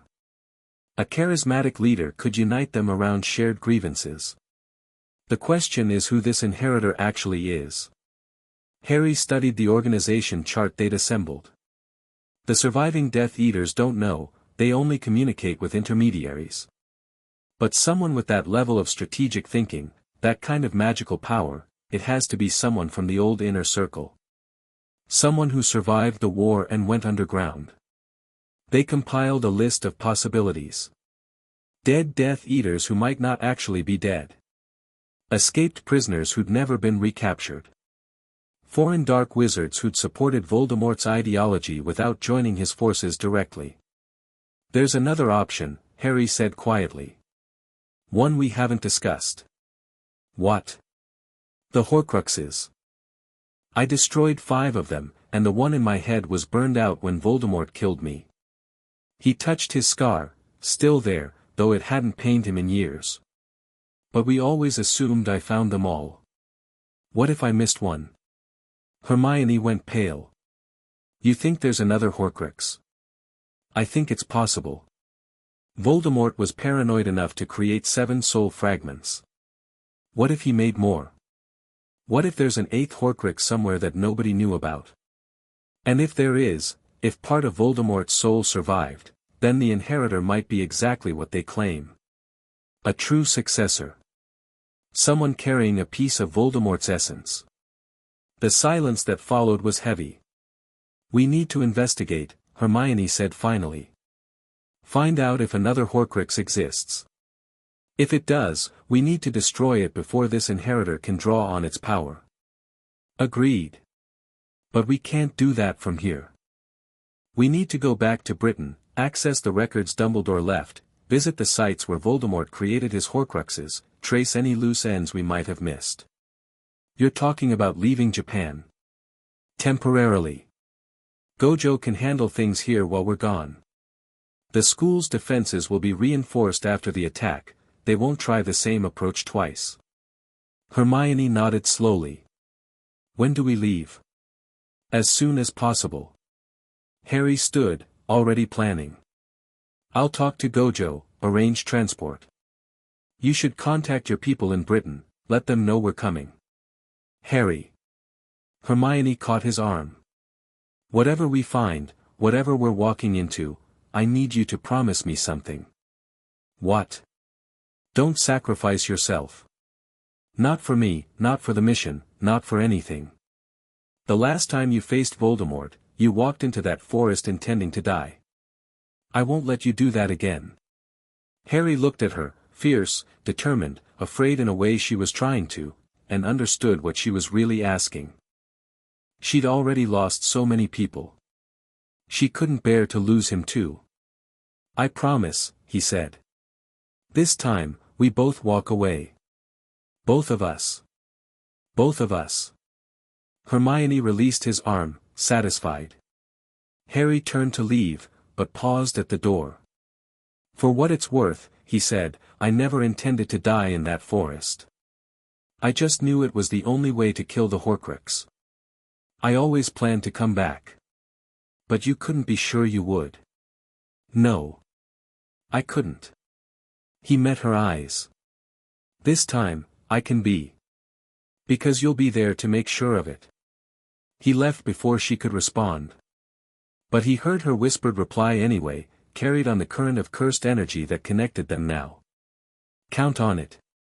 They departed for Britain 3 days later. Gojo saw them off at the international transit point, his usual grin replaced by something more serious.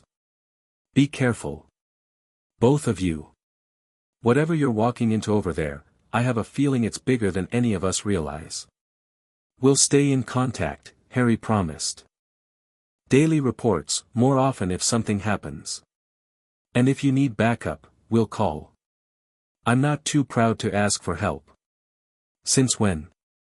Megumi asked from behind Gojo. Harry turned to find the others gathered, Megumi, Nobara, Yuji, even Maki and Panda. They'd come to say goodbye, despite the early hour. Since I stopped being an idiot, Harry said. It only took 20 years. Progress. Nobara stepped forward and hugged Hermione. Kick some ass over there. And if you find cool books, bring me back something interesting. I'll see what I can do. Hermione returned the hug. Thank you. All of you. For everything. Yuji bounced forward next. Tell Sukuna's finger in your chest that I said hi. And that the other Sukuna says he's boring. I don't think that's how it, Harry started. He says you're the boring one, Sukuna interrupted. And that you should eat more fingers before criticizing others. I'll pass that along, Harry finished, the portkey activated. Harry and Hermione vanished in a swirl of color and sound, leaving Japan behind. They materialized in the British Ministry's International Arrivals Hall, a cavernous space filled with witches and wizards going about their business, none of them sparing more than a glance for the new arrivals. Home, Hermione murmured. Strange how it doesn't feel like it anymore. It hasn't been home for me since I was 3, Harry reminded her. But it has answers. That's what matters. They moved through the ministry efficiently, Harry's presence drawing more attention now that people were getting a proper look at him. Whispers followed in their wake. Harry Potter. The boy who lived. I heard he's been in Japan. They say he's different now, ignore them, Harry said quietly. Easy for you to say. You've had practice. They reached the Auror office, reorganized since Harry's last visit, new faces in old positions. But some things remained constant. A familiar red-headed figure looked up from a desk piled with paperwork, and his face split into a grin. Bloody hell. Harry Potter, back from the dead. Again. Ron. Harry managed a smile. Good to see you. Ron Weasley, taller now, broader, carrying himself with the confidence of an experienced auror, came around the desk to clasp Harry's hand. 3 years, mate. 3 years without a visit. Mum's going to kill you. I'll apologize in person. But first, business. Yeah, I figured. Ron's expression sobered. The attack on your school made the papers here. Death Eaters and cursed spirits working together, that's new. And bad. That's why we're here. We need access to the old records. Everything Dumbledore had on Voldemort's Horcruxes. Hermione already sent word. Ron nodded to his friend, who he'd apparently noticed without the same fanfare he'd given Harry. The archives are ready. I pulled everything I could find, Dumbledore's notes, ministry records, even some stuff Snape left behind that we've never fully decoded. Thank you, Ron. Don't thank me yet. There's politics involved, there always is. The current minister doesn't love Harry Potter the way Shacklebolt did. She's going to want explanations. Assurances. Probably a few photo opportunities. She can want all she likes. I'm not here to play nice with bureaucrats. I know. That's why I'm handling her while you do the actual work. Ron's grin returned. Some things never change, eh? Me doing crowd control while you two save the world.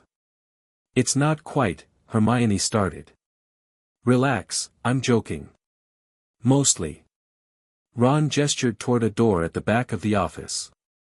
Archives are through there. I'll make sure you're not disturbed. But Harry, his voice went serious. If you find something, let me know. I've got people I trust, people who can help. You don't have to do this alone. I'm starting to realize that, Harry admitted. Thanks, Ron. The archives held answers. Just not the ones they expected. Dumbledore's notes were meticulous, years of research into Voldemort's history, his psychology, his obsessions. The Horcruxes were documented in detail, the diary, the ring, the locket, the cup, the diadem, the snake, and Harry himself. 7 fragments. 7 anchors to immortality, but there, buried in the margins of a journal entry from 1996, was a note that made Harry's blood run cold, suspicion only, no evidence. V may have created additional safeguard. Albania connection bears investigation. The children? The children, Hermione read aloud. What children? Harry thought back to everything he knew about Voldemort's history. The orphanage where he'd grown up. The cave by the sea where he'd tormented other children. Dumbledore mentioned once that Voldemort returned to the orphanage after Hogwarts, Harry said slowly.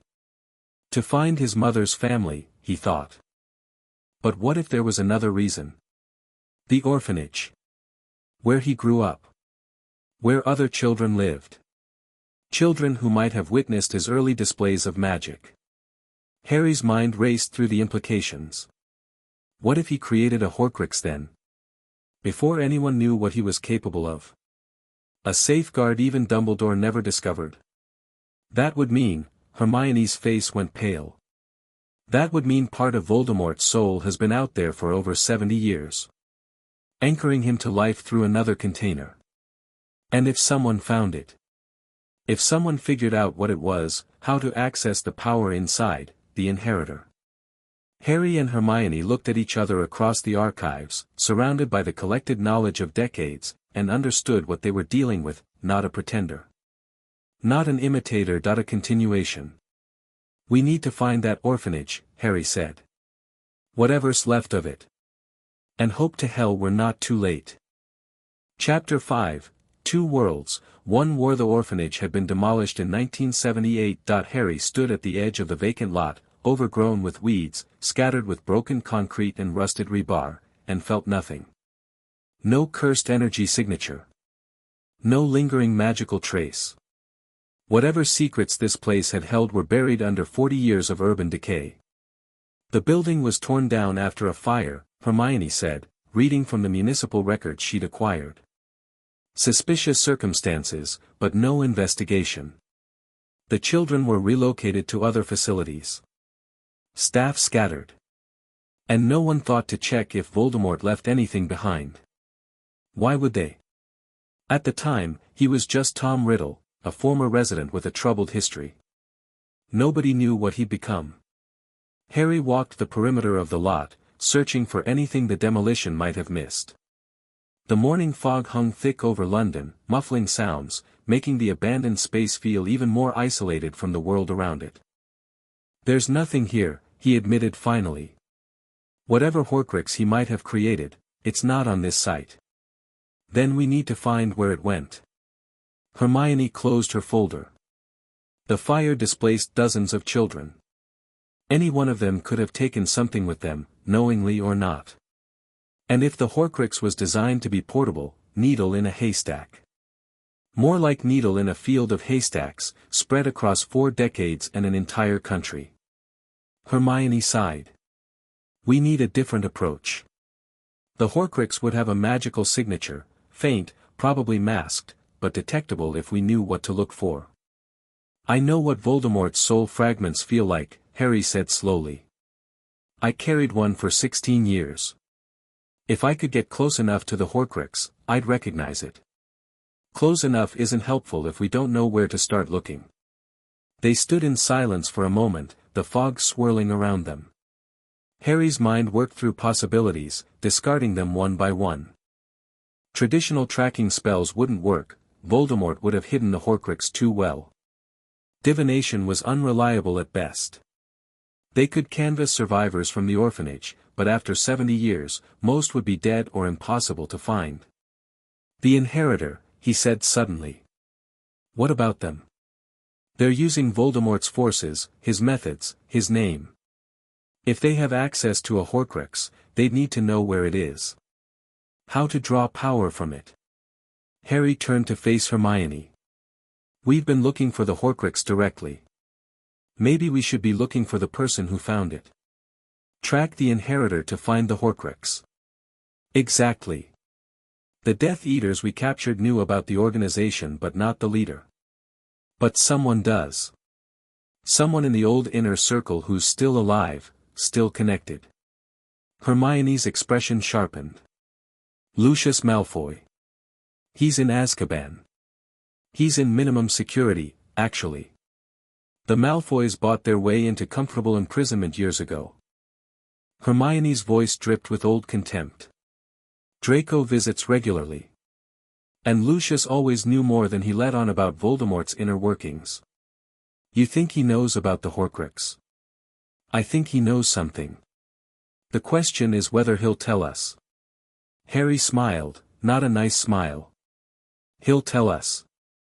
Azkaban's minimum security wing was a far cry from the Dementor-haunted fortress of old. The reforms after Voldemort's defeat had transformed the prison into something almost humane: individual cells with windows, regular meals, limited visitor access. The wealthy prisoners had managed to make it even more comfortable, their cells outfitted with smuggled luxuries that the guards pretended not to see. Lucius Malfoy's cell looked more like a study than a prison. Bookshelves lined the walls. A writing desk sat beneath the window. The man himself was thinner than Harry remembered, gray-haired now, but his aristocratic bearing remained intact. "Harry Potter," Lucius drawled, not rising from his chair. "To what do I owe this unexpected pleasure?" "Information." Harry remained standing, hands loose at his sides. "About Voldemort's contingency plans." "I'm sure I don't know what you mean." "I'm sure you do. You were his right hand for years. You knew about the Horcruxes, maybe not all of them, but enough to understand what he was doing." Harry stepped closer. "There's someone out there calling themselves the Inheritor. Using Death Eaters, coordinating with cursed spirits, claiming to be Voldemort's true successor. They attacked my school 3 weeks ago." Something flickered in Lucius's eyes. Fear? Recognition? Harry couldn't tell. I've heard rumors, Lucius admitted. Nothing concrete. Whispers from old associates who still write to me occasionally. What kind of whispers? That someone discovered something.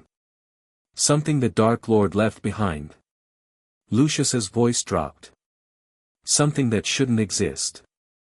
A Horcrux. I don't know for certain. But the whispers suggest an eighth piece.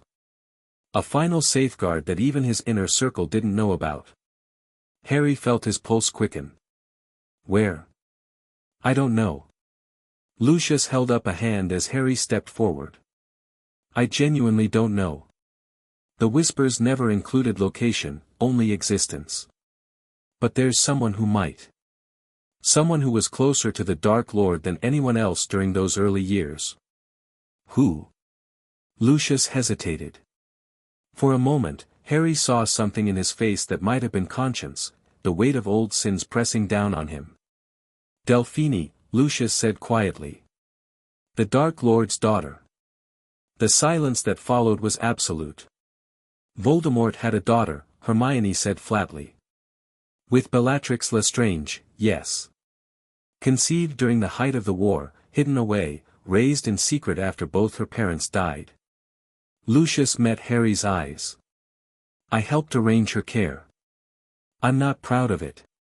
But she exists. And if anyone would know about her father's hidden legacy, where is she now? I don't know. She vanished years ago, around the time the inheritor rumors started. Lucius's expression was bleak. Draw your own conclusions. Harry stared at the man who had once served Voldemort faithfully, who had tortured and killed and destroyed in the name of blood purity. Now he was just an old man in a comfortable cell, weighed down by the consequences of his choices. Thank you, Harry said, and meant it. Don't thank me. Find her. Stop her. Lucius's voice cracked. Before she finishes what her father started.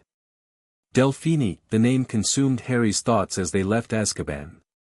Voldemort's daughter. A child of darkness and madness, raised in secret, emerging now to claim her birthright.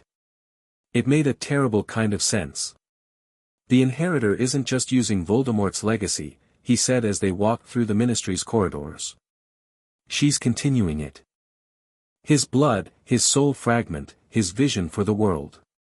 If she found the eighth Horcrux, she might have merged with it somehow, Hermione added. Like you did with the Horcrux in your scar, but intentionally. Drawing power from her father's soul fragment. That would explain the coordination with cursed spirits. If she's part Voldemort now, she might have developed abilities that bridge both worlds. Harry's hands curled into fists. We need to find her. Before she gets any stronger. They reached Ron's office, where their friend was waiting with a stack of files and a grim expression. I heard what Malfoy told you, Ron said without preamble. The daughter. I did some digging while you were gone, there are records. Birth certificates, guardianship documents, all heavily classified. The ministry knew she existed. They just didn't do anything about it. Why not? Hermione demanded. Politics. The Malfoys had influence, even after the war. They argued that the child was innocent, shouldn't be punished for her parents' sins. Ron's voice was bitter. They were probably right about that part. But they were also protecting their own interests. Lucius helped raise her, if she went on trial, he might have faced additional charges. So they let a potential Dark Lord grow up without supervision. Pretty much, yeah. Harry took the files Ron offered, scanning through decades of bureaucratic negligence. Delphine had been moved between safe houses for years, educated privately, kept away from Hogwarts and the public eye. The records ended abruptly in 2015. She disappeared 7 years ago, Harry noted. Right when the inheritor first emerged. That's not coincidence. No. It's not. Harry closed the file. We need to track her movements before she vanished. Find out where she went, who she talked to, what she was researching. I'll handle the ministry records, Ron offered. There are databases, travel logs, fluid network monitoring, that sort of thing. If she went anywhere magical, there should be traces. And I'll contact the Jiu-Jitsu organization, Hermione said. If she's been coordinating with curse users, they might have intelligence we don't. What about you? Ron asked Harry. Harry thought about the connection he'd once had with Voldemort, the Horcrux link that had let him see through the Dark Lord's eyes, feel his emotions, anticipate his moves. That connection was severed now, burned away when Harry died in the forest, but maybe it could be rebuilt. I'm going to try something, he said. Something I haven't done in years. The ritual required preparation. Harry found an empty room in the ministry's basement levels, warded it against intrusion, and settled into the mat ion pose Sukuna had taught him years ago. The technique he was attempting was dangerous, reaching out through the remnants of his Horcrux connection, trying to find echoes of Voldemort's soul that might still exist in the world. This is risky, Sukuna observed. If Delphine has truly merged with a Horcrux, your probe might alert her to your presence. I know. But we need information, and this is the fastest way to get it. Or the fastest way to get yourself killed. You'll keep me grounded. If I start to lose myself, pull me back. Sukuna's presence shifted, settling more firmly around Harry's consciousness. Always. Harry closed his eyes and reached into the darkness. The connection was there, faint, almost imperceptible, like trying to hear a whisper through a hurricane. But it existed. A thread of similarity between his magic and Voldemort's, forged by the killing curse that had marked him as an infant, strengthened by years of carrying a soul fragment that he followed the thread. Visions came in fragments. A stone chamber lit by green fire. Figures in dark robes, kneeling before an altar. A woman's voice, speaking words that made reality itself recoil. And behind it all, a presence that felt terribly, horribly familiar. Father, the word echoed through Harry's mind with reverent intensity. Not his thought, someone else's, channeled through the connection. Father, I have found your legacy. I have claimed your power. I will finish what you started. Harry pushed deeper, trying to see more, understand more. The visions sharpened. The chamber was somewhere underground, ancient stones and newer additions, a place that had been rebuilt over years. The figures in robes were a mix, Death Eaters by their posture, curse users by their energy signatures. And at the center of it all, Delphine. She was young, mid-20s, perhaps, with dark hair and features that echoed both her parents. Bellatrix's wild intensity. Voldemort's cold calculation. But there was something else in her face, something that didn't belong to either of them.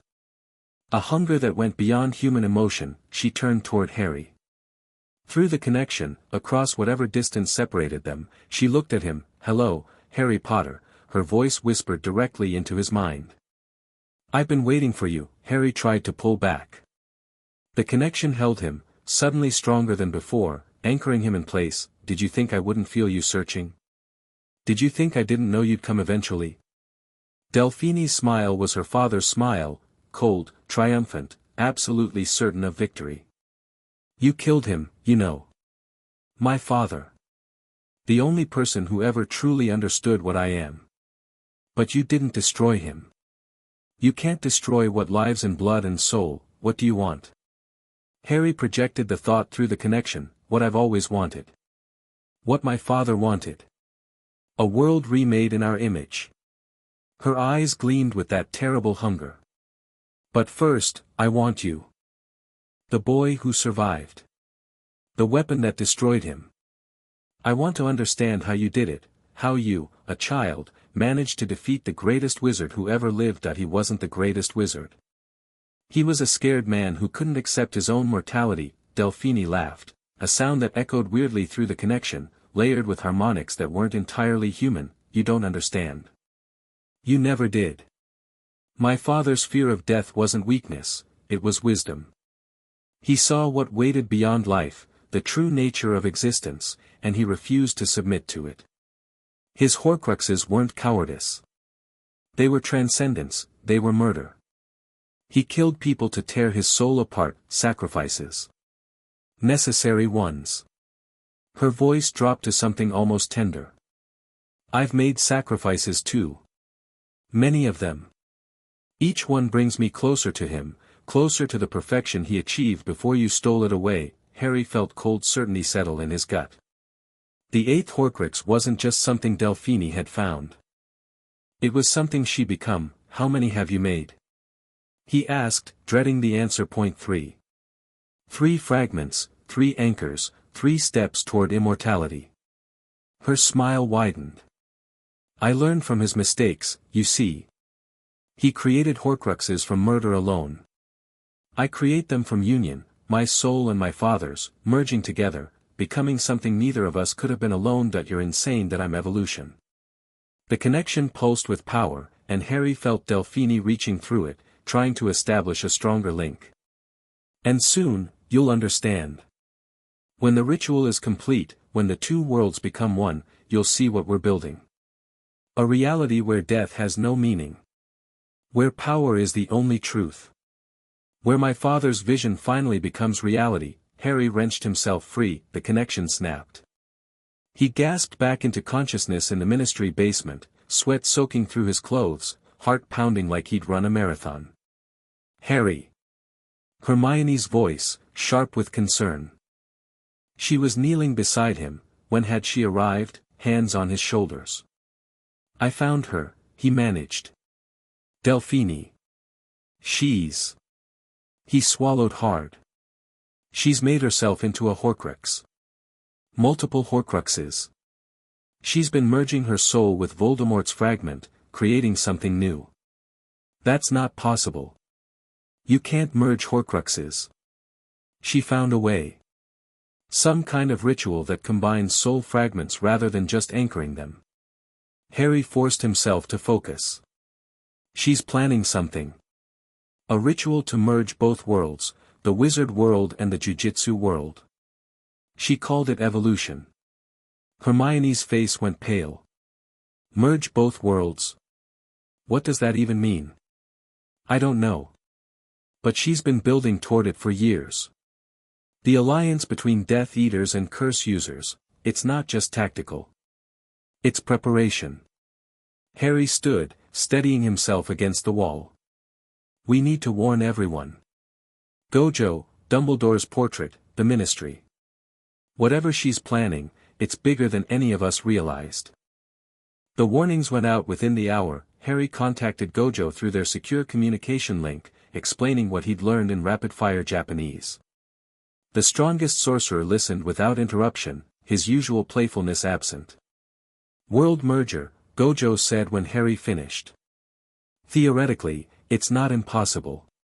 Cursed energy and wizard magic both tap into fundamental aspects of reality, emotion, intent, the collective unconscious. If someone found a way to collapse the barriers between them, then cursed spirits would manifest in the wizard world. Dark creatures would gain access to cursed energy. Everything would become stronger, more dangerous, harder to control. And in the chaos, someone with power in both systems could establish dominance. Gojo's voice was thoughtful. It's clever, actually. Evil, but clever. Can you stop it? That depends on what it actually is. A ritual that big would need a focal point, a place where both energies already intersect. Somewhere the barriers are already thin. A pause. Can you think of anywhere like that? Harry's mind raced through possibilities. Places of power in both worlds. Locations where wizard magic and cursed energy might overlap. Hogwarts, he said slowly. The castle sits on ley lines that predate the school by millennia. And the Department of Mysteries had research on cross-dimensional phenomena. If the barriers are weak anywhere in Britain, then that's where she'll strike. I'll coordinate with the British wizards. Can you? I'm already mobilizing. Gojo's voice carried the weight of imminent violence. We'll be there as soon as the international transit systems allow. Harry, this is it. Whatever we've been building toward, it's happening now. I know. Don't die before we get there. The connection ended. Harry turned to find Hermione already casting communication charms, her voice steady as she contacted their allies across Britain. "Ron's assembling an aura response team," she reported. "The Ministry is evacuating non-essential personnel. I've reached out to Neville, the Weasleys, everyone from the old DA who's still combat capable." "Good. How long until?" An explosion rocked the building, the lights flickered. Alarms screamed. And Harry felt it, a massive surge of cursed energy, right here in the heart of the Ministry of Magic. "She's not waiting," he realized. "She's attacking now." They ran. The Ministry's atrium was a battlefield, cursed spirits poured through cracks in reality itself, the barriers weakening just as Gojo had predicted. Death Eaters operate in between them, wands blazing, coordinating with the monsters in ways that shouldn't have been possible. At the center of it all stood Delphine. She was different in person than she'd been through the connection. Taller. More present. And radiating a power that made Harry's bones ache. Wizard magic and cursed energy twisted together, merged into something that felt like neither and both. "Harry Potter," she called out, her voice cutting through the chaos. "You came to meet me. How thoughtful." Harry pushed through the crowd of Ministry workers fleeing the attack, Hermione at his back. Defenders were already engaging, Aurors casting shield charms, a few curse users from the Japanese contingent throwing themselves at the spirits with suicidal bravery. "Delphine." Harry faced her across the ruined atrium. "This doesn't have to happen. Whatever you're planning, can't be stopped. Won't be stopped." She raised her hands, and reality itself seemed to bend around her. "My father spent decades building toward this moment. I spent years preparing. Do you really think you can undo all of that with a conversation? I think you're the product of two broken people, raised without love, twisted by an ideology that values nothing but power." Harry let his own power rise, Sukuna's strength flowing through him, verdant burn flickering at his fingertips. "I think you never had a chance to be anything else. And I think you deserve pity, not victory." Delphine's expression flickered. Just for a moment, something human showed through the mask of cold ambition, then it was gone. "Pity is weakness," she said. "And I am done being weak." She attacked. The duel that followed was unlike anything Harry had ever experienced. Delphine fought with techniques from both worlds simultaneously, wizard spells woven through cursed energy projections, dark magic enhanced by the raw power of negative emotion. She was fast, skilled, and utterly relentless. Harry countered with everything he had. Verdant burn met her killing curses. Dead Man's Step carried him around her curse energy attacks. Sukuna's borrowed power let him survive blows that should have killed him 3 times over, but she was stronger, not more skilled. Harry's combat experience outmatched hers. Not more ruthless, he'd been fighting for his life since childhood. But her power base was simply greater. The merged Horcruxes, the connection to Voldemort's soul, the years of ritual preparation, it all added up to something that Harry alone couldn't match. That he needed help. "Hermione," he shouted between exchanges, she was already there. Her books swarmed around her, words detaching from pages, forming into weapons. She developed the technique far beyond its original manifestation. Now she could shape entire sentences into blades, paragraphs into shields, quotations into chains. Delphine stumbled as Hermione's attack caught her off guard. Written words wrapped around her wand arm, trying to pull it down. She snarled and burned them away with cursed fire, but the distraction gave Harry an opening. Verdant burn, maximum intensity. The attack hit Delphine square in the chest, and did nothing. She laughed as the green fire washed over her, parting around some invisible shield. "Did you think the same technique that killed my father would work on me? I've been preparing for this my whole life, Harry. Every weapon you have, I've found a counter. What about this one?" Megumi Fushiguro dropped from the ceiling, 10 Shadows technique already in motion. His Shikigami materialized mid-fall, slamming into Delphine with coordinated fury. Divine dogs tore at her defenses. News lightning scorched the air around her. The totality of his shadow army, unleashed at once. Behind him came the others. Nobara, hammer singing through the air. Yuji, moving with superhuman speed. Maki and Panda, covering the flanks. The full force of Jujutsu High's first and second years, arrived through emergency transit, and behind them, walking with infuriating casualness despite the chaos around him, Gojo Satoru. "Yo," Gojo called out, one hand raised in greeting. "Hope we're not too late for the party." Delphini's expression shifted. For the first time, something like uncertainty crossed her face. "The 6 eyes," she breathed. "I didn't think you'd come yourself. And miss meeting Voldemort's kid?" "Never." Gojo lowered his blindfold, and even from across the atrium, Harry felt the weight of his attention focusing. "Let's see what you've got." The battle became a war. Delphini called reinforcements, more cursed spirits, more Death Eaters, things that crawled out of cracks in reality that shouldn't have existed.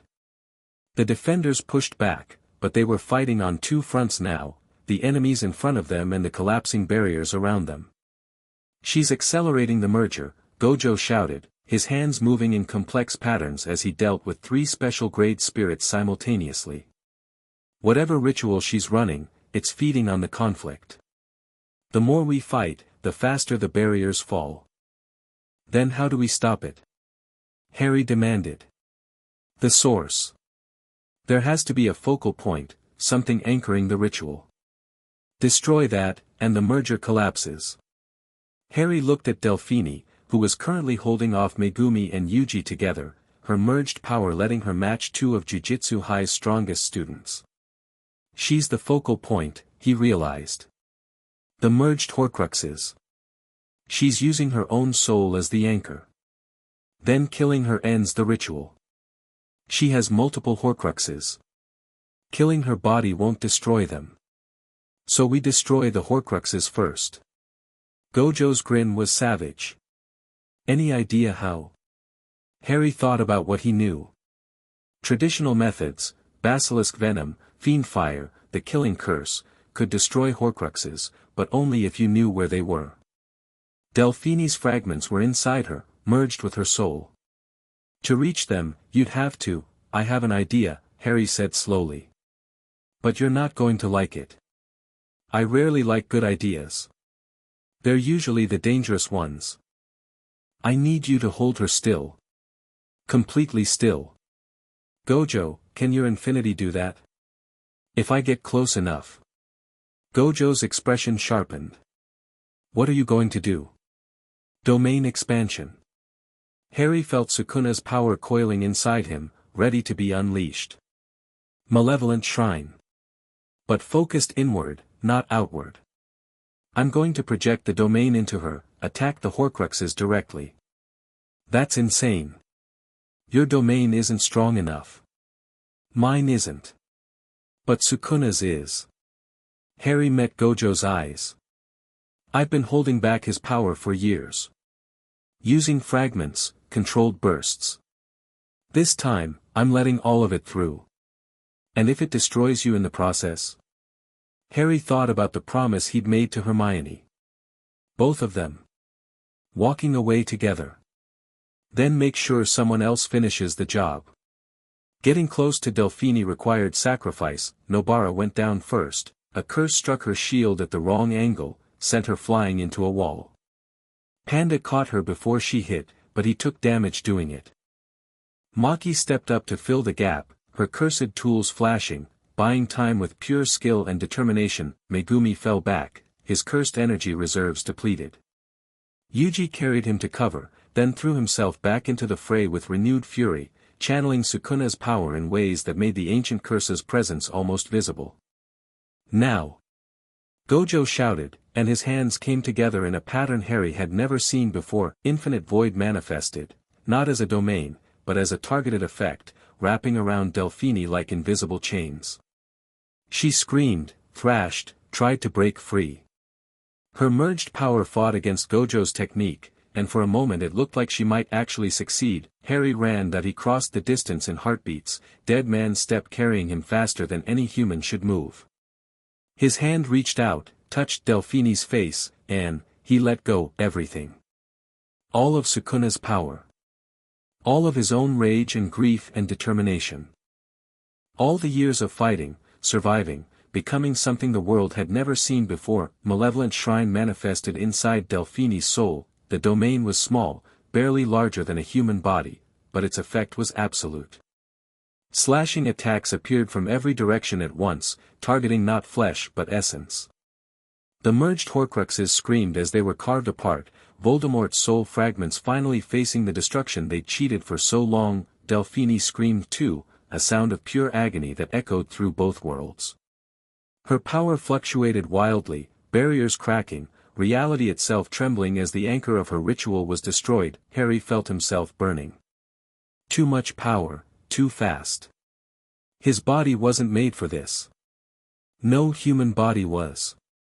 He was dying, and he knew it, but he didn't stop. Couldn't stop. Not until, the last Horcrux shattered, the merger collapsed. The cracks in reality sealed themselves. The cursed spirits, cut off from their power source, crumbled to ash. The Death Eaters, seeing their leader fall, began to flee or surrender. Harry felt that he woke in darkness, not unconsciousness, something deeper, a place beyond the physical world. The same white space where he'd met Sukuna after dying the first time.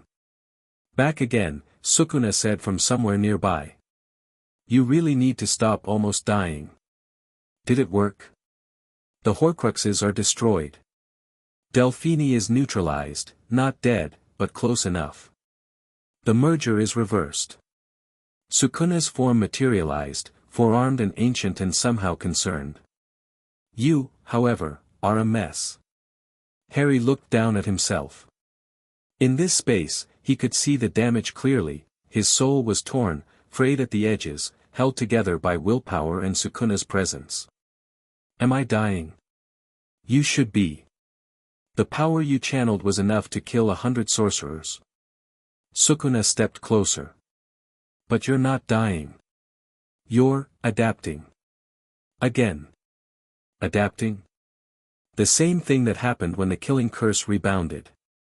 The same thing that let you integrate my power in the first place. Your soul is rebuilding itself around the damage, incorporating it, becoming something new. Sukuna's voice was almost wondering. I've existed for 1,000 years. I've never seen anything like you. Harry processed this slowly.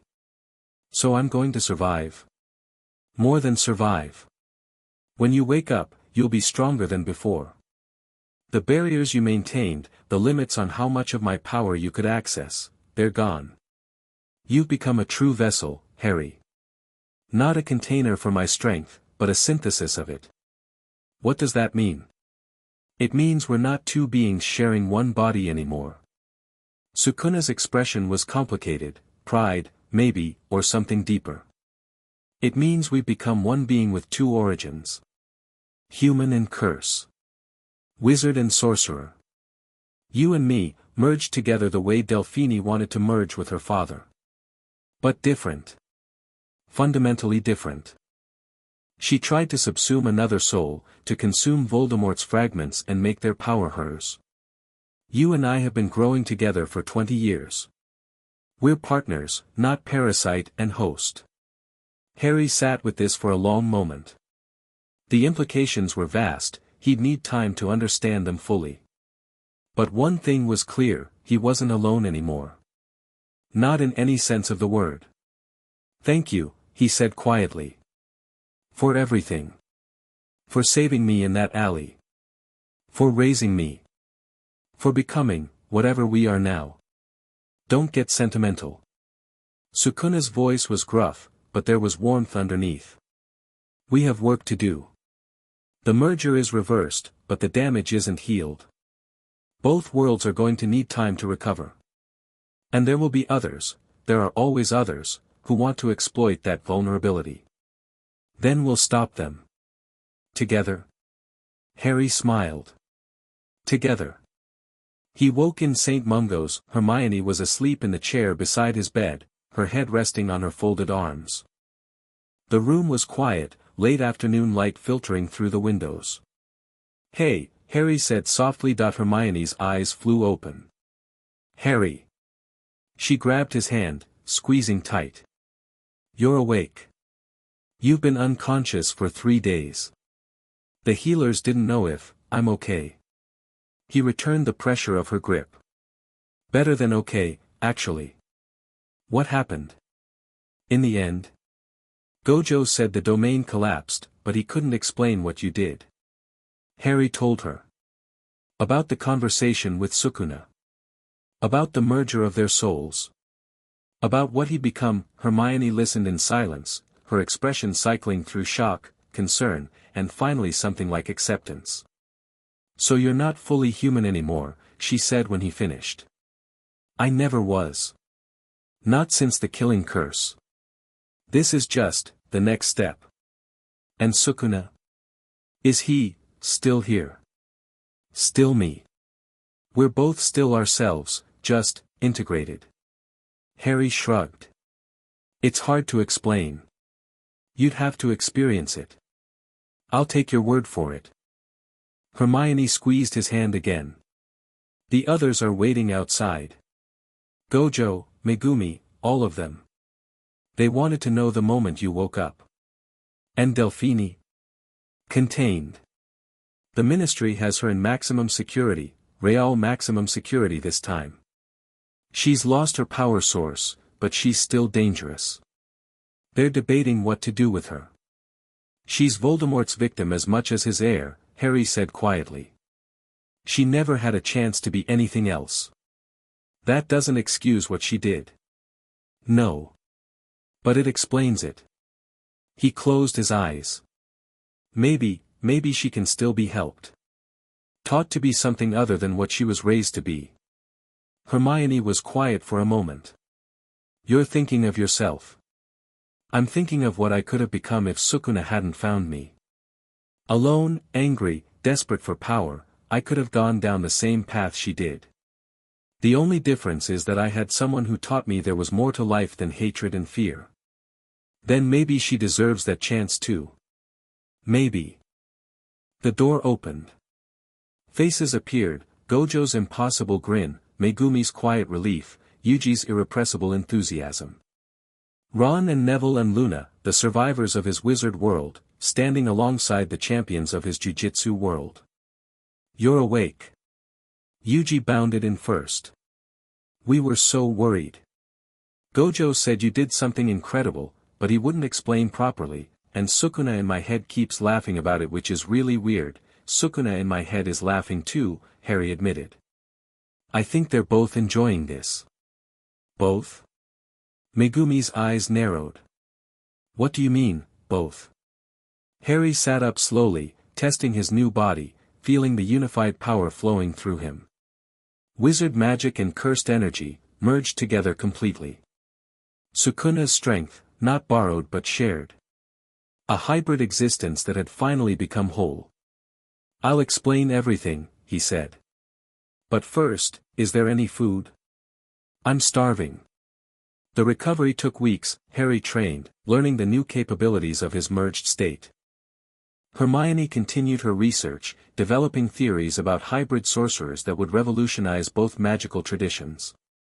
The Jujutsu contingent returned to Japan, but Gojo established a permanent liaison presence in Britain, recognizing that the two worlds needed formal connections now. The merger crisis had been averted, but its effects lingered. Cursed spirits manifested more frequently in traditionally magical areas. Wizard communities reported strange phenomena that defied conventional explanation. The walls between worlds, though no longer crumbling, were thinner than before.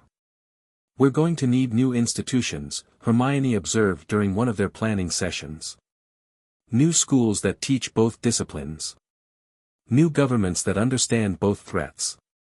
A complete reorganization of how magical society operates. That's a project for years. Decades, maybe. Then we'd better get started. They did. 1 year later, the first class of hybrid students assembled at the new academy, a school built on neutral ground, designed to train sorcerers in both wizard magic and jujitsu techniques. Harry stood before them, Hermione at his side, the weight of everything they'd built pressing down on them. You're here because you're different, he told the gathered students. Because you don't fit neatly into either world. Because your power crosses boundaries that most people don't even know exist. 50 young faces looked back at him. Wizards with cursed energy sensitivity. Curse users with wizard heritage. Hybrids like himself and Hermione, products of trauma and circumstance and the strange mathematics of magical inheritance. I'm not going to promise you safety, Harry continued. I'm not going to tell you that your path will be easy. The worlds you're going to navigate are dangerous, complicated, and often hostile to people like us. You'll face enemies who hate what you represent. You'll face allies who don't understand what you can do. He paused, letting the words sink in. But you won't face any of it alone. That's what this academy is for. Not just to teach you skills, but to build a community. A network of people who understand each other, support each other, fight for each other. Because that's what I learned, in 20 years of surviving things that should have killed me, the only way forward is together. Hermione stepped up beside him. We'll start with the basics. Cursed energy manipulation for those who need it. Wand work for those who don't have it. And for everyone, the principles that underlie both systems, because understanding the theory is how you develop techniques that nobody's ever seen before. Any questions? Harry asked that a hand went up. A young girl, maybe 12, with the kind of scarred face that suggested early exposure to violence. Is it true that you were raised by a 1,000-year-old curse spirit? Harry smiled, a real smile, warm and genuine. Yes. His name is Sukuna. He's very particular about being called the King of Curses, so make sure you use the full title if you ever meet him. Will we meet him? He's part of me now. So in a sense, you're meeting him right now. Harry felt Sukuna's amusement rippling through their shared consciousness. He says hello, by the way. And that you'd better work hard, because laziness is inexcusable. The girl grinned. The tension in the room broke. And just like that, the new academy's first year had begun. That night, Harry stood on the academy's highest tower, looking out over the landscape that would be his home for the foreseeable future. The moon was full, casting silver light over forests that straddled the boundary between wizarding and mundane worlds. Not bad, Sukuna observed from within. For a 3-year-old who was left to die in an alley. Thanks to you. Thanks to both of us. I made you strong. You made me, something else. Something I never expected to become. What's that? Part of something larger than myself. Sukuna's presence shifted, and Harry felt the ancient curse's equivalent of contentment. For 1,000 years, I pursued power for its own sake. Destruction because I could. Cruelty because it amused me. But watching you grow, seeing what you've built, I begin to understand why humans fight so hard to connect with each other.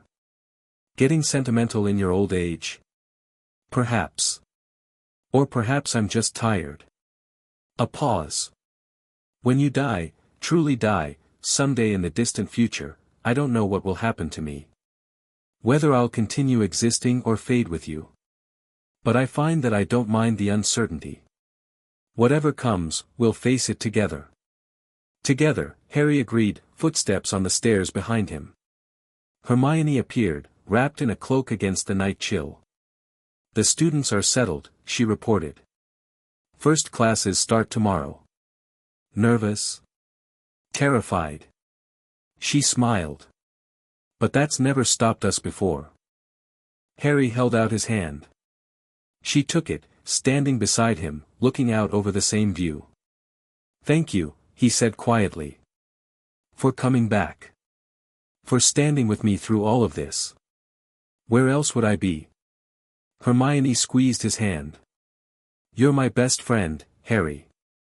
My partner in building something that matters. I wouldn't miss this for anything. They stood together in comfortable silence, watching the moon rise over a world that was finally, improbably, starting to heal. Behind them, a future. Ahead of them, challenges they couldn't yet imagine.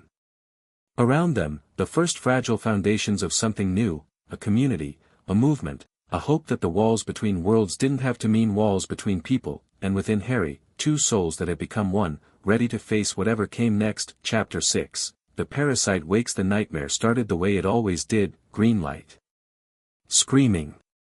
A high, cold voice laughing as the world fell apart around him, but this time, something was different. The dream didn't dissolve when Harry tried to wake up.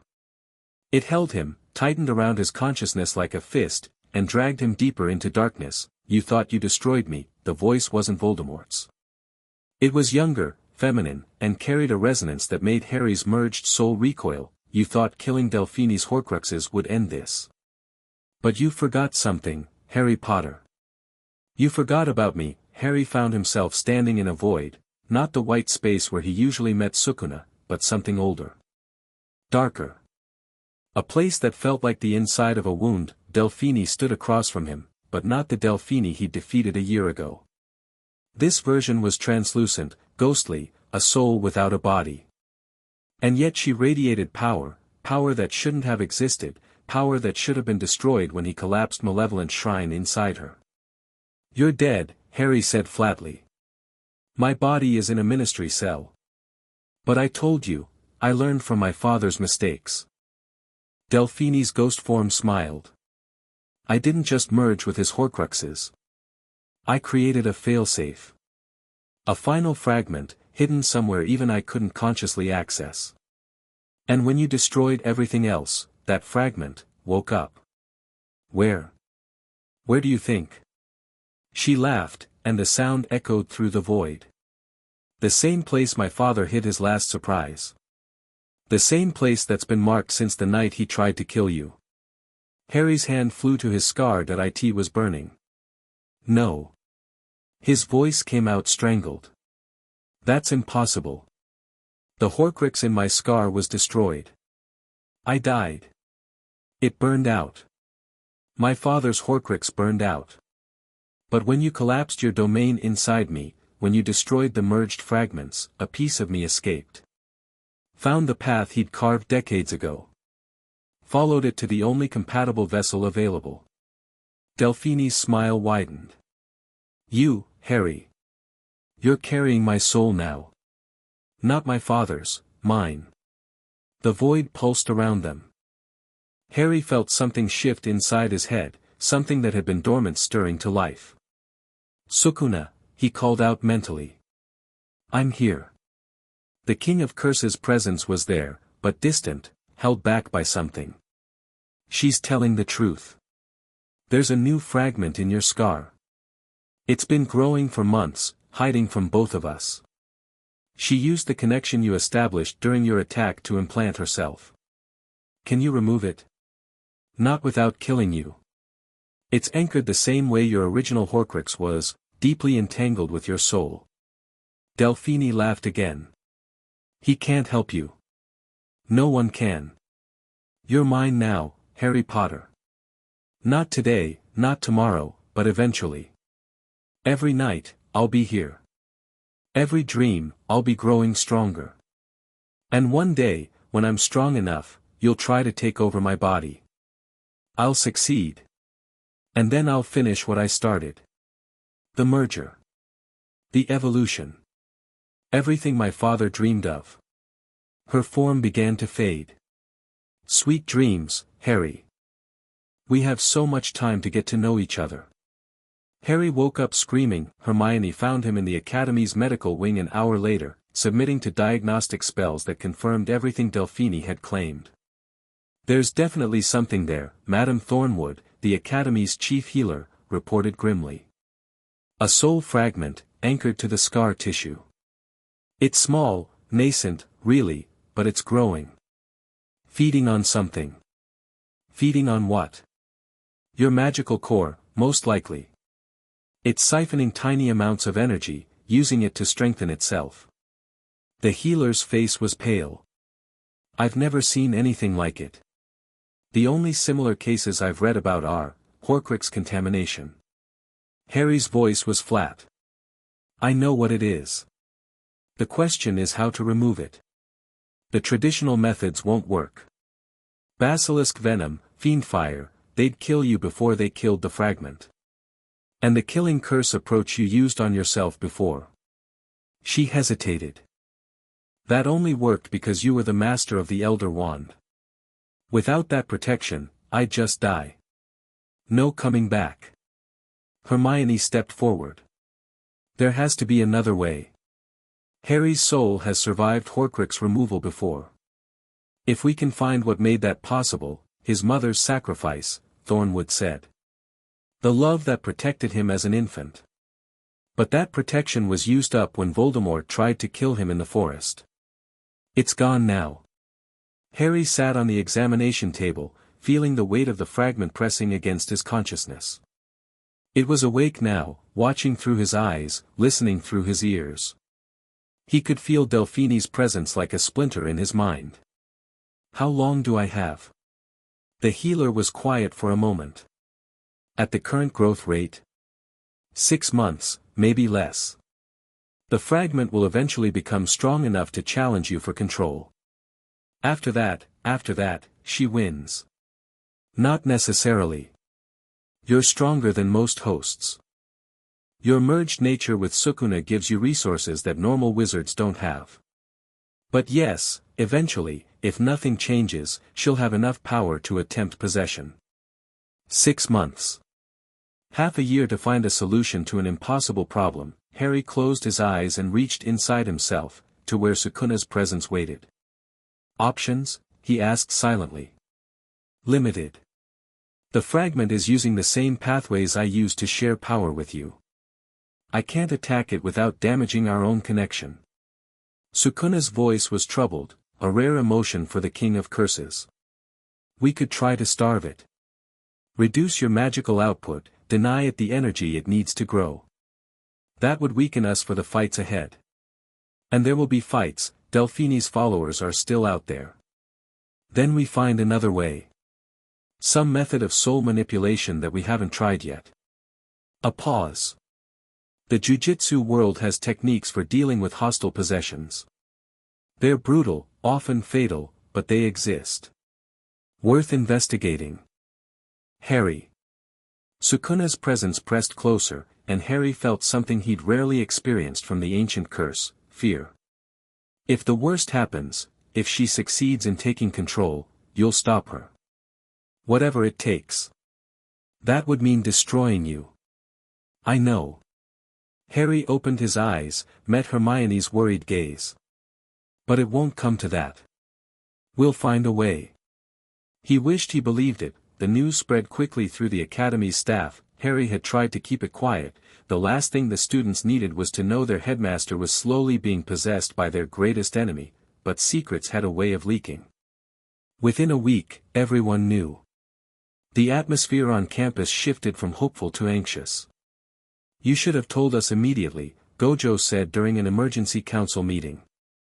The strongest sorcerer had arrived via emergency transit the moment he heard, his usual playfulness absent. This isn't just your problem. I was trying to find a solution before involving others. And did you? Not yet. Gojo leaned back in his chair, studying Harry with eyes that saw everything. The possession techniques I know won't work here. They're designed for cursed spirits trying to inhabit human bodies. The fragment in your head isn't a spirit, it's a soul. Different rules. What about the jujitsu higher-ups? Do they have research on this? I've already asked. They're reluctant to help. Gojo's expression soured. Some of them see this as an opportunity. If Harry Potter is compromised, they reason, the academy might fall under their control. Politics, Hermione spat. Always politics. It's the nature of power structures. Everyone wants to protect their position, even when the world is burning around them. Gojo shrugged. We'll have to find our own solution. Megumi spoke up from his seat at the far end of the table. What about the 10 shadows technique? My shadows can interact with souls. I've felt fragments of my family's legacy stored inside them. If I could reach into Harry's scar, extract the fragment, you'd risk pulling out pieces of Harry's soul alongside it, Gojo said. The entanglement is too complete. Then we find a way to disentangle them first. How? Silence fell over the room. The question hung there, unanswered, while everyone grappled with the same impossible problem. There might be something. The voice was Luna Lovegood's. She'd been sitting in the corner, seemingly distracted, but now her pale eyes focused with unusual intensity. Luna? Harry turned to face her. What do you mean? The veil. In the Department of Mysteries. Luna's voice was dreamy but certain. It's a barrier between life and death. Things that pass through it don't come back, not usually. But souls can be separated there. Untangled from each other. The veil kills people, Ron objected. That's the whole point. It kills bodies. Souls are different. Luna stood, moving to the center of the room. I've been researching it since the war. The veil isn't just a door to death, it's a transitional space. A place where the rules of existence become flexible. If Harry went through partially, kept part of himself anchored on this side, he could separate his soul from Delphini's fragment, Hermione finished, her mind racing. The veil would force them apart, and he could return with only his own essence. Or he could die, Gojo pointed out. Permanently. No resurrection this time. He's going to die anyway if we don't do something, Luna said simply. At least this way, there's a chance. Harry looked around the table. His friends, his allies, the people who'd fought beside him through so many impossible situations. They were all scared, he could see it in their faces, but none of them were giving up. I need more information before I decide anything, he said. Luna, can you share your research? And Hermione, I want you to consult with the Department of Mysteries directly. Find out everything they know about the veil's properties. Of course. The rest of you, keep running the academy. Keep training the students. Whatever happens to me, the work we started here needs to continue. What are you going to do? Megumi asked. Harry touched his scar, felt Delphini's fragment pulse with hungry anticipation. I'm going to have a conversation with our uninvited guest.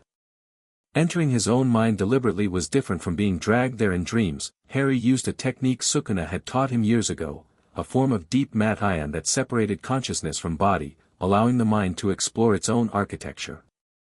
It was dangerous, especially with a hostile presence lurking inside, but Harry needed answers that only direct confrontation could provide. That he found Delphini in the same dark void from his nightmare.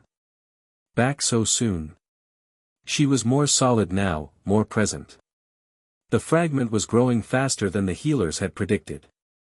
I thought you'd avoid me for as long as possible. I want to understand something. Harry kept his distance, watching her carefully. You could have hidden. Stayed dormant, grown in secret until you were strong enough to strike. Instead, you revealed yourself immediately. Why? Maybe I wanted you to know. Maybe I enjoy watching you suffer. You're not that simple. Delphini was calculated, strategic. She wouldn't tip her hand without a reason. Something flickered in the ghost woman's expression. Annoyance? Respect? Fine. You want honesty? Here's honesty. She began to pace, her translucent form leaving trails of darkness in its wake. I'm weak right now. Vulnerable. A powerful enough exorcist could tear me out of you before I have time to anchor properly. By revealing myself, I forced your hand. Forced it how? Now everyone knows. Your friends, your enemies, the political vultures circling your academy. They're all watching, waiting to see what you'll do. Whatever solution you find will have to be public, dramatic, undeniable. Her smile was sharp. No quiet exorcism in a backroom somewhere. No simple fix. You have to perform now. Harry considered this. You think public pressure will make me act rashly? Make mistakes? I think public pressure will limit your options. The subtle approaches, the experimental techniques, they take time. And time is something you can't afford when the whole world is watching. You're gambling that I'll choose a flashy solution that doesn't work over a slow one that might. I'm gambling that you're human. Delphine stopped pacing, faced him directly. You care about your students, your friends, your precious academy. You won't let them see you waste away over months. You'll do something dramatic, the veil, or some equally insane alternative, and you'll die. And if I don't? Then I get stronger, and eventually I take your body anyway. Either way, I win. Harry studied her, this fragment of a broken woman, this echo of darkness that had seated itself inside his soul. She was right about some things. The pressure was real. The urgency was real.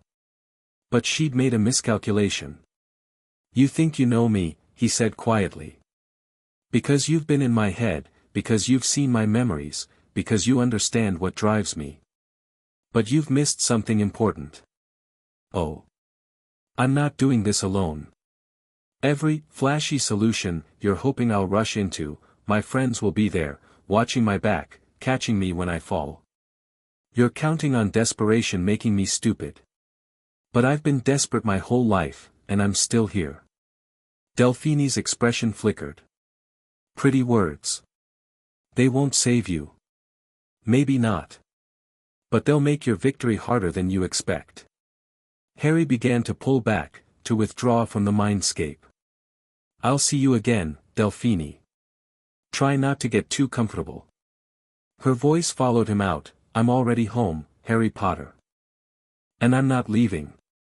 The research took 3 weeks. Luna's notes on the veil were extensive, years of study, accumulated from sources both conventional and extremely strange. The Department of Mysteries, after significant pressure from multiple governments, shared their classified findings. Gojo contributed jujitsu knowledge about soul manipulation. Hermione synthesized everything into a coherent theory. It's possible, she announced at the next council meeting. Risky as hell, but possible. She projected diagrams onto the wall, complex illustrations of soul architecture, the veil's dimensional properties, the specific nature of Horcrux contamination. The veil creates a transitional space between life and death. Things that fully enter it die, their souls pass through to whatever comes next. But partial entry is different. The soul is, stretched, for lack of a better word. Pulled in 2 directions at once. That sounds painful, Yuji observed. It is. But it also creates separation. The different elements of a stretched soul begin to sort themselves, core identity here, foreign contamination there.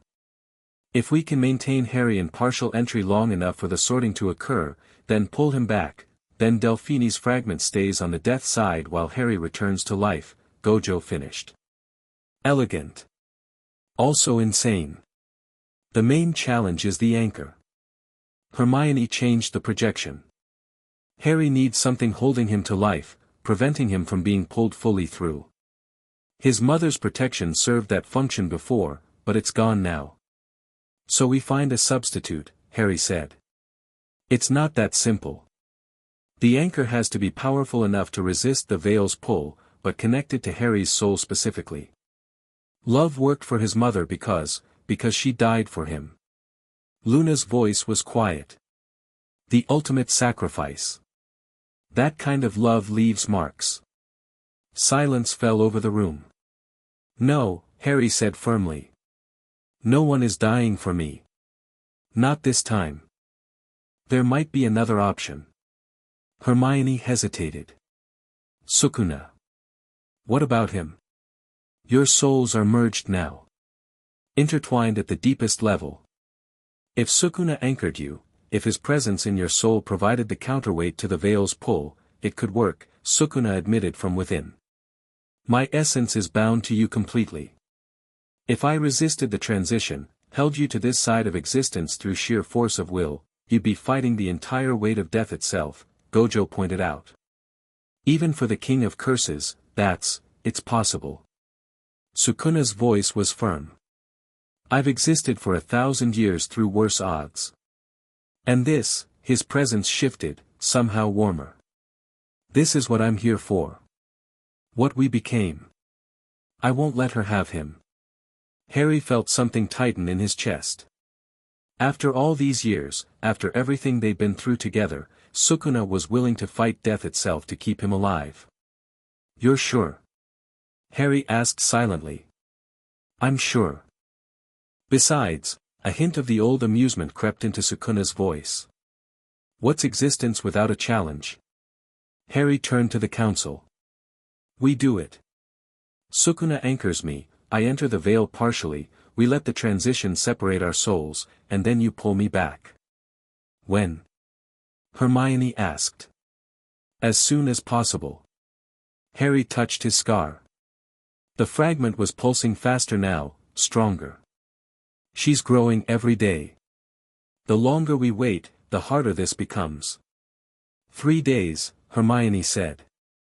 We need time to prepare the ritual, set up safety measures, coordinate with the Department of Mysteries. 3 days. Harry nodded. Let's get to work. The days passed too quickly. Harry spent them saying goodbye, not openly, not dramatically, but in small ways. A last lesson with his favorite students. A meal with Ron and Neville that stretched into the early morning. Long walks with Hermione through the academy grounds, talking about everything and nothing. You're going to survive this, Hermione said during their last walk. You know that, right? I know it's possible. That's not the same thing. Harry, Hermione. He stopped walking, turned to face her. If something goes wrong. If I don't come back, don't. If I don't come back, he continued firmly, you need to keep going. The academy, the students, everything we've built, it's bigger than me now. Promise me you won't let it fall apart. Hermione's eyes were bright with unshed tears. I promise. But you're coming back. You always come back. From your lips to the universe's ears. She hugged him then, fierce and desperate and full of everything they'd never quite figured out how to say. Harry held her close, memorizing the feeling, storing it away in case it was the last time. Thank you, he whispered. For everything. For being my friend when I didn't know how to have friends. For standing with me when everyone else ran away. For believing in me even when I didn't believe in myself. You made it easy. Hermione pulled back, wiped her eyes. Well. Not easy. But worth it. Every terrifying, exhausting, impossible moment of it. That's practically a compliment. Don't get used to it. She managed a shaky smile. Now go save yourself. Again. And don't you dare make me run this school alone. The Department of Mysteries had been transformed, the Veil Chamber, a vast stone amphitheater centered around the ancient archway, was now ringed with ritual circles, diagnostic equipment, and emergency response teams from 3 different magical traditions. Healers stood ready. Aurors maintained a perimeter. Representatives from Jiu-Jitsu High monitored cursed energy fluctuations. Harry stood at the edge of the raised platform that held the veil, looking at the fluttering curtain that separated life from whatever came after. The whispers emanating from it were louder than he remembered, voices of the dead, calling to the living, promising rest. Harry. Gojo appeared beside him. Last chance to back out. No backing out. Harry stripped off his outer robes, leaving himself in simple clothes that wouldn't interfere with the ritual. How are the preparations? Complete. Hermione's running final checks on the extraction protocol. The Jiu-Jitsu team has the cursed energy containment field ready in case Delphini's fragment tries to escape rather than die. And Megumi? Standing by with the 10 Shadows technique. If the normal extraction fails, he'll try to grab your soul directly. Harry nodded. Every contingency covered. Every possible failure point addressed. They'd done everything they could, now it was up to him. One more thing, Gojo said quietly. I've been thinking about what you said earlier. About not doing this alone. What about it? You were right. You're not alone. You have friends who'll catch you when you fall. But, Gojo's expression was unusually serious. You also have to trust them to catch you. That means letting go. Trusting that the system will work, that will pull you back in time. Can you do that? Harry thought about his life. All the times he'd survived through his own strength, his own determination, his own refusal to die. All the times he'd trusted no one but himself and Sukuna. I don't know, he admitted. But I'll try. That's all anyone can ask. Gojo stepped back. Good luck, Harry Potter. Don't keep us waiting too long.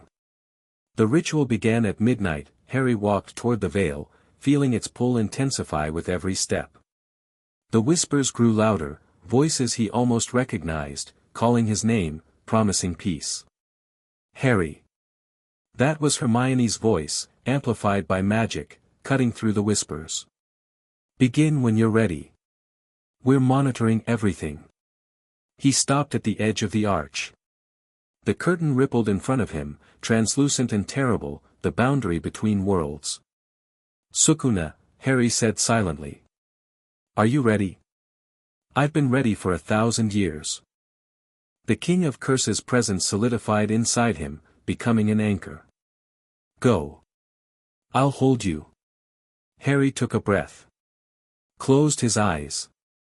And stepped forward. The veil swallowed him. There was no up or down here. No light or darkness.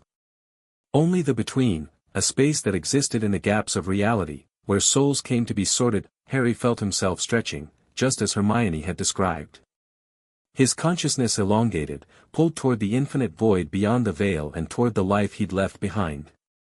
It hurt, a deep, spiritual agony that transcended physical pain, and then he felt her. Delphini's fragment, torn from its hiding place by the veil's power, screaming as it separated from his soul. She fought, God, she fought hard, but the between didn't care about her struggles. It was designed for this, built for this, the ultimate sorting mechanism. No.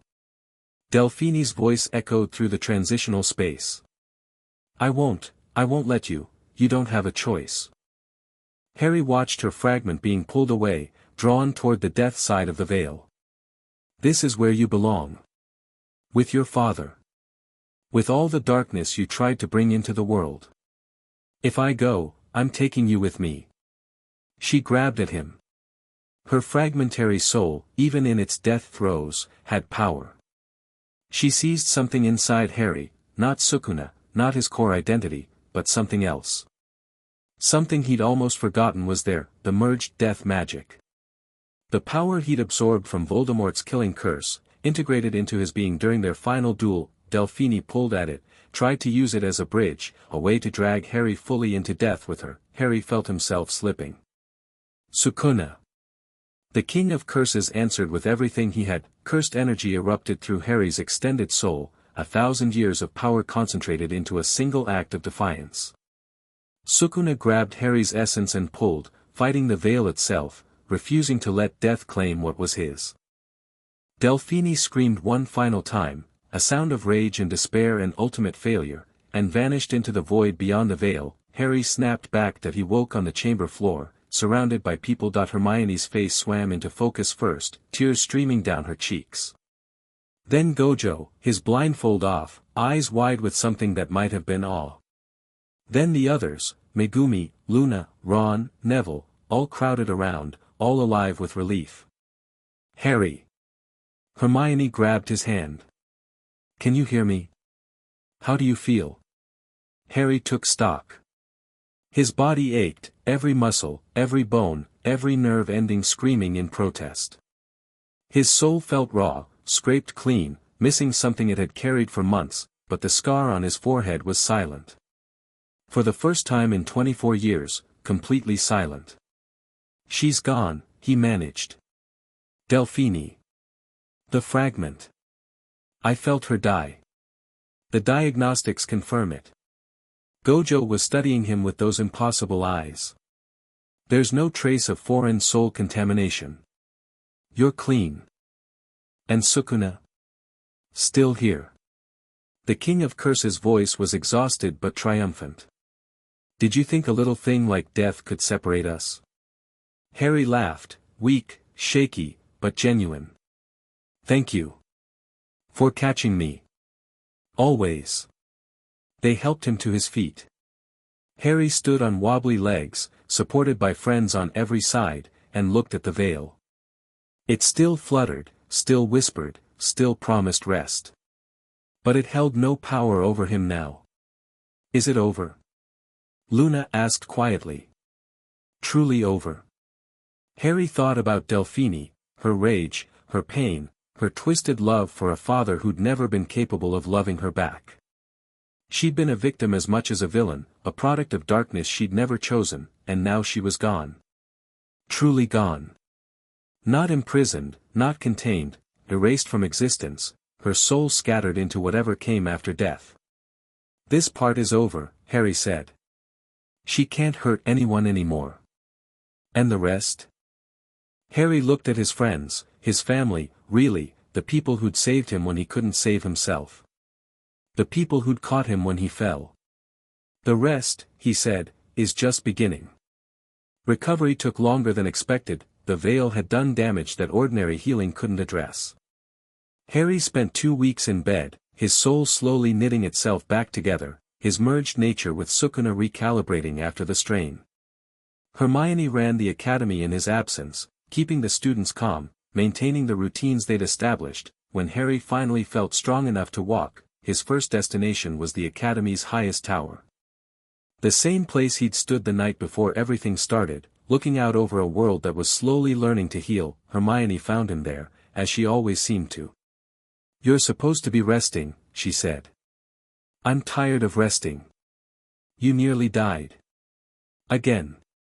I nearly die all the time. It's practically a hobby at this point. He turned to face her, and something in his expression made her stop.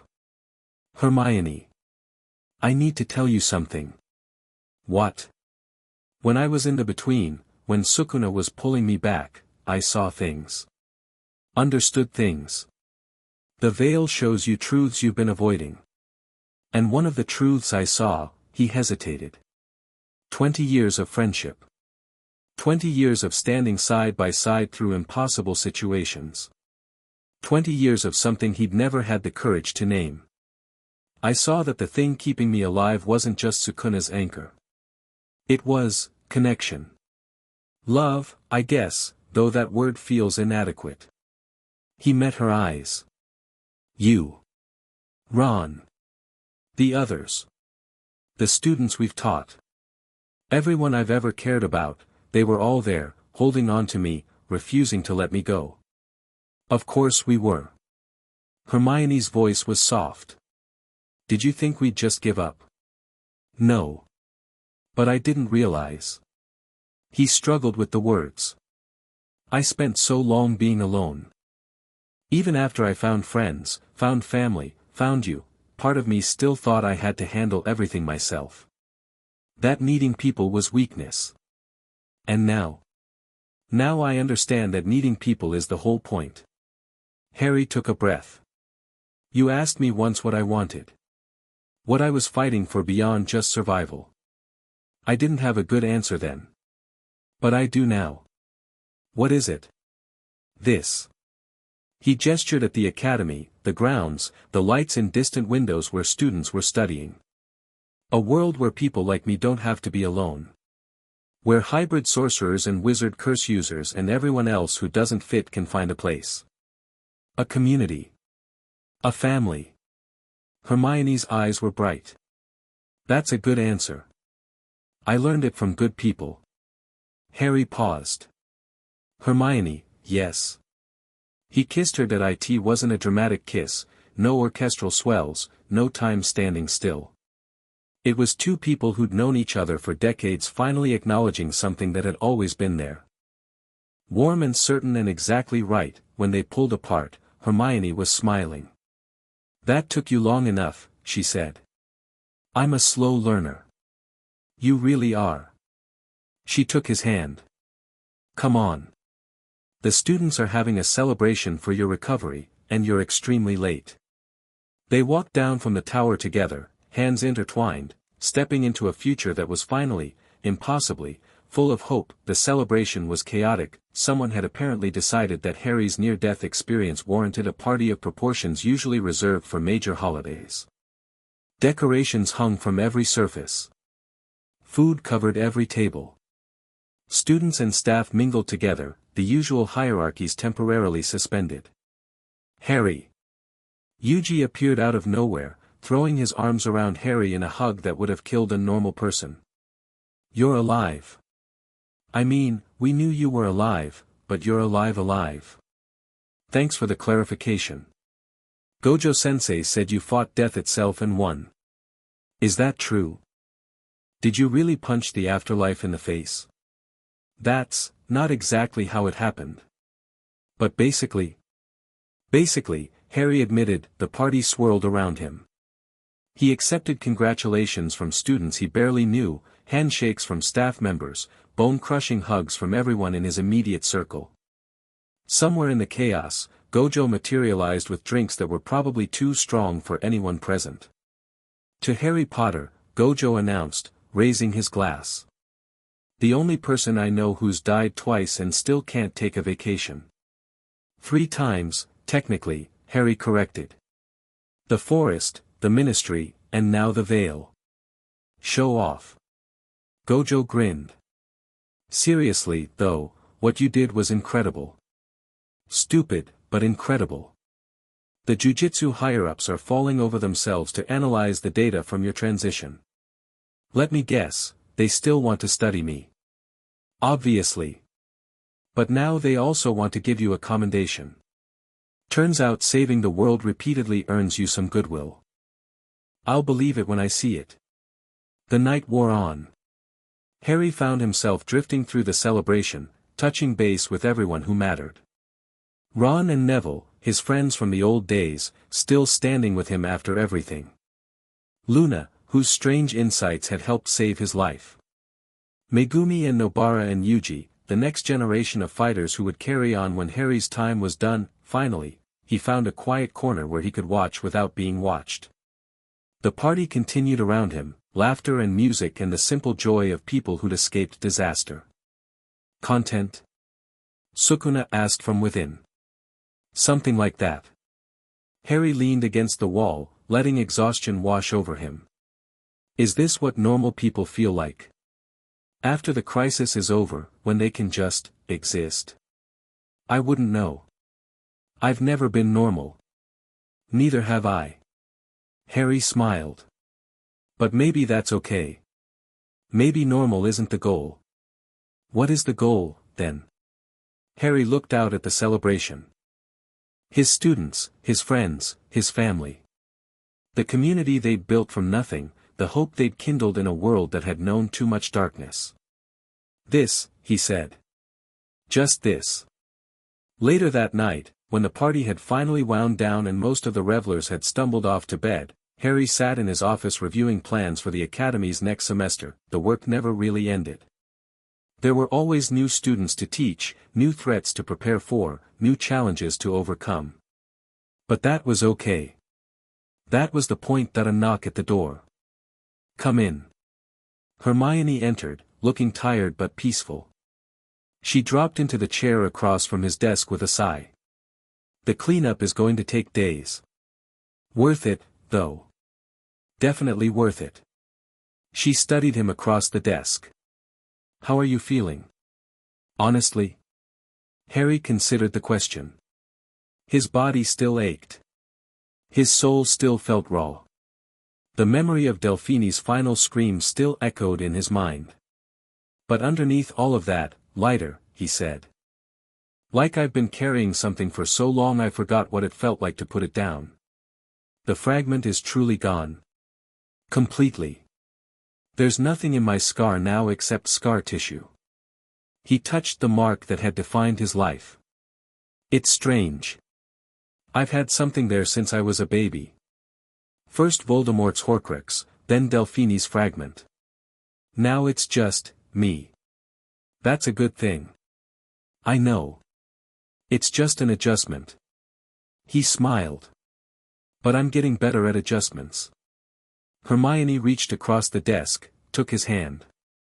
We should talk about what happened. On the tower. The kiss. Do you regret it? No. God, no. She laughed softly. I've been waiting for you to do that for about 15 years. 15 years. Since the tent in the forest, during the Horcrux hunt. That moment when it was just us, and I thought maybe, she shook her head. But then the war happened, and you nearly died, and everything got complicated. Everything's always complicated. True. But maybe it doesn't have to be. She squeezed his hand. We're good at complicated. We've been handling complicated our whole lives. Us, it doesn't have to be another problem to solve. It can just be. Harry looked at her, this woman who'd stood beside him through everything, who'd never given up on him even when he'd given up on himself. His best friend. His partner. Okay, he said. Let's just let it be. The months that followed were the happiest of Harry's life. The academy thrived. New students arrived every semester, hybrids from both worlds seeking the training and community that only they could provide. The curriculum evolved, incorporating lessons learned from the Delphini crisis, preparing the next generation for threats that hadn't emerged yet. Harry and Hermione's relationship developed with the same natural ease that had marked their friendship. No drama, no complications, just two people who'd finally figured out what they meant to each other. You're smiling again, Megumi observed during a training session. It's weird. I'm allowed to smile. You never used to. Not like this. Megumi launched a shadow attack that Harry deflected easily. It's the Granger woman, isn't it? Her name is Hermione. I know her name. I also know that you've been disgustingly happy ever since the veil incident, and she's the obvious cause. Harry grinned. Jealous? Horrified. Megumi's technique shifted, shadows coiling for a more complex attack. Love makes people weak. Distracted. Vulnerable.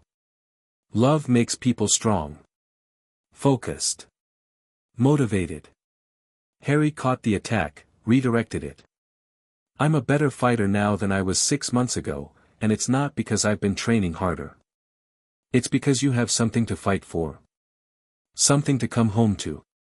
Harry pressed forward, driving Megumi back. The difference matters more than you'd think. They trained for another hour, pushing each other to new limits. When they finished, both dripping sweat and nursing bruises, Megumi surprised Harry with a question. Do you think I could have that? What you have? Harry looked at his student, no, his friend, and saw something vulnerable beneath the usual stoicism. You could. If you let yourself. I don't know how. Neither did I. You figure it out as you go. Harry clapped him on the shoulder.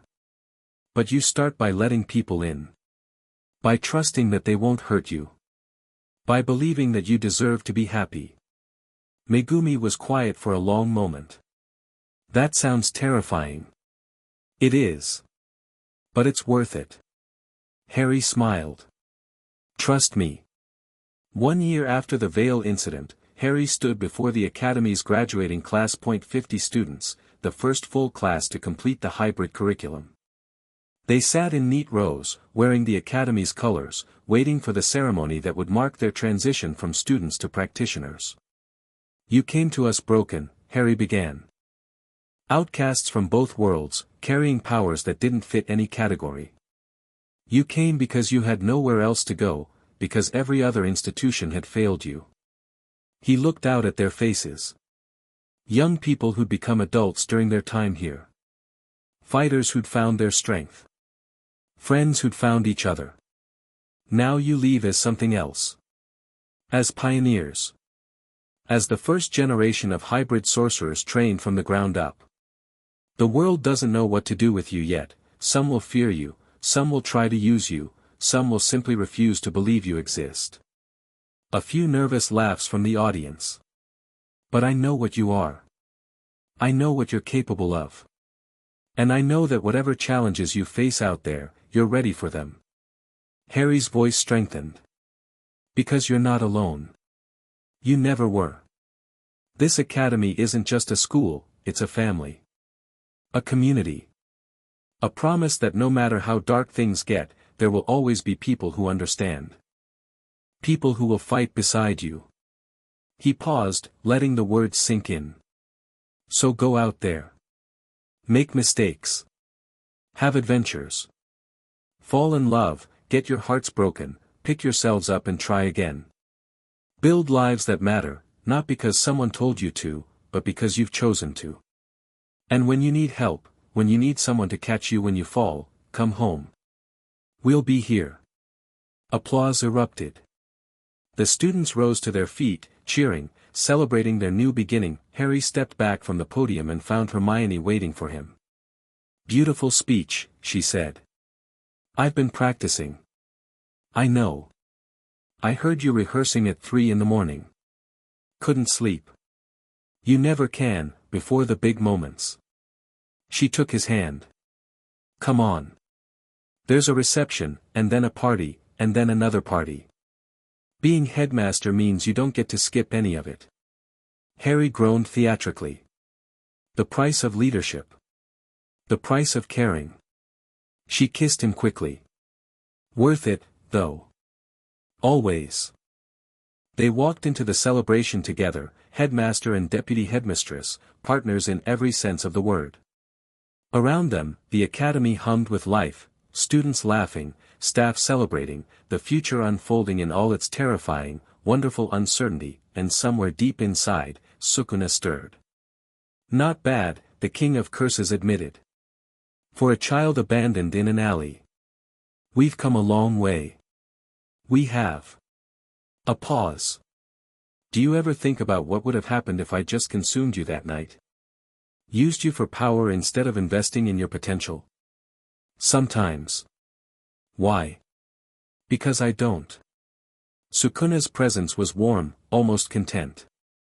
I don't wonder at all. This, everything you've become, everything we've built together, it's better than anything I imagined. Better than power or destruction or any of the things I thought I wanted. Getting sentimental again? Perhaps. Or perhaps I'm just grateful. Another pause. Thank you, Harry. For giving me something worth existing for. Harry smiled. Thank you for catching me. All those times I fell. Always, Sukuna said. Always.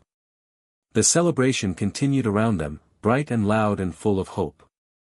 Harry stood at its center, not alone, never again alone, and let himself feel something he'd spent most of his life avoiding, peace, real, lasting peace, and the knowledge that whatever came next, he'd be ready. Chapter 7, Carrion King 10 years, Harry stood at the window of his office, watching the sun rise over the academy grounds. The buildings had grown since those early days, new dormitories, expanded training facilities, a research wing that Hermione had designed herself. What had started as a desperate experiment was now an institution, recognized by both the wizarding world and the jiu-jitsu establishment as something permanent. Something real. 10 years since the Veil. 10 years since Delphini's final defeat. 10 years of building, teaching, growing, and now, it was ending. You're brooding again, Hermione said from the doorway. I'm contemplating. You're brooding. I know the difference after 15 years of marriage. She crossed the room, wrapped her arms around him from behind. Talk to me. Harry leaned into her embrace. The summit starts tomorrow. Representatives from every major magical government, the jiu-jitsu higher-ups, the curse user collectives. They're all coming here to discuss the future of hybrid sorcery. That's a good thing. It means we've won. Have we? Harry turned to face her. Or have we just created another institution for them to fight over? Another power structure for politicians to corrupt? Probably both. Hermione's smile was knowing. That's how the world works. You build something good, and then you spend the rest of your life defending it from people who want to make it bad. Inspiring. Realistic. Which is better than inspiring, in my experience. She took his hand. What's really bothering you? Harry was quiet for a moment, gathering his thoughts. Sukuna's been different lately. Quieter. More distant. I asked him about it, but he just says he's tired. Tired? His exact words were, 1,000 years of existence weighs on even the strongest spirit. I don't know what that means, but it worries me. Hermione's expression grew serious. You think something's wrong? I think something's changing. And I don't know if it's good or bad. The summit brought chaos to the academy. Delegates arrived from every corner of both worlds, wizards in formal robes, jujitsu sorcerers in traditional garb, politicians and warriors and researchers all converging on the institution Harry had built. Security was a nightmare. Protocol was worse. Every interaction was a potential diplomatic incident. Harry navigated it all with the ease of long practice, shaking hands and making small talk while his mind worked through deeper problems.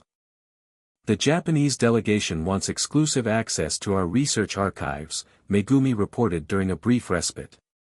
He'd grown into a formidable sorcerer over the years, now serving as the Academy's head of combat training.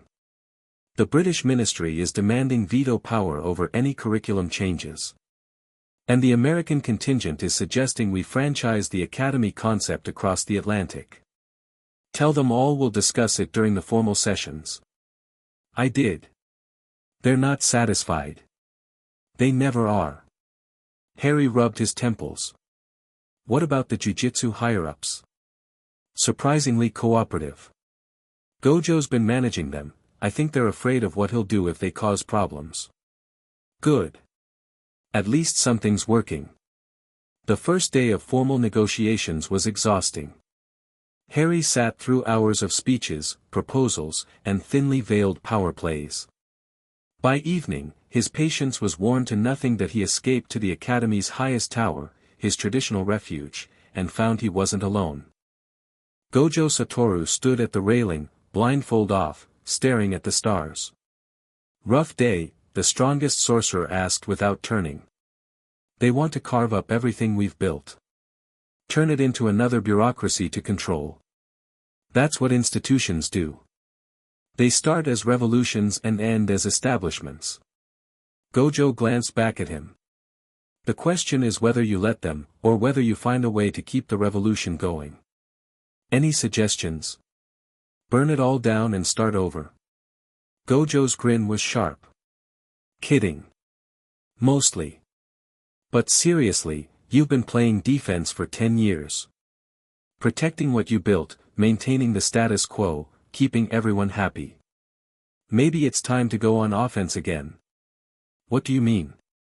I mean the world's changed since you started this academy. Hybrid sorcerers aren't just a theory anymore, they're a reality. Hundreds of them, trained and capable, spread across the globe. You've created something that can't be controlled by any single government or organization. Gojo turned to face Harry fully. Maybe it's time to acknowledge that. Stop asking permission. Start setting terms. Harry considered this. That would make a lot of powerful people very angry. Powerful people are always angry. At least this way, they'd be angry about something that matters. The second day of the summit brought an unexpected development. Harry was in the middle of a particularly tedious session on jurisdictional boundaries when the door burst open. A young sorcerer, one of the Academy's recent graduates, stumbled in, face pale with terror. Headmaster. There's something, in the courtyard, we don't know what it is. Harry was moving before she finished speaking that he reached the courtyard to find chaos. Students and delegates alike were scrambling away from something at the center of the space, a crack in reality itself, edges burning with energy that Harry recognized instantly, cursed energy. But not any cursed energy. Sukuna's energy. What's happening? Hermione appeared beside him, wand drawn. I don't know.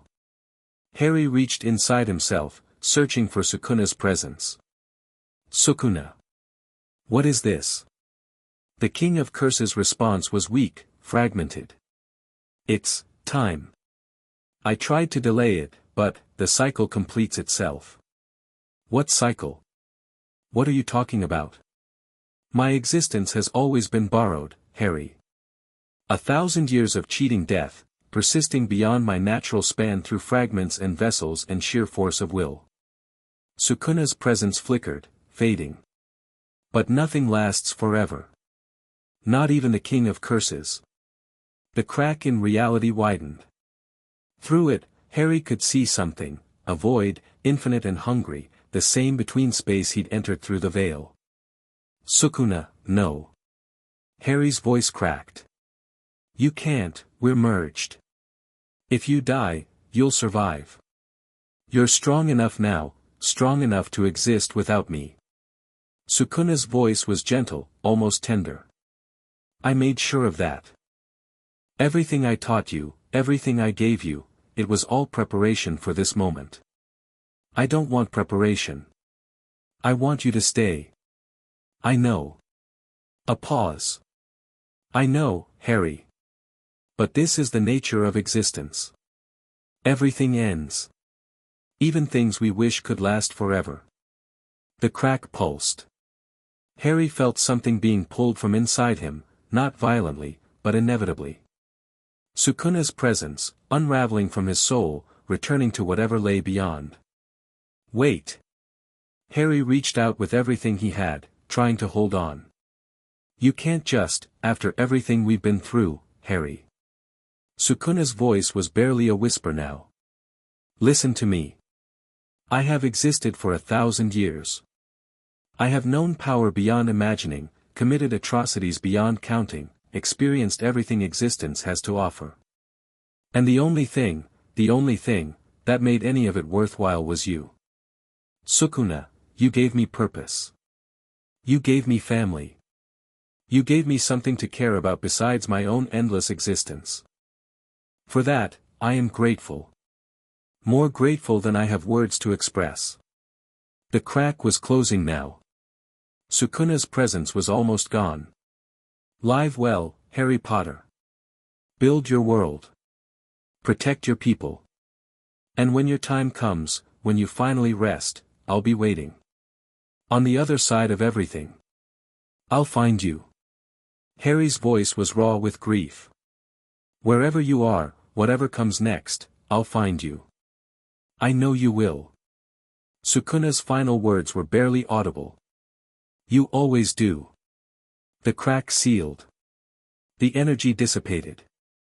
And inside Harry's soul, for the first time in 37 years, he was truly alone that he didn't remember falling. One moment he was standing, the next he was on his knees, Hermione's arms around him, voices shouting questions he couldn't process. The world had gone gray, hollow, empty. Sukuna was gone, the being who had raised him, taught him, saved him countless times. The ancient curse who had become his family, his partner, his other half. Gone. Harry. Hermione's voice cut through the fog. Harry, talk to me. What happened? He's gone. The words came out broken. Sukuna. He died. Or moved on. Or something. He's not inside me anymore. Oh, Harry. Hermione pulled him closer. I'm so sorry. He said it was his time. That he'd been delaying it, but the cycle had to complete. Harry's laugh was bitter. 1,000 years. He lived for 1,000 years, and he spent the last 37 of them stuck with me. Not stuck. Chose. Hermione's voice was firm. He chose to stay with you. Chose to raise you, train you, merge with you. Every moment was a choice, Harry. And he chose you, over and over again. It doesn't feel like enough. All those years, and I never told him, you didn't have to tell him. He knew. Hermione pulled back, met his eyes. He knew, Harry. Trust me. He knew exactly how much you loved him. The summit was postponed. News of Sukuna's passing spread rapidly through both worlds, the king of curses, finally gone after a millennium of existence. Reactions varied wildly. Some celebrated, seeing the end of an ancient threat. Others mourned, recognizing that whatever Sukuna had been in the past, he'd become something different in his final decades. Harry spent 3 days in his quarters, seeing no one but Hermione.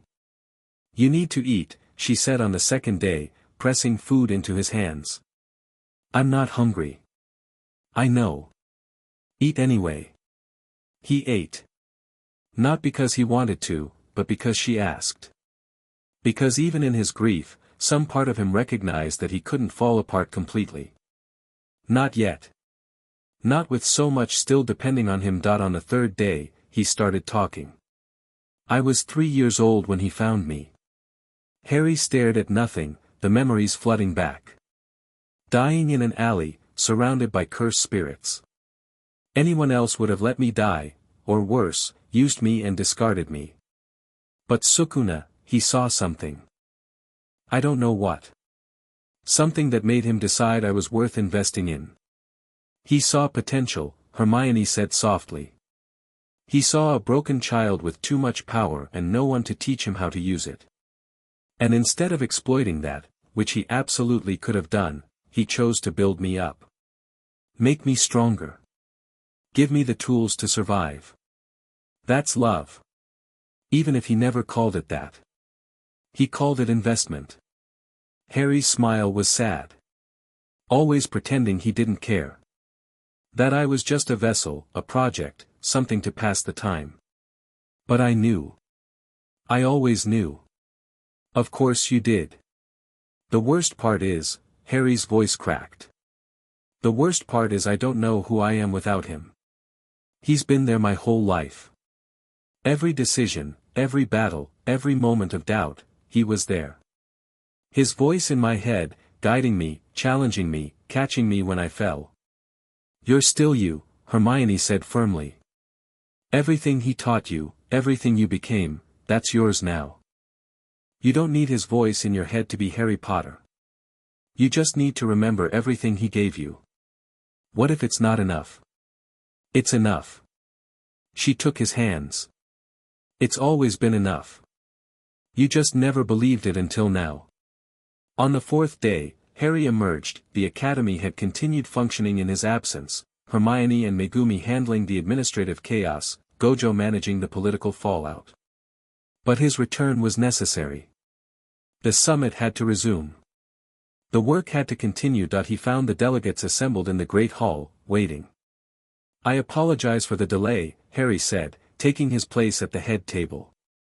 As you've all heard, recent events have been significant. But I'm ready to continue. The British minister, a woman named Davies who Harry had never particularly liked, spoke first. Before we proceed, Headmaster Potter, I believe I speak for everyone when I express condolences for your loss. Regardless of one's opinion of Ryaman Sukuna, it's clear he meant a great deal to you. He did. Thank you. Harry straightened in his chair. Now. I believe we were discussing jurisdictional boundaries. The summit continued. Harry threw himself into the negotiations with renewed intensity, not avoiding his grief, but channeling it.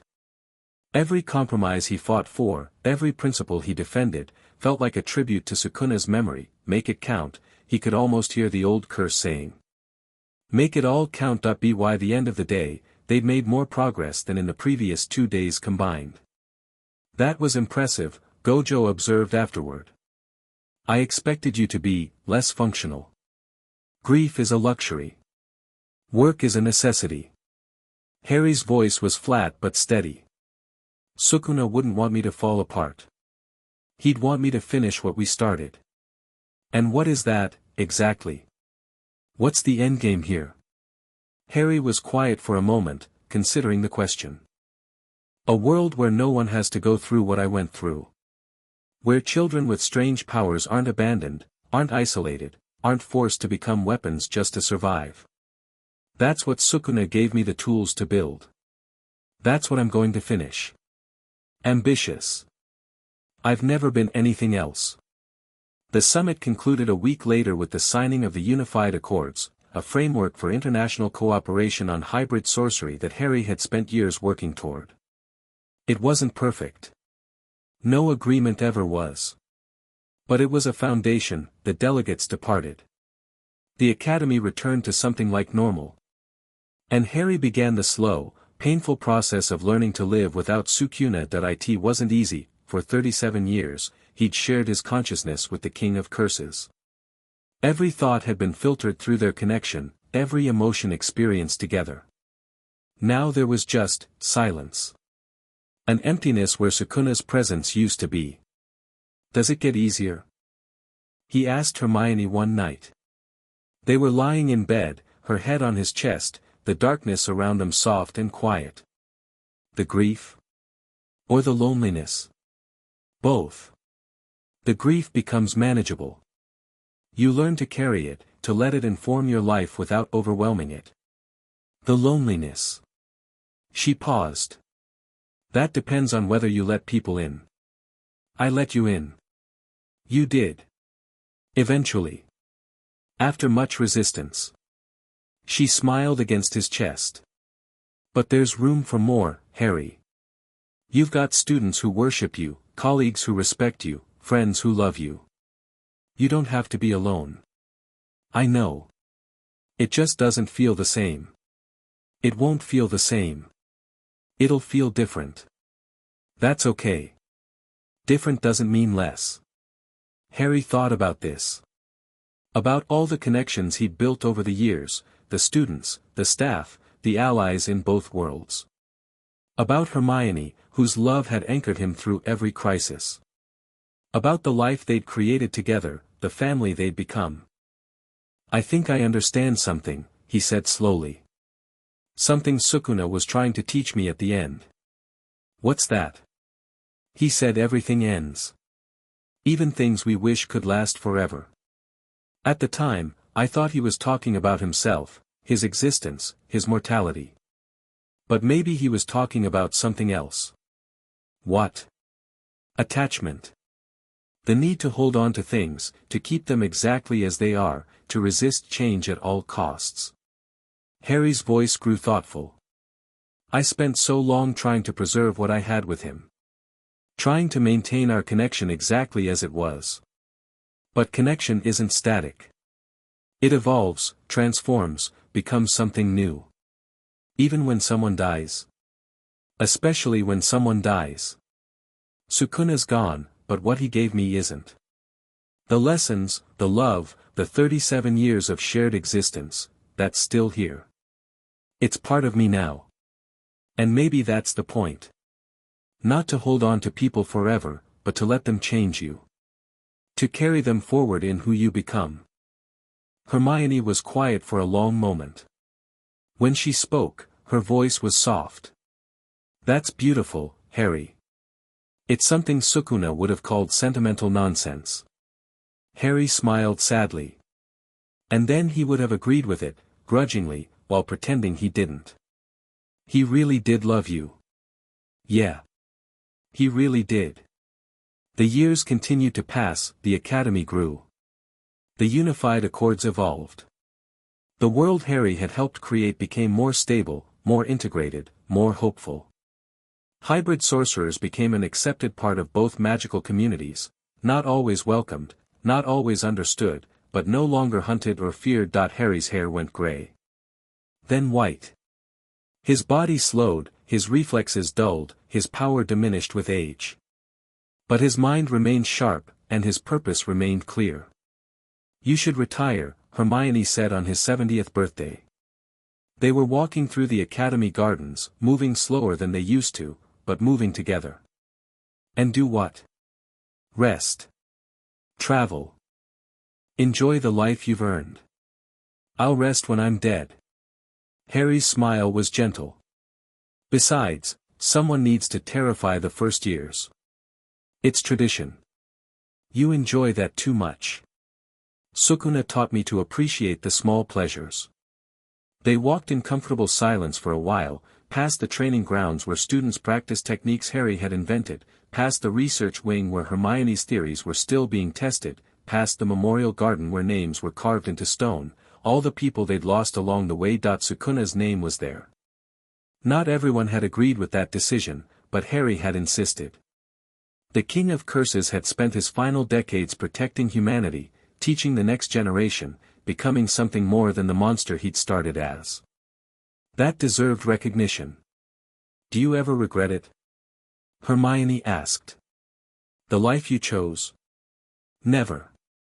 Harry's answer was immediate, certain. Every moment of it, every battle, every loss, every victory, I'd do it all again. Because it led here. To this academy, this community, this life with you. Even the hard parts. Especially the hard parts. They're what made the good parts matter. They reached the edge of the garden, where the grounds met the wild forest beyond. Harry stopped, looking out at the wilderness that had never been fully tamed. I think about death sometimes, he admitted. Not morbidly, just, wondering what comes next. Sukuna said he'd be waiting on the other side of everything. I hope he was right. You'll find out eventually. We all will. But not yet. No. Hermione squeezed his hand. Not yet. We've got too much left to do. Harry Potter died on a Tuesday that it was peaceful, in the end. No dramatic final battle, no heroic sacrifice. Just an old man whose body had finally worn out, slipping away in his sleep with his wife beside him and his life's work complete. The funeral drew thousands. They came from every corner of both worlds, wizards and sorcerers, students and teachers, politicians and warriors. They came to honor the man who had bridged two realities, who had created a place for those who belonged nowhere, who had proven that even the most broken child could become something extraordinary. Hermione spoke at the service. Her voice was steady, her words precise. Harry Potter was many things. A survivor. A fighter. A teacher. A husband.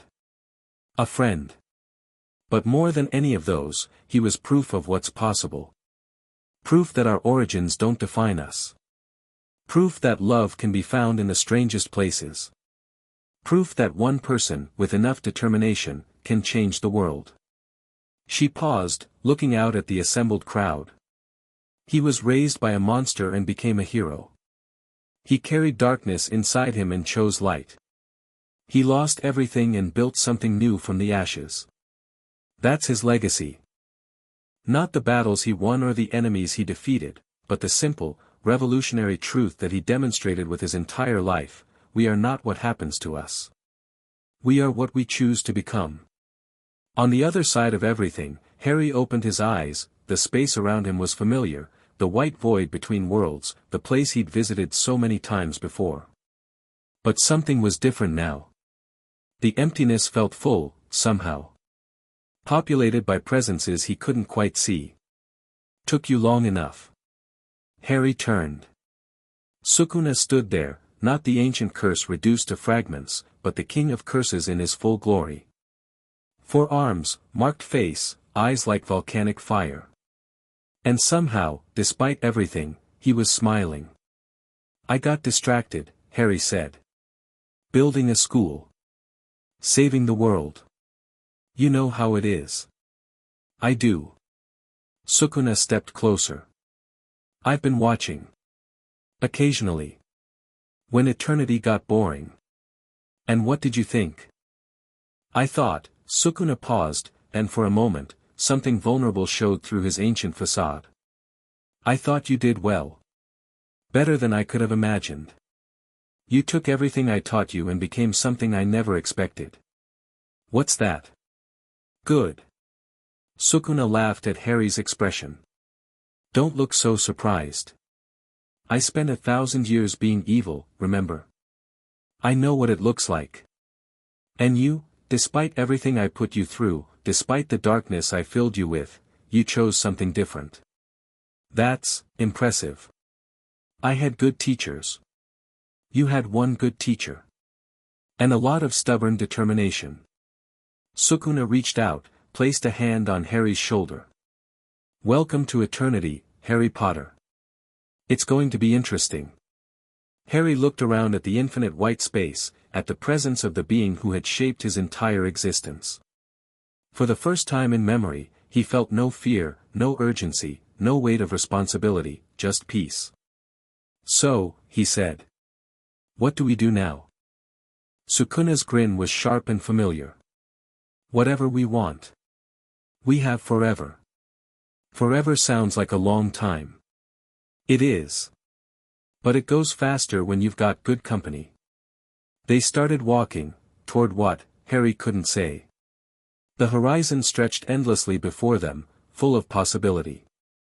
I missed you, Harry admitted. Those years after you left. It was hard. I know. I watched. Sukuna's voice was gentle. You handled it well. I had help. You always did.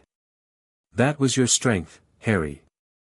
Not the power I gave you, not the techniques you learned, your ability to find people worth fighting for. To build connections that made you stronger. A pause. I was never good at that. Until you. We taught each other, then. I suppose we did. They walked in comfortable silence, the void shifting around them, reshaping itself into something new. Harry caught glimpses of other presences, his parents, maybe, or friends who'd gone before. But there was no rush. They had all the time in the world. Sukuna. Yes. Thank you. For everything. The King of Curses was quiet for a moment. When he spoke, his voice was rough with emotion he'd never quite learned to express. Thank you, Harry. For giving me a reason to be more than what I was. They continued walking, two souls that had shaped each other across decades, finally together in a place where nothing could separate them again. Behind them, in the world of the living, Harry's legacy continued. The Academy trained new generations. The unified accords evolved and strengthened.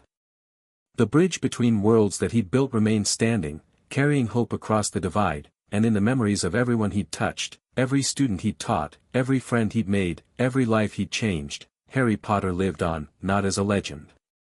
Not as a hero. As proof of what one person could become, when they refused to let their past define their future. 50 years after Harry Potter's death, the Academy for Hybrid Sorcery celebrated its centennial anniversary. Students from around the world gathered to honor its founder, to learn the techniques he'd developed, to carry forward the mission he'd begun. At the ceremony, the current headmaster, a young woman named Rose, Harry's great-granddaughter, spoke to the assembled crowd. My great-grandfather once told me that the goal wasn't to become powerful. It wasn't to defeat enemies or build institutions or change the world.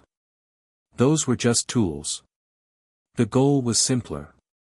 She paused, looking out at the hundreds of faces before her, hybrid sorcerers from every background, united by the community Harry had created. The goal was to make sure no one had to be alone. To build a family for people who had none. To prove that no matter how broken you start, you can become whole. She smiled, and in that smile was an echo of the man who had started it all. That's his legacy. That's our inheritance. And that's what we'll protect, for as long as this academy stands. Applause filled the air. Somewhere beyond the veil of existence, two ancient spirits watched with satisfaction. The work continued, the hope remained, and the story, as all good stories do, became something greater than any single telling could capture, a legacy carried forward by everyone it touched, growing stronger with each generation, because that's what Harry Potter had taught them, that endings are just beginnings in disguise, that love outlasts death. That even the most abandoned child can become the foundation of something beautiful, and that somewhere, beyond the boundaries of mortal existence, the ones we've lost are waiting, watching, proud.